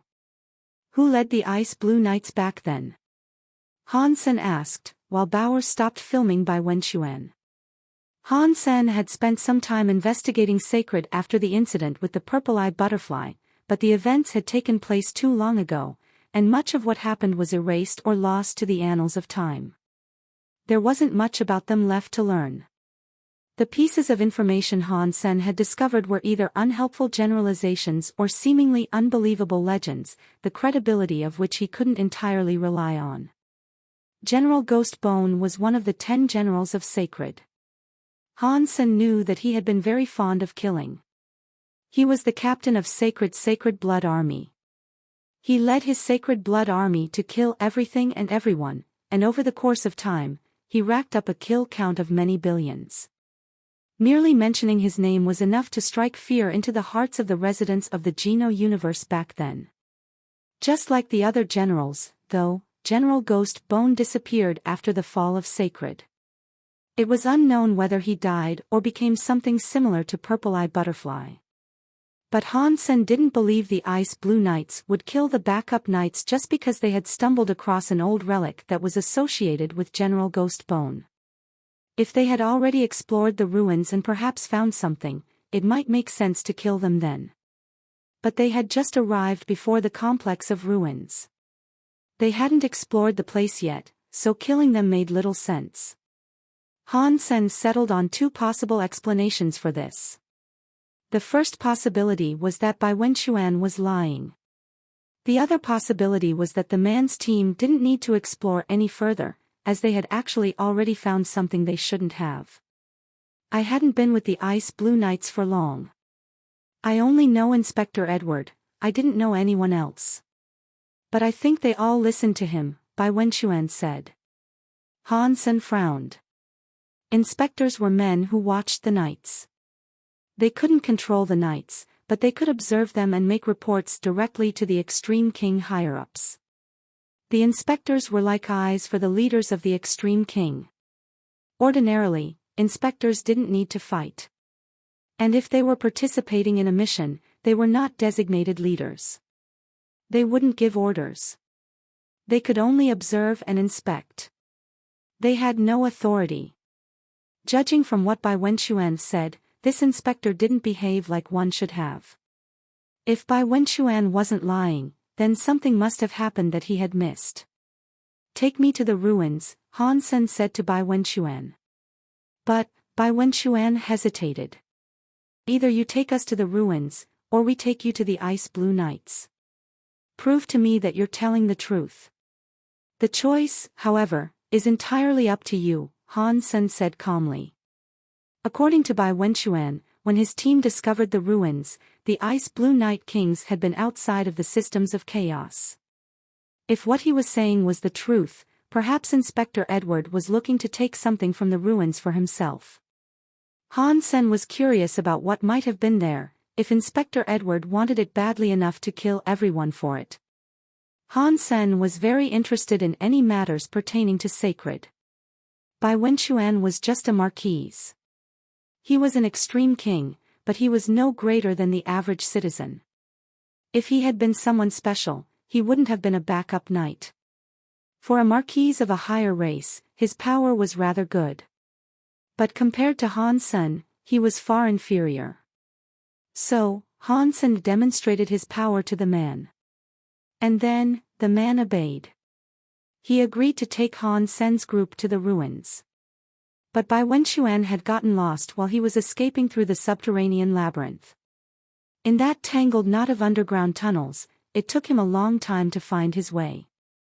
Han Sen couldn't travel across the surface, because his team wasn't in charge of clearing other regions. If the knights found out they were going to the desert, it'd be considered a failure of their duty. And there was every chance that the knights would believe that they were spies belonging to another race. Although their path wandered a little, their direction was ultimately correct, and after a day of travel, Han Sen and his crew came to an underground water system. Before they went into the river, there was a splash. A giant snake that was as thick as a barrel came slithering out. It huffed a haze of green smoke right at them. Duke-class Yin River snake. Bai Wenchuan shouted. He turned around with the intent to flee. Huang Fujing grabbed him by his shirt and pulled him back, though. As she did, Han Menger fired her arrow. A black light appeared, and it tore through the green smoke and took the creature's entire head off. The Yin River snake's giant body collapsed on the bank of the underground river. Bai Wenchuan stared. He turned to Han Menger with a blank expression. Who are you people? A marquise backup had just killed a Duke Yin River snake in one blow. People like that were supposed to be fully fledged members of the Knights. Plus, Han Sen was saying he wanted to go to the ruins. Surely they couldn't have been backup nights. Do you know Mr. White? Han Sen asked with a squint of his eyes. You mean Advisor White? You are acquainted with Advisor White? Bai Wenxuan looked surprisingly happy. Look, you might have a chance to live here. Taking you back to the Extreme Kings won't be difficult. Han Sen pretended to be mysterious. He patted the man's shoulders, and then stopped talking.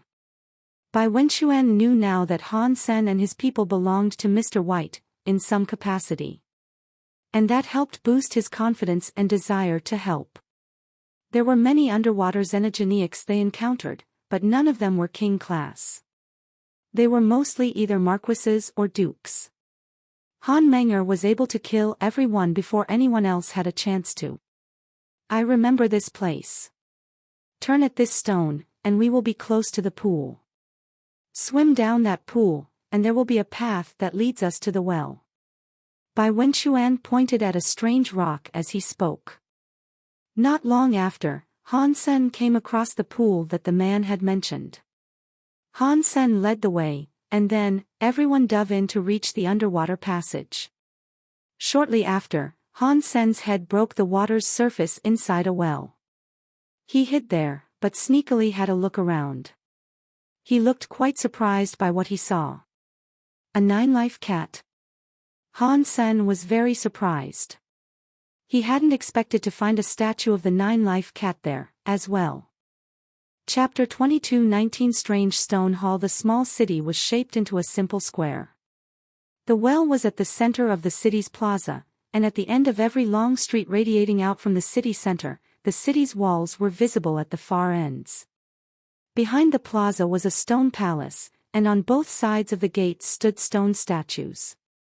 On the left side was a 9-life cat statue.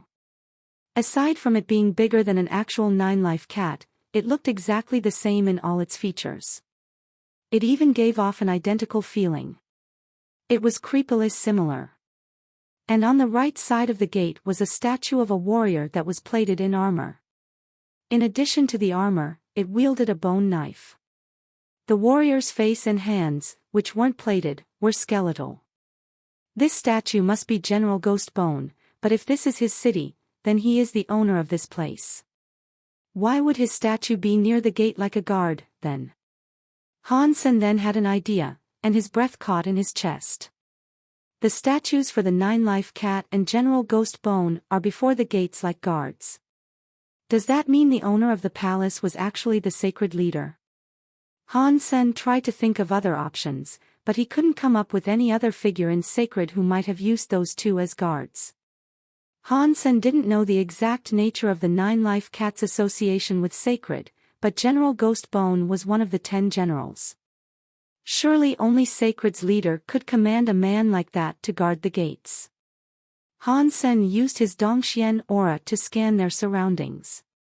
He couldn't detect any other creatures in the vicinity. Perhaps Inspector Edward had already managed to find what he had come for and then left. Han Sen didn't want to take the risk of leaving the well just yet, however. The gate ahead was open. With it being ajar, it was hard not to suspect someone might be there. He had to be careful. You guys wait here, I will go and take a look. Han Sen looked at Huang Fujing, who was beside him in the water, then he touched Little Invisible. After that, Han Sen disappeared. He climbed out of the well in secret. Han Sen approached the palace, using his Dongxian aura to hide his presence completely. Han Sen walked in front of the palace with great care. When he looked inside the palace, he was stunned. Because the city wasn't that big, the palace was mostly comprised of one hall. From his vantage point, Han Sen could see everything in the hall. And curiously, there were many holes in the floor of the hall. They were like graves. There were 2 people inside, and they wore badges that identified them as belonging to the Ice Blue Knights. They were resting atop a statue. After Han Sen saw what that upside-down statue depicted, he was even more surprised. That statue looked exactly like the one he had been in the human emperor shelter. Han Sen thought the statue inside that palace would depict the sacred leader, but oddly, it was actually a statue of the human emperor. No way. The human emperor came from sacred. These timelines don't align. The human emperor was in the sanctuaries, and he had been there for many years. Sacred was already destroyed before he left the sanctuaries. So, how can his statue be here? Han Sen walked over to the door and looked inside the hall. Aside from the human emperor statue, there was nothing else. There were only some stone tables and stone chairs. Including the human emperor statue, though, everything stone had been heavily damaged. At first, Han Sen could only see one half of the broken statue, as the other half was nearby. Clearly, someone was looking for something in this hall. But whatever it was, they hadn't found it yet. If they had, two of them wouldn't have been guarding the area as they were. Han Sen looked at those two ice blue knights, and he noted that they were neither weak nor strong. They might have been dukes, but they didn't belong to the extreme king. One of them looked like Exploding Bear, while the other looked like a dragon hybrid.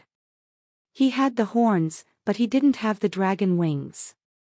I say that Inspector Edward must be mistaken. If this was the holy place belonging to the sacred leader, then how come we haven't found the relic that we're looking for? Asked the Fire Bear Duke with a sigh. If Inspector Edward says it is here, then here it is. Now, shut up and go back to work, the hybrid dragon Duke said. I want to work, but I would like to know how to work, the Fire Bear Duke chuckled. The hybrid dragon Duke frowned and said, Ice Blue Night King didn't come back in time, so it was up to Inspector Edward to deal with them. Otherwise, the Night King would have spotted something fishy going on. Just wait a little while longer. Inspector Edward will soon contact us and tell us what to do. At least Han Sen had learned that Inspector Edward hadn't yet found what he had come there for. Han Sen kept eavesdropping, but he didn't hear anything else about the holy place or the sacred relic they were searching for. He'd been able to confirm the presence of treasure, though. Han Sen didn't enter the hall. He walked around the city first. Many of the places had been rummaged through, and many of the buildings had been toppled. The inspector's knights must have been searching there for a long time, but they hadn't yet found what they had come for. Han Sen wasn't good at finding things, so he wouldn't be able to find where it was hidden either. If Inspector Edward couldn't find whatever it was, then Han Sen surely couldn't. Back in the plaza, Han Sen looked again at the stone palace. He noticed there were no signs or plaques adorning it. The building was very roughly constructed, and there were no carvings or paintings upon its surface. But judging from the statues around it, the palace shouldn't have been built too long ago. If Han Sen had to make a guess, he'd wager it was only around 10,000 years old. Han Sen looked at the statues of General Ghost Bone and the Nine-Life Cat again. He confirmed that they were nothing special, and that they were indeed just statues. The materials for their construction had most likely come from the nearby mountains. Han Sen was annoyed by his lack of progress, so he summoned his purple-eyed butterfly beast soul. His right eye turned purple as his pupil split into 4 sections. He looked at everything around the palace, and he even examined the 2 statues. Nothing. His eye analyzed everything, including the statue of the human emperor. They were all made of ordinary rocks, a material that was everywhere across planet Ice Blue. Han Sen kept looking around until something caught his attention. Near the human emperor statue was a cracked stone tile. It looked like it was supposed to belong to a canopy that had once sat above the head of the human emperor statue. The stone tile was a chunk of that canopy. The human emperor statue had been cut in half, and the canopy had broken as well. It collapsed near the statue, and some of it broke into pieces, whereas other sections remained intact. When Han Sen scanned over the rubble, he saw that most of the stone fragments were ordinary chunks of rock. They were nothing special. But Han Sen's eye couldn't analyze one of the stones. Han Sen's eye was using a deified beast soul. If that deified power couldn't analyze a piece of rock, then that was an anomaly that Han Sen found very, very interesting. Chapter 22:20 Stealing the stone slab. That stone tile was lying amidst the rubble, and in order to pull it out, Han Sen would have to remove the cluster of rocks that buried it. Unfortunately, the two dukes were still present. It'd be impossible to retrieve the stone without disturbing them. Han Sen tried to think of a way that he could grab the stone tile without drawing their attention. Killing the two dukes wouldn't be difficult for Han Sen, but if he wasted them, it'd alert Edward that someone had found the ruins. It would prompt the inspector to investigate, at the very least. After all, the only non-xenogenic residents of that planet were the Ice Blue Knights. Edward's target would be someone from the base. Han Sen's best bet was to steal the stone tile while avoiding drawing the guards' notice. It would save him a lot of trouble. But that fire bear and hybrid dragon maintained their position atop the statue. They were facing the direction of the tile, and so taking it would be impossible for now. After thinking for a while, Han Sen abandoned the stone hall. He looked around the city and realized that he was currently in a desert with no creatures. There were no xenogenics for Han Sen to lure their way. After a while, Han Sen returned to the well and summoned Little Star. He put Little Invisible on Little Star's back, then asked the hidden Little Star to steal the tile. Little Star could fetch things and move them through solid materials. He could just grab the stone tile through the rubble without attracting any attention. Han Sen only had to distract the two dukes long enough for Little Star to make the tile disappear. That way, there would be no trace left behind, as the rest of the stones wouldn't have been moved. After Little Star entered, he phased into the pile of stone rubble, and while the two dukes were looking away, he swallowed the stone tile and slipped away with it. Nice job. Little Star and Little Invisible brought the stone tile back to him, and their success made Han Sen very happy. He tucked the stone tile into his pocket and took his companions with him to exit the city via the underwater channels beneath the well. Han Sen returned to the area he was supposed to be patrolling, and then he placed Bai Wenxuan inside Destiny's Tower. He took Ji Qing with him to slay more xenogenics, but while they were fighting, their recorder broke. The content inside the recorder couldn't be deleted. They had filmed Bai Wenxuan, and so the device had to be destroyed. Han Sen returned to the base to pick up another recorder, and things went well. No one was suspicious. The xenogenics apparently had a habit of breaking recorders. When everything was settled, Han Sen went to his room in the base to rest. He also took the time to research the stone tile he had retrieved. The stone tile looked very ordinary. The slab itself was only around the size of a man's hand. There were no words or symbols on it. It had a slight curvature, sort of like a stone plate. Han Sen used the purple-eye butterfly lens to examine it, but he couldn't analyze its composition.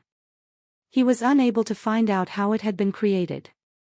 Since he couldn't find out anything more that way, he put the stone plate away.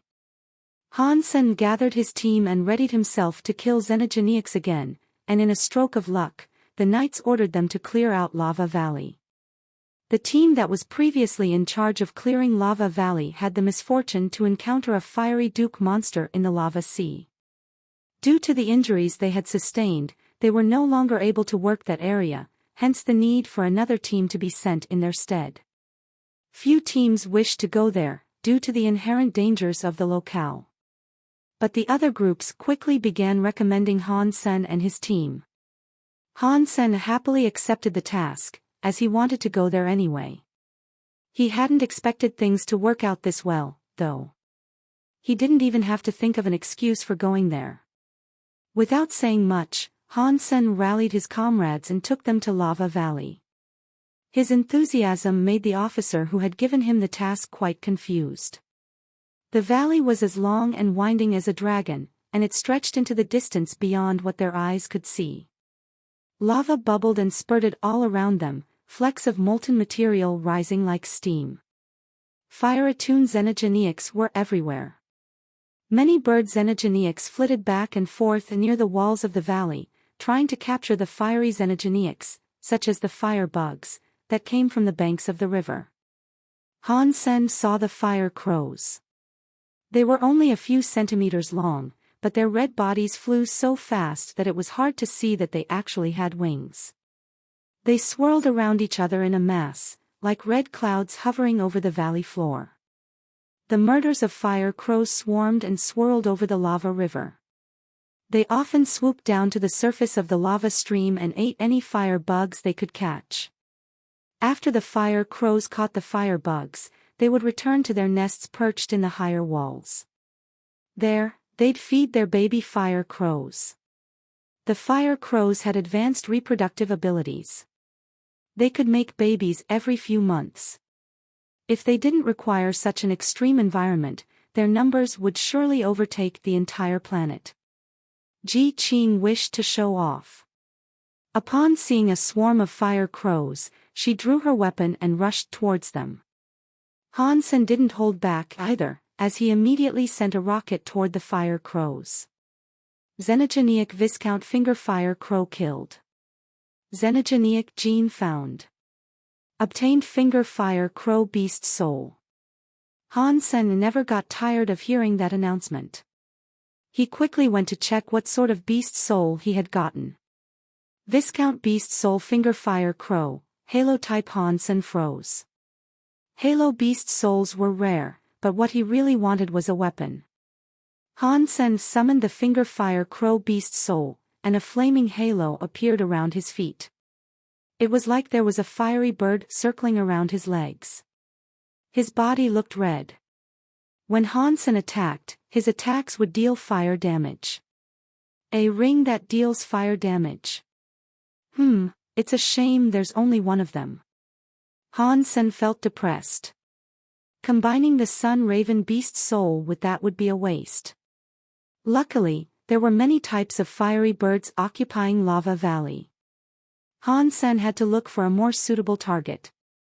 If he was unable to find one that was suitable, he would have to think about settling for the fire crow. While Han Sen began to work his way across Lava Valley, slaying xenogeneics as he went, a naked man with blonde hair was headed for Ghost Bone Town. He was smiling, and his body looked like Apollo's. He was one of the Extreme Kings. Mr. Edward. The Fire Bear Duke and the Hybrid Dragon saw the Extreme King man approaching. They bowed very respectfully to him. Edward nodded. He looked around the hall, then stopped near the stone rubble and frowned. Have you moved anything in the hall? The two looked very frightened, and so they said, We have been following your orders exactly. We haven't moved from that statue since you ordered us there, nor have we moved anything in the hall. Edward nodded and asked, Have you seen anything strange around? Nothing has been strange, the two said after a moment of thought. Edward looked at the rubble. He thought for a while, then told the two guards to remain on the statue. He turned and left Ghost Bone Town. Chapter 22-21 Lava Valley. After Edward returned to the Ice Blue Knights, he went to the information room. He perused the records of the various night teams. After speeding through them, he frowned. He looked over to the information manager and said, These are all the videos recorded over the past month. Yes, Inspector, the information manager politely answered. After a brief pause, Edward asked, Did any teams bring in damaged recorders and ask for new ones? There were 4 teams over the past month, yes, the information manager answered, after glancing over his logs. Were any of those incidents reported in the last 2 weeks? Edward asked before the manager had even finished speaking. In the past 2 weeks, 2 teams had their recorder replaced, the 79th and the 354th teams. Those teams are led by John and Han Sen, respectively. Their members are, the manager quickly rattled off the member records that he had on file. The 354th team. Is that the new team the captain brought here? Edward sounded like he was asking, but it was safe to say it was a rhetorical question. He stared at the information on the 354th team intently. Yes, Mr. Inspector. This team is special. Although they are a backup team, they aren't on the list of backup knights. They are Mr. White's private guards, the manager said. Mr. White's guards? Edward asked, while perusing the information. An odd expression crossed his face as he said, he is Knife Queen's student. That is interesting. Han Sen was still clearing Lava Valley, but there were far too many Xenogeneics there, and there was no way that his team could take them all. Han Sen had been sent there to film, more than anything. If the Xenogeneics didn't actively threaten his team, then they usually left the creatures alone. Han Sen followed the Lava Valley's meandering path, searching for Duke Xenogeneics. None of the others mattered. Han Sen told Bauer to focus on filming the creatures that occupied the lava river, and only turn the camera on them when they slew ordinary Xenogeneics. He didn't want the camera watching when they were killing dukes. It was a shame Han Sen had yet to find the beast soul he was looking for. He had killed 3 dukes over the past 2 days, and not one had yielded him a beast soul. Be careful. Fall back, Han Sen said quickly, his eyes becoming alert. He was gazing into the lava river, where a large shadow had appeared. A 10-meter-long black spine rose out of the river, but Han Sen knew that what he could see was only a small portion of the actual creature. Everyone looked at the lava river. The shadow was swimming deeper into the valley, and it showed no indication of actually leaving the lava stream. Even so, all the fire Xenogeneics around carefully stayed away from its passing. Even the bird Xenogeneics flew away and hid inside their little cave nests. The valley had suddenly become so quiet that only the frothing bubbles of lava could be heard. When that shadow left the vicinity, all the Xenogeneics came back out. A king-class Xenogeneic?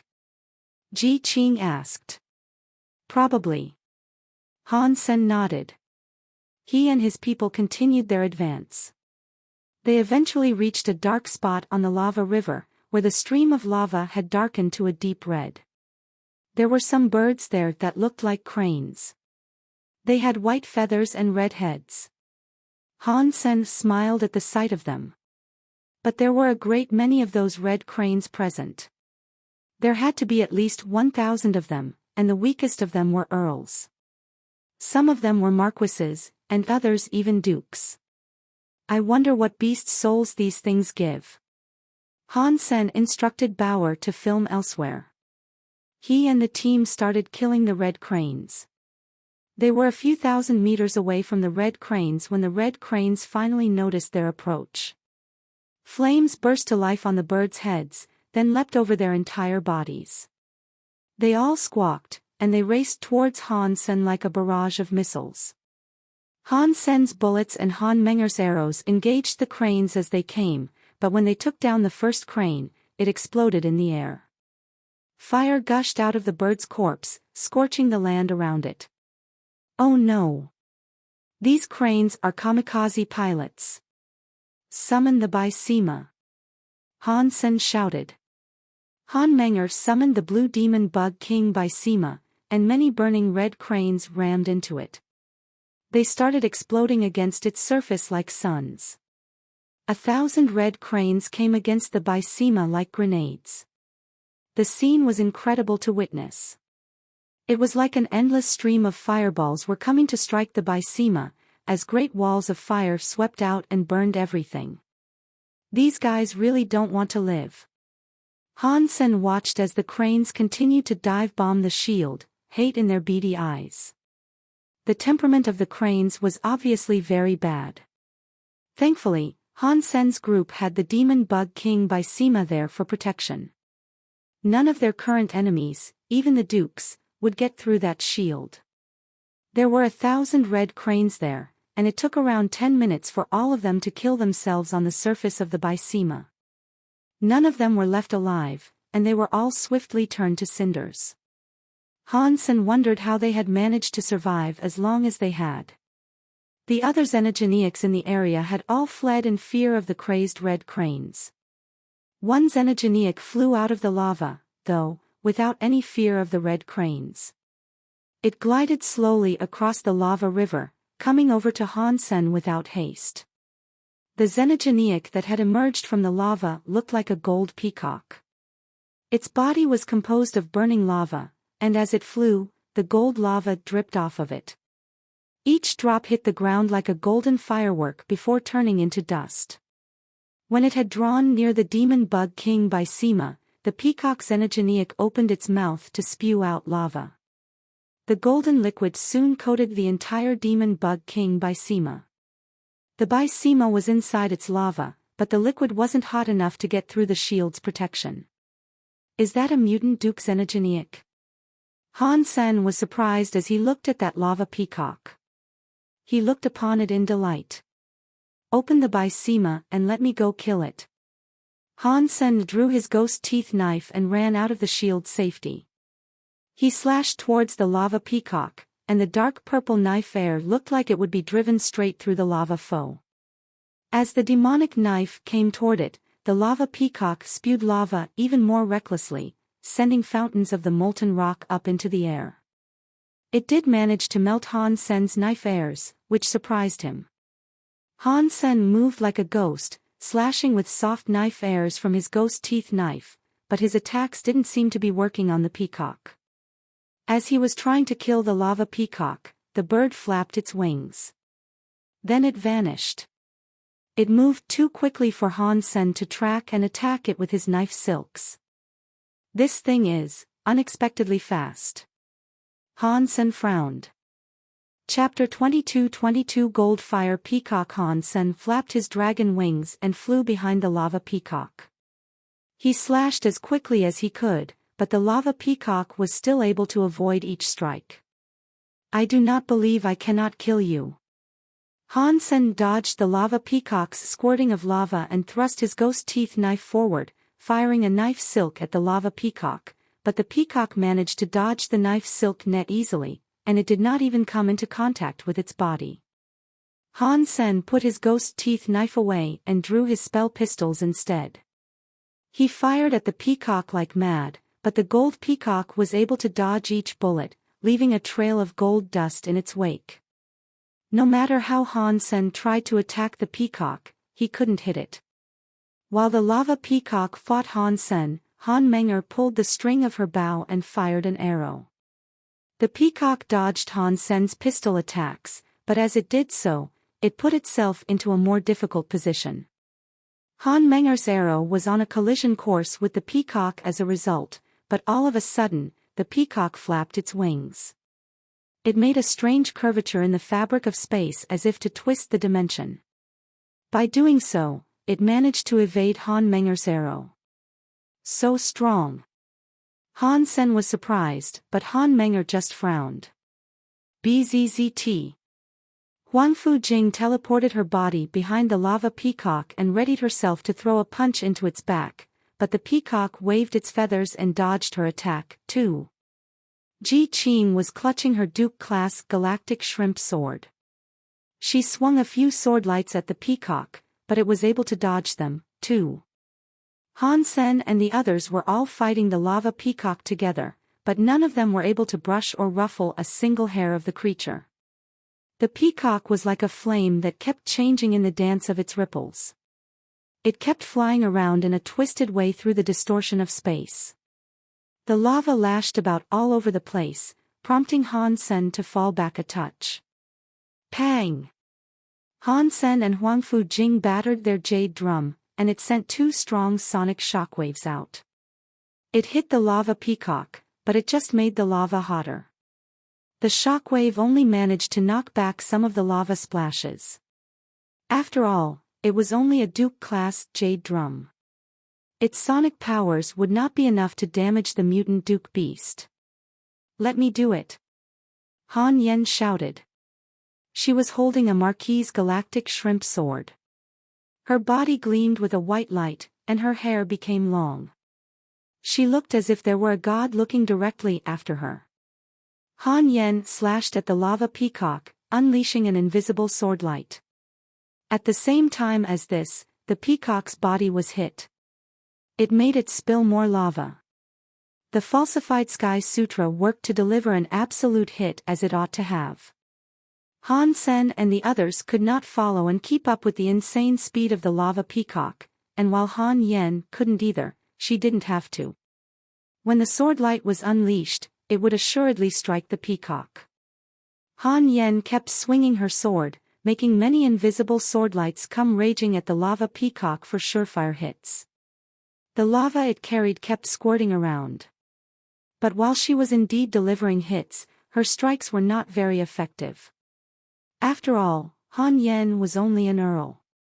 Even though she had a super god body in her falsified Sky Sutra equipped, going up against a duke, it would still never be enough. 0. Han Sen, upon seeing the falsified Sky Sutra prove effective, thought about 0. She was a marquise, and she possessed the same power. 0 heard Han Sen's command and used her purple eyes and drew out the bone knife. That lava peacock wished to melt the bone knife by firing a stream of lava at it, but then the bone knife disappeared. When it reappeared, it was pierced into the peacock's chest. Blurg. The peacock coughed up a bucket of blood that looked like lava. This time, their foe had been injured. 0's body then took off flying into the sky in a nifty retrieval of her bone knife. She flew down past the peacock that wished to now leap into the lava and heal, and sliced open the creature's chest. A burning flame with gold blood began to spill out from the lesion. It made the peacock freeze in its spot in the air. Han Sen kept firing at the heavily injured lava peacock. Every single bullet struck its body, and the powers of Break 6 Skies were unloaded. It resulted in the peacock being blown to bits. Xenogenic Duke hunted. Gold Fire Peacock, Xenogenic Gene found. Obtained Gold Fire Peacock Beast Soul. Han Sen was shocked. He did not expect to kill the Gold Fire Peacock as quickly as that. It was not a mutant Xenogenic, and while it was revealed to be just an ordinary duke, it was certainly fast. Han Sen, hearing that he had obtained a beast soul, was very happy. He quickly had a look at what sort of beast soul it was. Duke Class Beast Soul Gold Fire Peacock, Flying Type. Han Sen's heart stopped. A gold lav-looking set of peacock wings appeared behind Han Senator. A slight touch could make Han Sen travel so far and so fast. Whenever he sped up, he could unleash a stream of fire that could twist the fabric of space in its vicinity. A flying beast soul is good, but I already have my dragon wings. I do not need this beast soul. Han Sen let out a sigh, and then he gave the gold fire peacock beast soul to Han Yen. Because she was only an earl, her safety could be more easily assured with the gold fire peacock beast soul. Han Sen kept looking for more creatures to hunt, and although he had managed to collect a few fire element bird beast souls, none were of the weapon type he so much desired. Are fire weapon beast souls that difficult to procure? Han Sen felt depressed. Lava Valley had many fire bird Xenogenics. He knew what kind of beast soul they would offer, but none were his desired weapon. It was almost time for him to go back, so Han Sen decided to retreat. He returned to the base, hoping to go further next time and see what he could get then. Han Sen, it is good that you have returned. Your team will be the recipient of a new addition. After returning to base, Han Sen was called over by Ice Blue Night King. Did we not have an agreement saying you can't take anyone away? Han Sen frowned. Of course I remember. We are not taking your people away. You didn't say we could not add members to your team, though. I have good faith in you, and so I have found your team a powerful ally that will benefit you and the others. Ice Blue Night King smiled while he spoke. Can I reject the addition? Han Sen had a wry smile. No, this is an order. Ice Blue Night King spoke with absolute certainty. While Han Sen wished to say something more, a woman arrived. She walked in front of Ice Blue Night King, bowed, and said, "Mr. Knight, greetings from Bai Wei." Han Sen, upon seeing the woman, was given a shock. That was the extreme king woman he had encountered in Narrow Moon. Han Sen had stolen the destroyed Bible from her. Chapter 22-23 Queen Bai Wei, Night King, the new member you are telling us about is her. Han Sen looked at Bai Wei strangely. Yes, Bai Wei is the latest addition to your team. Please cooperate with her. Ice Blue Night King smiled. Night King, if there is naught else to discuss, I will return and prepare, Bai Wei coldly said. Go. Ice Blue Night King nodded. Bai Wei coldly departed the room. Meanwhile, Han Sen feigned sadness as he spoke again to Ice Blue Night King. Night King, did you see that? She does not even show you respect. How am I supposed to control someone like that? You should give her to another group. Ice Blue Night King touched Han Sen's shoulder before sitting down. He poured out some tea and told Han Sen to take a seat and join him. Han Sen knew Ice Blue Night King had something to tell him, so he obliged and sat down. Ice Blue Night King had a sip of his tea and said, I am not giving her to your team for the purpose of control. She will be with you because I wish for you to protect her. Who is she? Han Sen asked with a frown. She is Queen Bai Wei. You might not have heard of her name before, but you must surely know what it implies, Ice Blue Night King said. A daughter of one of the Extreme King's kings. Han Sen immediately understood why she had been so cocky. If she was a daughter of an Extreme King, then she had what it took to behave the way she did.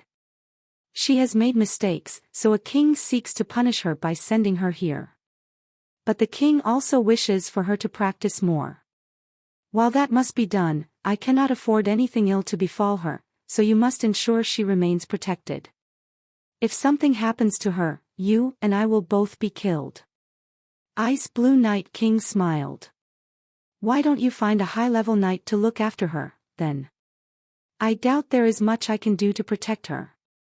Han Sen had a wry smile, and he thought the task was a bad one to receive. If there was a king-class fellow protecting her, she would not have the opportunity to practice. Plus, she is full of pride. She would not allow that. Ice Blue Night King let out a sigh. The Ice Blue Knights have many backup teams. Surely you need not rely on outsiders like us. Don't you think it's dangerous to task outsiders with such an important responsibility? Han Sen looked at Ice Blue Night King as he spoke. Ice Blue Night King looked back at Han Sen, and then he spoke in a strange tone of voice. Han Sen, do you know who I trust the most out of the Ice Blue Knights? Of course I do. Your subordinates, Han Sen said. Ice Blue Night King shook his head and resumed his gaze on Han Senator. He told him, it is you. I trust you the most. You have got to be kidding me. I have only just met you. Before Han Sen could finish speaking, Ice Blue Night King stopped him. Please don't think I'm actually joking about this. You have never been in my position. You would not understand the reasons for me only being able to trust you. And so, I am letting you look after Queen Bai Wei. If she lives, you live. If she dies, you die. You are a smart boy, so I believe you know what to do. Ice Blue Night King patted Han Sen on the shoulder and then left the office. Han Sen did not want to be burdened with the troubles of other people like that, but Ice Blue Night King had made it quite clear that his problems did not solely rely on renegade xenogenics. There were troubles stemming from the internal affairs of the Ice Blue Knights. But Ice Blue Night King, after stressing the need for Han Sen to do that which was bidden of him, had Han Sen forfeit reluctance and accept the task. Han Sen kept thinking all the while he walked back to his room. His heart jumped, and his pupils shrunk when he neared there. All the hairs on his body stood on end. No scary power attacked him, and neither did a foreign presence, but Han Sen felt as if he was being watched by a snake. He felt as if he were in danger all of a sudden. Han Sen looked forward, and there he saw a slender body approaching from up ahead. That should have been a pure extreme king man, but his presence was hidden. Being unable to determine his level, the man looked like the average person. The delicate face of the man was like a jade sculpture that had been meticulously crafted by the hands of a genuine master. His blonde hair was smart, and the face carried eyes as deep as lakes that could reflect the world and people they looked upon. It looked nice. He was a shockingly perfect-looking man. While he seemed very pleasant, Han Sen couldn't help but internally scream at the potential for danger in his proximity. Han Sen walked close to the man, and the man stared at Han Senator just as they were about to pass each other. The man stopped and said coldly, "Have you seen the secret held by the stone plate?" "What did you say?" Han Sen was shocked. He stopped and looked at him. The man smiled at Han Sen, and to a man like Han Sen, that smile was as warm as the sun. It could melt the coldest blocks of ice, and if he was speaking to a woman, that woman would do anything he commanded her to do. Han Sen did not say anything. The man merely smiled and walked past Han Sr. Edward. Han Sen did not look at the man. He just kept going. He walked straight to his room. He had never seen that man before, but he was quick to understand that it was Inspector Edward. "It seems as if he knows I am the one that took the stone plate. What an annoying and dangerous guy. If he is an inspector, though, then that means he should be a king," Han Sen thought to himself. Edward walked into a room. There was an ice blue knight there that was looking at a camera recording. The video was playing the encounter between Han Sen and Edward. His reactions are natural. It doesn't look as if he is pretending. "Perhaps we are wrong," the ice blue knight said. Edward looked at the video and laughed like spring sunshine. "We are right, actually. He is the one that took the stone plate." "Why?" The ice blue knight gazed at Edward with suspicion. "He behaved too naturally when he saw me. Not many marquises can remain that natural upon seeing me. The more natural they are, the more suspicious they are." Edward stared at Han Sen's face on the screen. "I did not know Knife Queen had selected such an interesting student. Should we move?" The ice blue knight did not proclaim his thoughts on Edward's assessment, so he posed the question. "No. Ice Blue Knight King and Mr. White are still here. We cannot fight while they are here." Edward laughed. "But these are the systems of chaos, and so it is not as if he could run. He is interesting, but he is just a marquise. Therefore, he is weak." "Mr. Inspector, do you think he is one of Mr. White's people?" the ice blue knight asked. "No. If he was, then Mr. White would be the one with the item right now. Do you think Mr. White would still stay with the knights and provide us the opportunity to get it back?" Edward looked at Han Sen's face with interest. "This guy is funny. If he took the relic, we must get the relic back before the other knights find out. Otherwise, it'll be annoying." Chapter 22-24 Educating a noob. After returning to his room, Han Sen called out to Little Angel. He told her and the rest of his companions to be careful and to not venture out alone anymore. "Is Edward really that scary? If he does not dare come here and steal the item, what do we have to be afraid of?" Ji Qing looked rather confused. "It's the fact that he does not come and steal the item that is most scary. But regardless, before this matter is sorted out, no one should be going off on their own." Han Sen spoke with gravitas. The next morning, Han Sen brought his team back to Lava Valley to continue their search. But this time, he had no choice but to bring Bai Wei with him. It meant the task at hand would be more unpredictable with a factor of unknowns. Fortunately, Bai Wei was not one to talk much. All she did was follow them, behaving as if she hadn't the slightest concern for what was going on. They had only just arrived in the region of Lava Valley when Bai Wei stepped forward and ahead of Han Sr. "From now on, I will be the leader of this team," Bai Wei said in a very commanding tone to Han Sr. "Why?" Han Sen looked as if he wanted to burst out laughing at her. "You should familiarize yourself with my identity," Bai Wei said coldly. "What identity?" "I only know you are the biggest noob of this team, and you are the least qualified to be a leader amongst us." Han Sen laughed at her and didn't say anything that suggested he knew anything about her. While pretending to be unaware of her identity and title, Han Sen was free to treat her like a noob. If he made it clear that he knew who she was, then that would make it look like he was just bullying her. There was a difference. Bai Wei was stunned by the rebuttal. She looked at Han Sen and nodded. "Okay. In that case, I, as a noob, will challenge you. If you lose, I will become the leader of this team. You and them will then have no choice but to obey me." "No." Han Sen rejected her proposal. "Are you scared?" Bai Wei looked at Han Sen coldly. "You are the weakest in the team, whereas I am the captain. I am the strongest that exists here. If you want to challenge me, I would have to see you beat my companions first." Han Sen pointed to Han Menger and the others. "Sure. Bring them all on," Bai Wei said coldly. She was not very fond of what Han Sen had said, though. A noob is a noob. A noob doesn't know who the boss is. Han Sen sighed, and then he turned to Han Menger. "Menger, teach this noob how to respect her superior. Don't hit her too hard, though. We don't want to kill her." Bai Wei, upon hearing what Han Sen had said, felt mad, but she remained the same on her exterior and just coldly laughed. "You won't dare fight me yourself, so instead you get a woman to help you. Your imagination is far too wild. This is my daughter. If you can beat her, then you are free to challenge me." Han Sen laughed.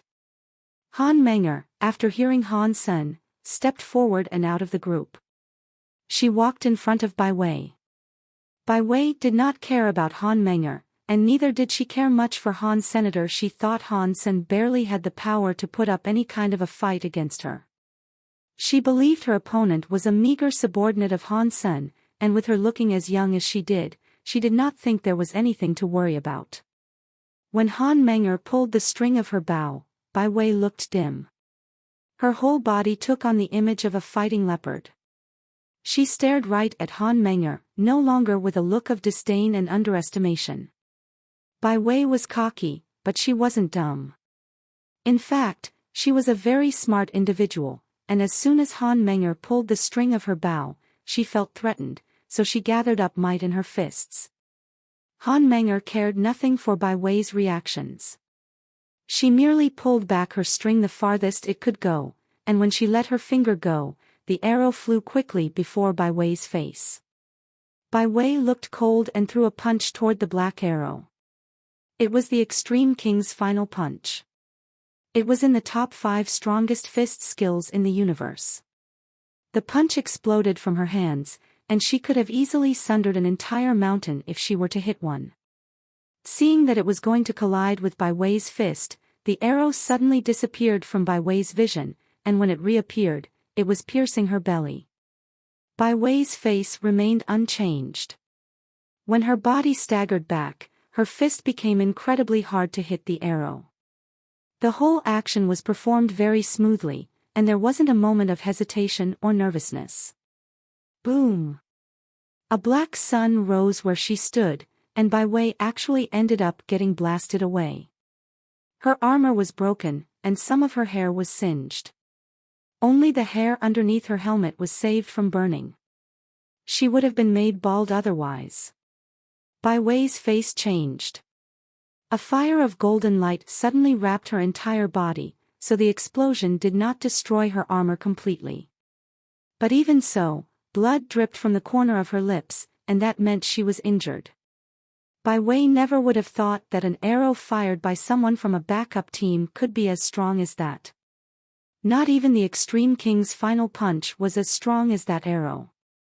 She really couldn't believe what had just occurred, but it really was the truth, and Bai Wei had lost her advantage.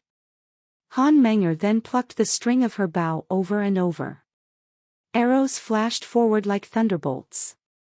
Bai Wei was suppressed by the next few arrows, and there was no chance of her closing the gap with Han Menger.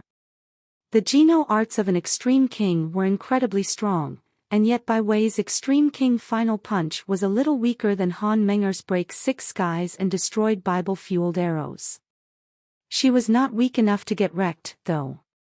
Han Menger's arrow kept Bai Wei on the disadvantage, but she was not losing. She was strong, and very few marquises would be able to defeat her. Enough. Han Sen signaled for Han Menger to fall back. There is no winner yet. Bai Wei looked at Han. Senator Han Sen laughed and said, "You lost.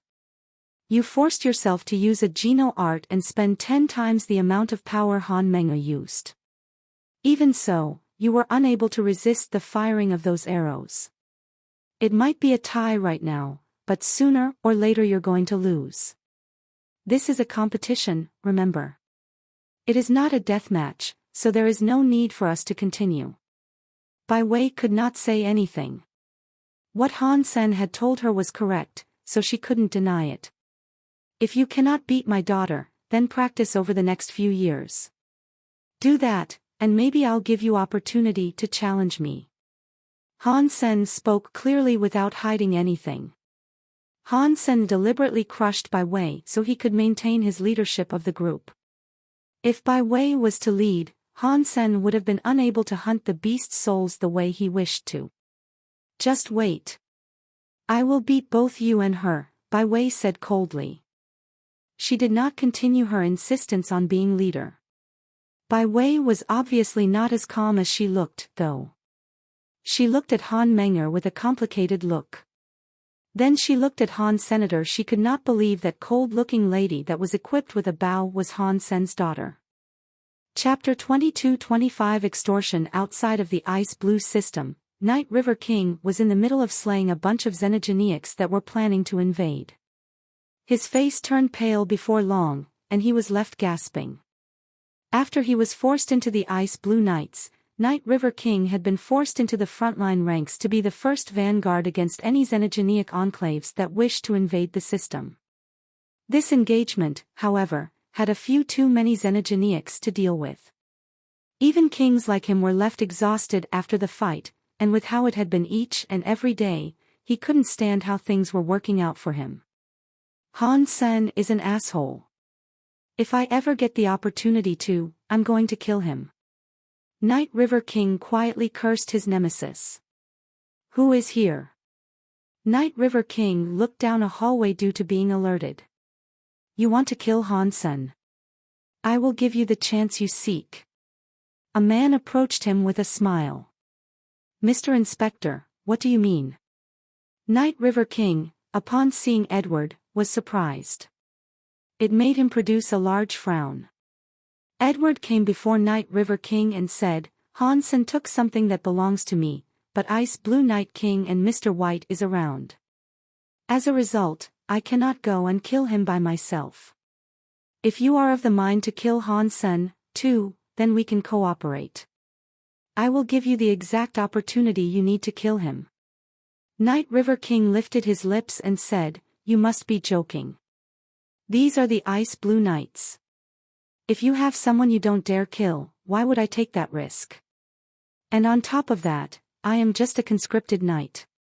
Edward smiled and said, "Over the next 2 days, I will be exploring a new system alongside Mr. White and Ice Blue Night King.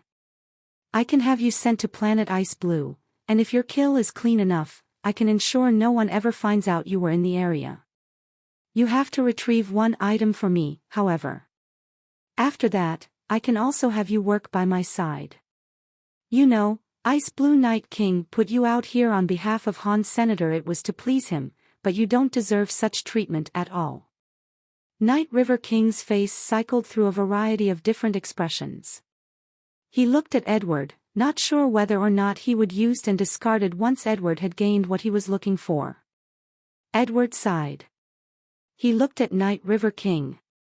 You don't have to do it, but you are already in Mr. White and Ice Blue Night King's bad books. And now you're rejecting me and my fix. Oh, your fate worries me so much. Night River King's heart kept jumping. The Ice Blue Knights had 3 key figures. There was Ice Blue Night King, Edward, and Mr. White.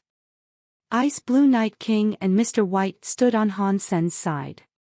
If Night River King offended Edward, it would be difficult for him to foresee how he would survive the duration of his service in the Ice Blue Knights.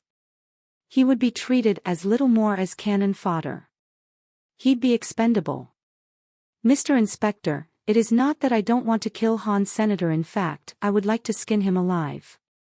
The thing is, it's that I actually cannot kill him. He has a very powerful shield treasure that not even my power can break, Night River King said while lowering his head. Yes, I have heard about that. But don't you worry, I have a little something prepared for you. Edward, after saying that, gave Night River King something. Take this with you. I assure you that it will enable you to break Han Sen's shield treasure. Without his shield, you will surely be able to kill him with ease. But make sure your kill is clean. If it isn't, then there is no way I can assure your survival. Night River King was holding a metal figure that was around the size of a hand.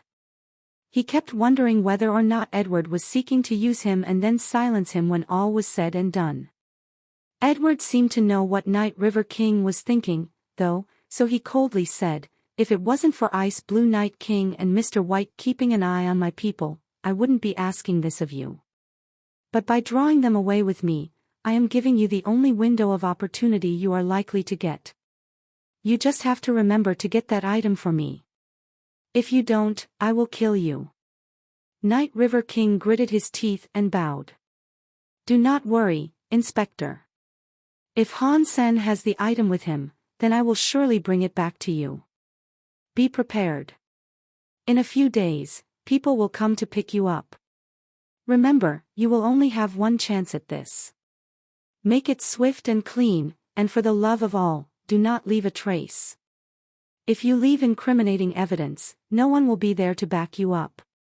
Edward patted Night River King on the shoulder, and he prepared his defense work. Mr. Edward, why are you asking an outsider to do this for you? What if he takes this item for himself? The pilot of the vessel asked after Edward returned to his ship. Edward laughed and answered, Night River King is smart. He will keep that item for himself as a trump card that will enable him to live. He will probably take it to Ice Blue Night King and Mr. White in the hopes of living. Then you're still using him? The Ice Blue Knight asked in obvious confusion.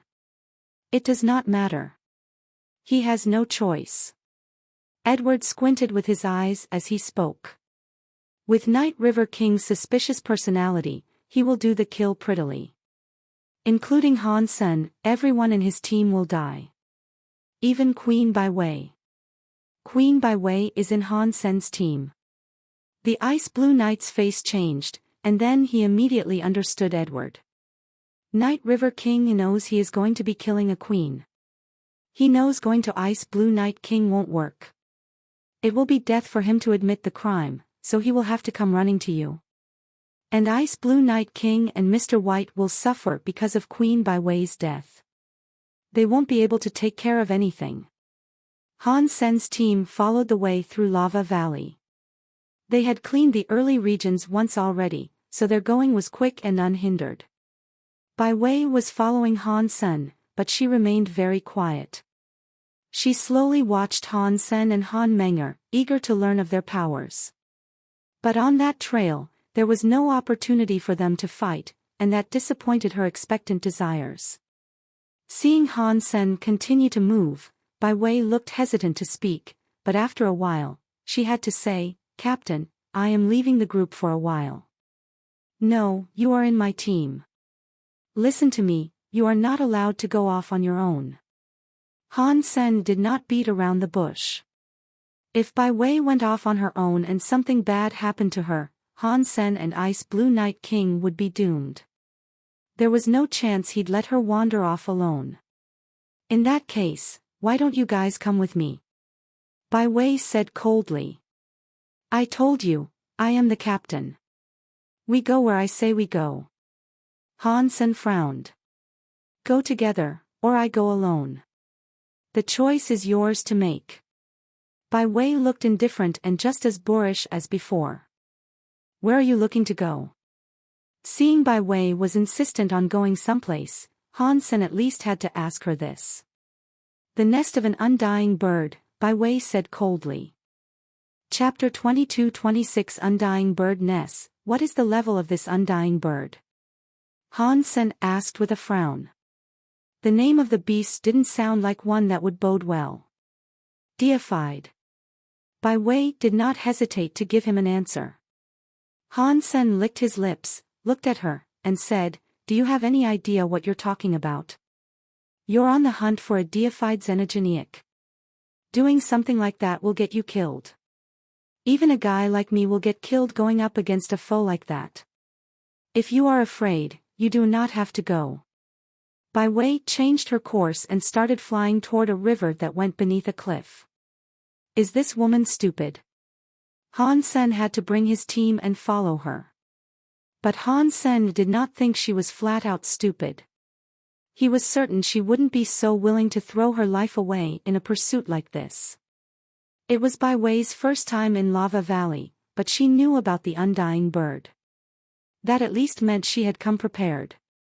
Her punishment of being sent to planet Ice Blue probably had something to do with the undying bird.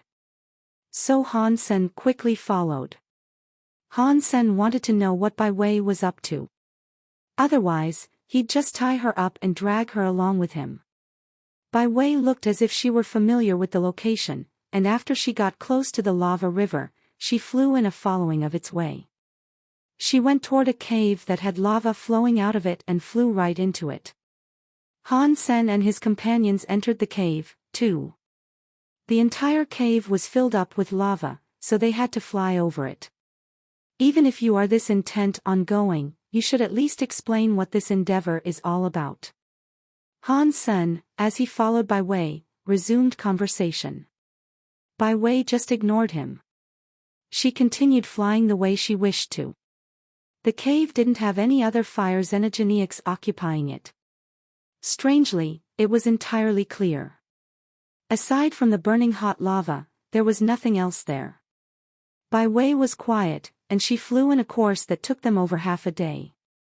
All of a sudden, however, an explosion sounded.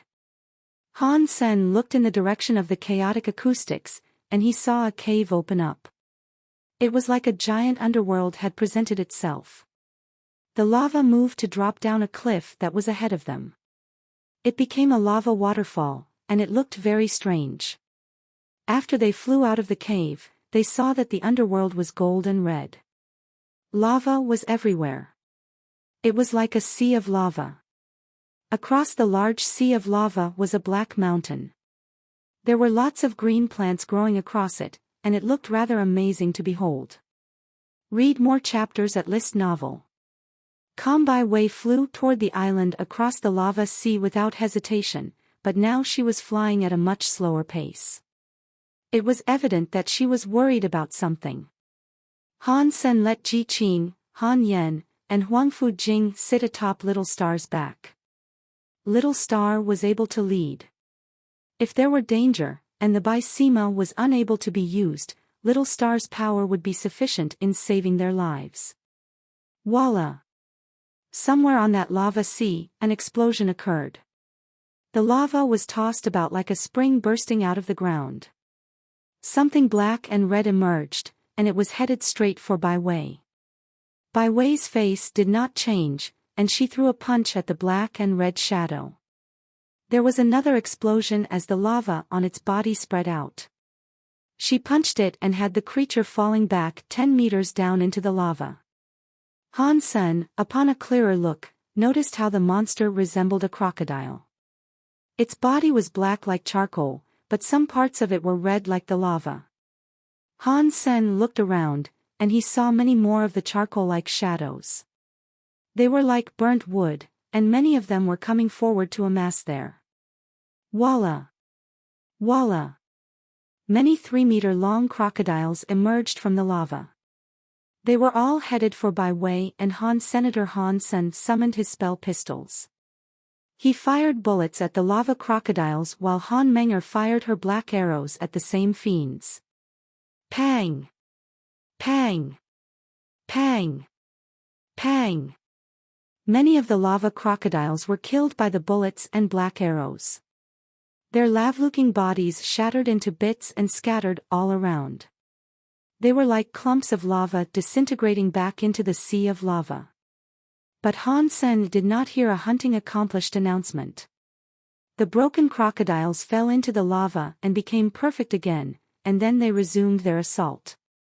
Bai Wei kept killing the lava crocodiles as she made her way to the island. She did not plan on stopping, and it was clear that she knew the crocodiles were unable to be killed. Han Sen saw what she was doing, so he stopped killing the lava crocodiles.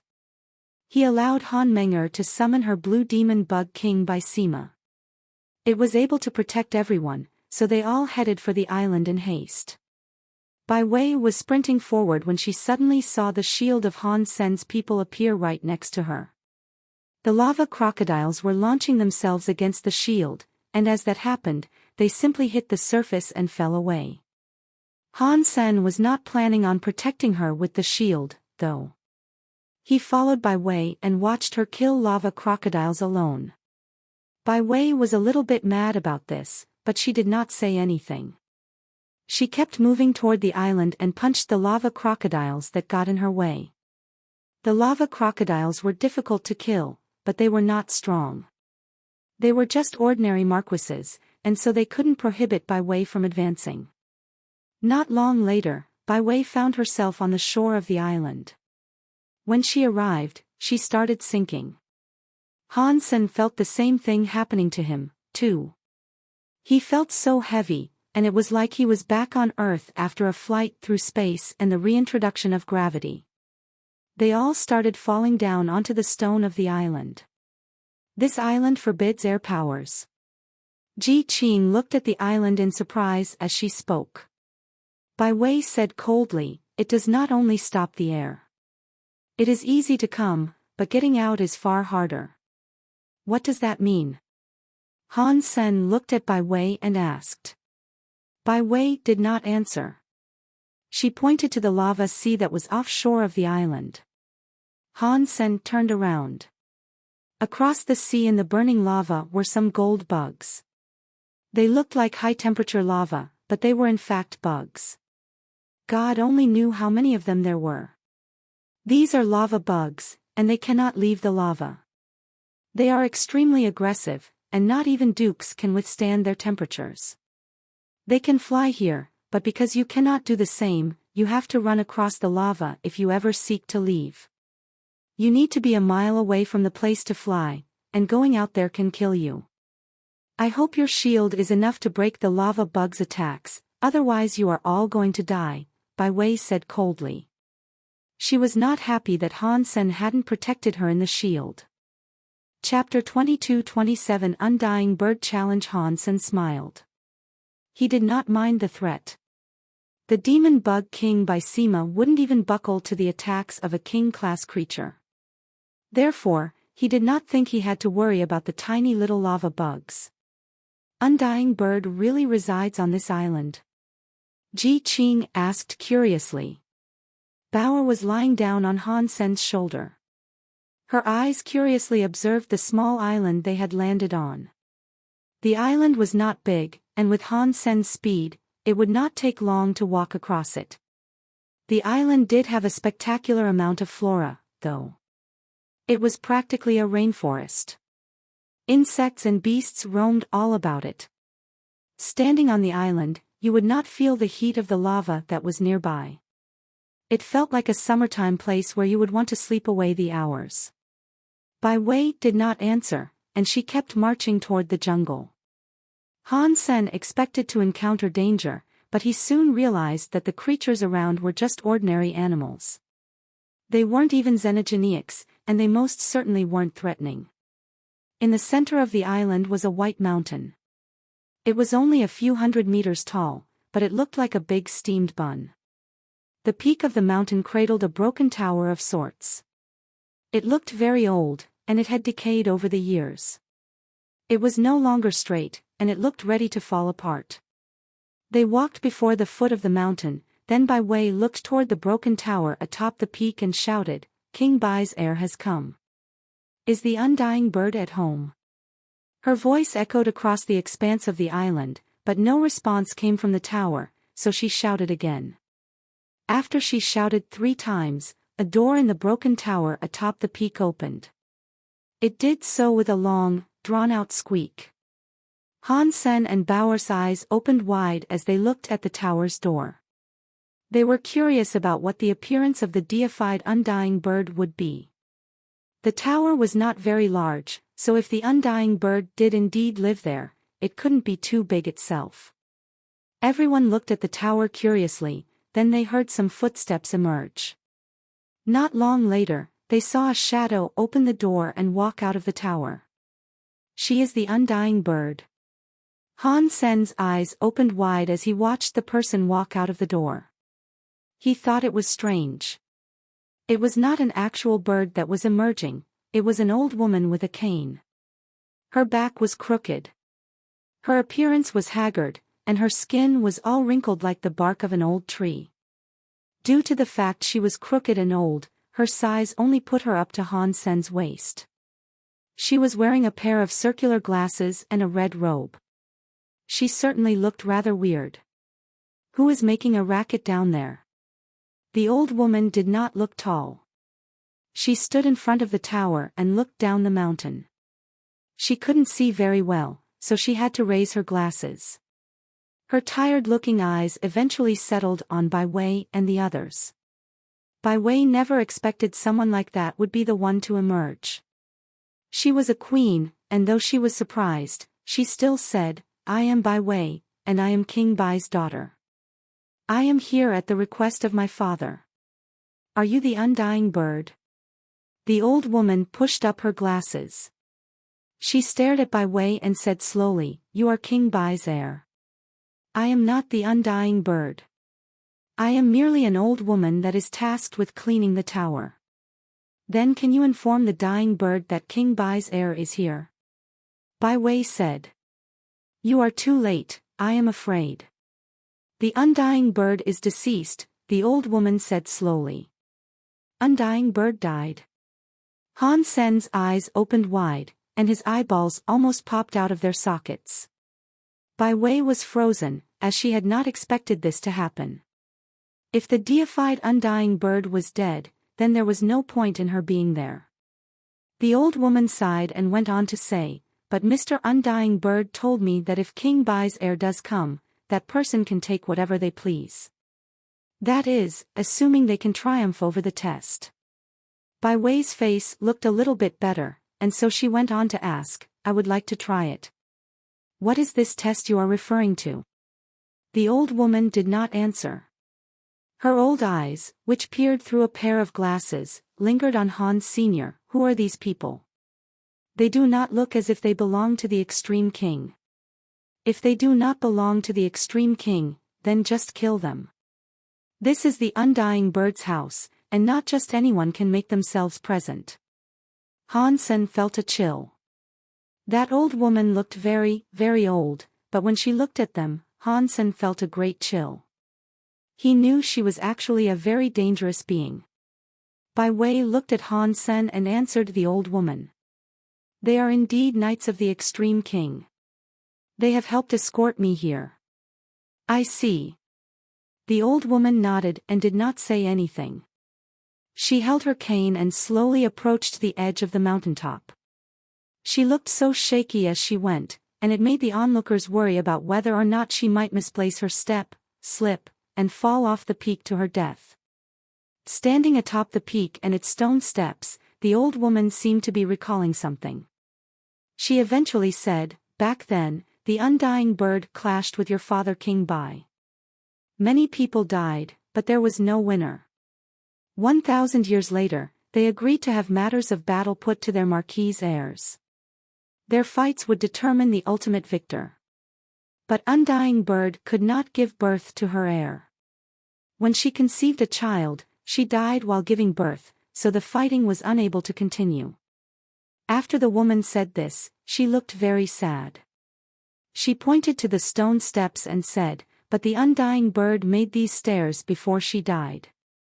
If you can walk past the stairs and come up to the top, then you win, and then you can take the items that the Undying Bird and King Bai fought for. If you cannot accomplish this, then you can go home. And there are no other conditions." Bai Wei looked at the old woman atop the peak. "No. No matter how you do it, cross these steps and reach the top. You'd still win even if you were to crawl up." The old woman coughed after speaking. "If there are no other conditions, I'm going to start." Bai Wei said that, and then she walked up the stairs of the Steam Bun Mountain. Han Sen looked at the stairs. They were only a few hundred meters tall, and from the bottom to the top, it'd only be a few thousand steps. Han Sen did not find anything strange about them, but he wondered what sort of test the stairs would conduct. Han Sen was even more interested in the item that the Undying Bird and King Bai had fought for, but he also thought that the old woman was extremely dangerous and that he would do well not to provoke her, so he watched Bai Wei accept the test. Chapter 22-28 Way of Life and Death. Bai Wei took her first step along the stone stairs, and she did so with ease. There was no special power working against her on those stairs, and she proceeded easily, so it seemed. Bai Wei frowned. She did not feel anything from the stairs. The stone staircase really did seem to be exactly what it looked like. If Bai Wei went quickly, she could do a few laps of the simple stone staircase in the space of an hour. This is a test established by the Undying Bird, surely it cannot be as easy as this. Bai Wei still did not dare underestimate the supposed trial, and she watched every single step as she walked forward. But the steps really did seem like nothing special. After Bai Wei walked a few steps of the stone slabs, nothing transpired.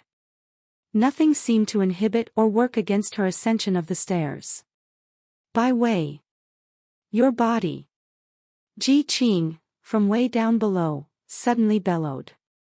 Bai Wei, upon hearing the shout, looked back at them. She noticed they were all looking at her in absolute shock. It seemed as if something terribly surprising had been happening to her body. Bai Wei quickly looked down on herself, and after she did so, her own facial expressions morphed, too. Over the past couple dozen of steps, Bai Wei had not noticed anything. Her body, however, had significantly aged. Bai Wei had previously been a girl that had looked like an average 18-year-old, but now she looked like a woman that was well into her mid-20s. Her height and her body shape had changed, and on top of that, the size of her breasts had increased. They had grown from a measly B cup to a D cup. Bai Wei frowned. She walked a few more of the steps. Again, her body underwent a change, and she looked even older. Bai Wei, after thinking on the circumstances, decided to retreat a few steps. Quite shockingly, her body's age began to reduce again. "You finally noticed." The old woman up top laughed. With a coarse and raspy voice, she told her, "Undying Bird is the one that created this way of life and death, and not everyone is able to scale it. It is a process stemming from your life and death, and it is a path that reveals the course of your life.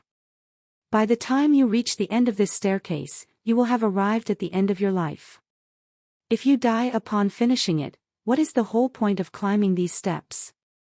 Undying Bird is evil if he won't allow people to win." Ji Qing looked disdainful. The old woman did not sound mad about what she had said but coldly replied, "Undying Bird used a Geno art to set up this way of life and death. If you have what it takes, and you are indeed able to break it, then who can say it is inherently evil?" Meanwhile, Bai Wei hadn't said anything more. She focused on her ascension in a bid to reach the peak. As she walked further and further, the older she began to look. From a girl to a woman, from a woman to a middle-aged woman. By the time she had almost reached the peak, she looked like an old woman that was ready to keel over and take to a deathbed. When she was only a few more steps away from the peak, it looked as if she were unable to breathe. It looked as if she were ready to die. Bai Wei believed it was all some sort of illusion, but despite that, it all felt so very real. Her body was so old now, she was afraid that if she were to take the next few steps, she would indeed die just as the old woman had explained. While Bai Wei walked up the steps, she had done her best to prevent the aging process, but nothing she tried seemed to work. Those steps really were like a timeline of one's life and death, and nothing could inhibit the magic that worked it. Bai Wei came to a standstill before the final few steps, and she peered at them. She did not know whether or not she should proceed. Han Sen and the others were all in shock that a staircase possessed a power such as that. It was difficult to imagine just how strong Undying Bird was when she was alive. If you can walk back down the steps, perhaps it is just a test. You might not die after walking, so just come back when you are done, Ji Qing said. Bai Wei wanted to think this way as well, but there was no guarantee she wouldn't die once she had completed the entire passage. If she did die after scaling the staircase, then it all would have been for naught. The old woman, upon hearing Ji Qing speak, laughed. Maybe. The chance of life and the chance of death is 50-50. If you have the courage, you can give it a try. Bai Wei looked at the old woman waiting at the end of the staircase. She looked hesitant to proceed. This was not a game, and if she was incorrect, then only death would await her. If I walk back down the stairs, can I come back up? Bai Wei asked as she gazed at the old woman. Her voice croaked like an extremely old person. She sounded so weak and unsettlingly close to death. You wish to grab a creature to attempt this? If that is so, then what is the purpose of this being dubbed a test? The old woman looked at her with disdain. You are an heir of King Bai. Bring out the power of King Bai. Use your life and your judgment to win this. If you leave, then the gambit will have lost. Little Silver, go and find a little creature. Han Sen spoke to Little Silver, who was next to him. When Little Silver heard the command, it took off running into a nearby thicket of bushes. It came back out dragging a rabbit along with it. Han Sen then told Little Silver to throw it onto the staircase and then kick it on its butt. It complied and did just that, and following the shock and scare, the rabbit took off racing up the stairs. When the old woman said they should have been killed earlier, Bai Wei hadn't agreed with the notion. This was now Han Sen returning the favor. The creature transformed like Bai Wei. It got older the higher it went. At the final few steps, it made a great struggle to move. Every step required all its strength to proceed. Bai Wei looked at Han Sen with surprise, as she had been unsure whether or not he would be willing to help her. The little creature reached the final step. It looked as if it were spending the last ounce of its life force to move forward as its trembling body reached the top. But as soon as it reached it, it died. Everyone gasped at the sight. It seemed as if the way of life and death really did end with death. This is very obscene. You lose no matter what you do, Ji Qing couldn't help but say. If you have what it takes to break how the way of life and death operates, then death is not what awaits you at the end.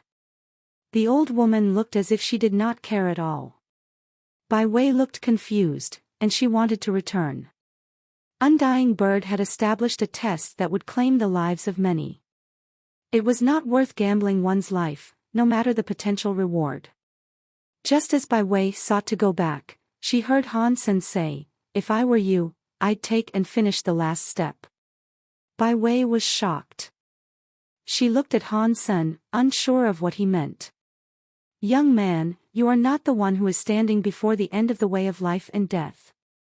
If you have the confidence to, then by all means try and ascend, the old woman said as she looked at Han Sen.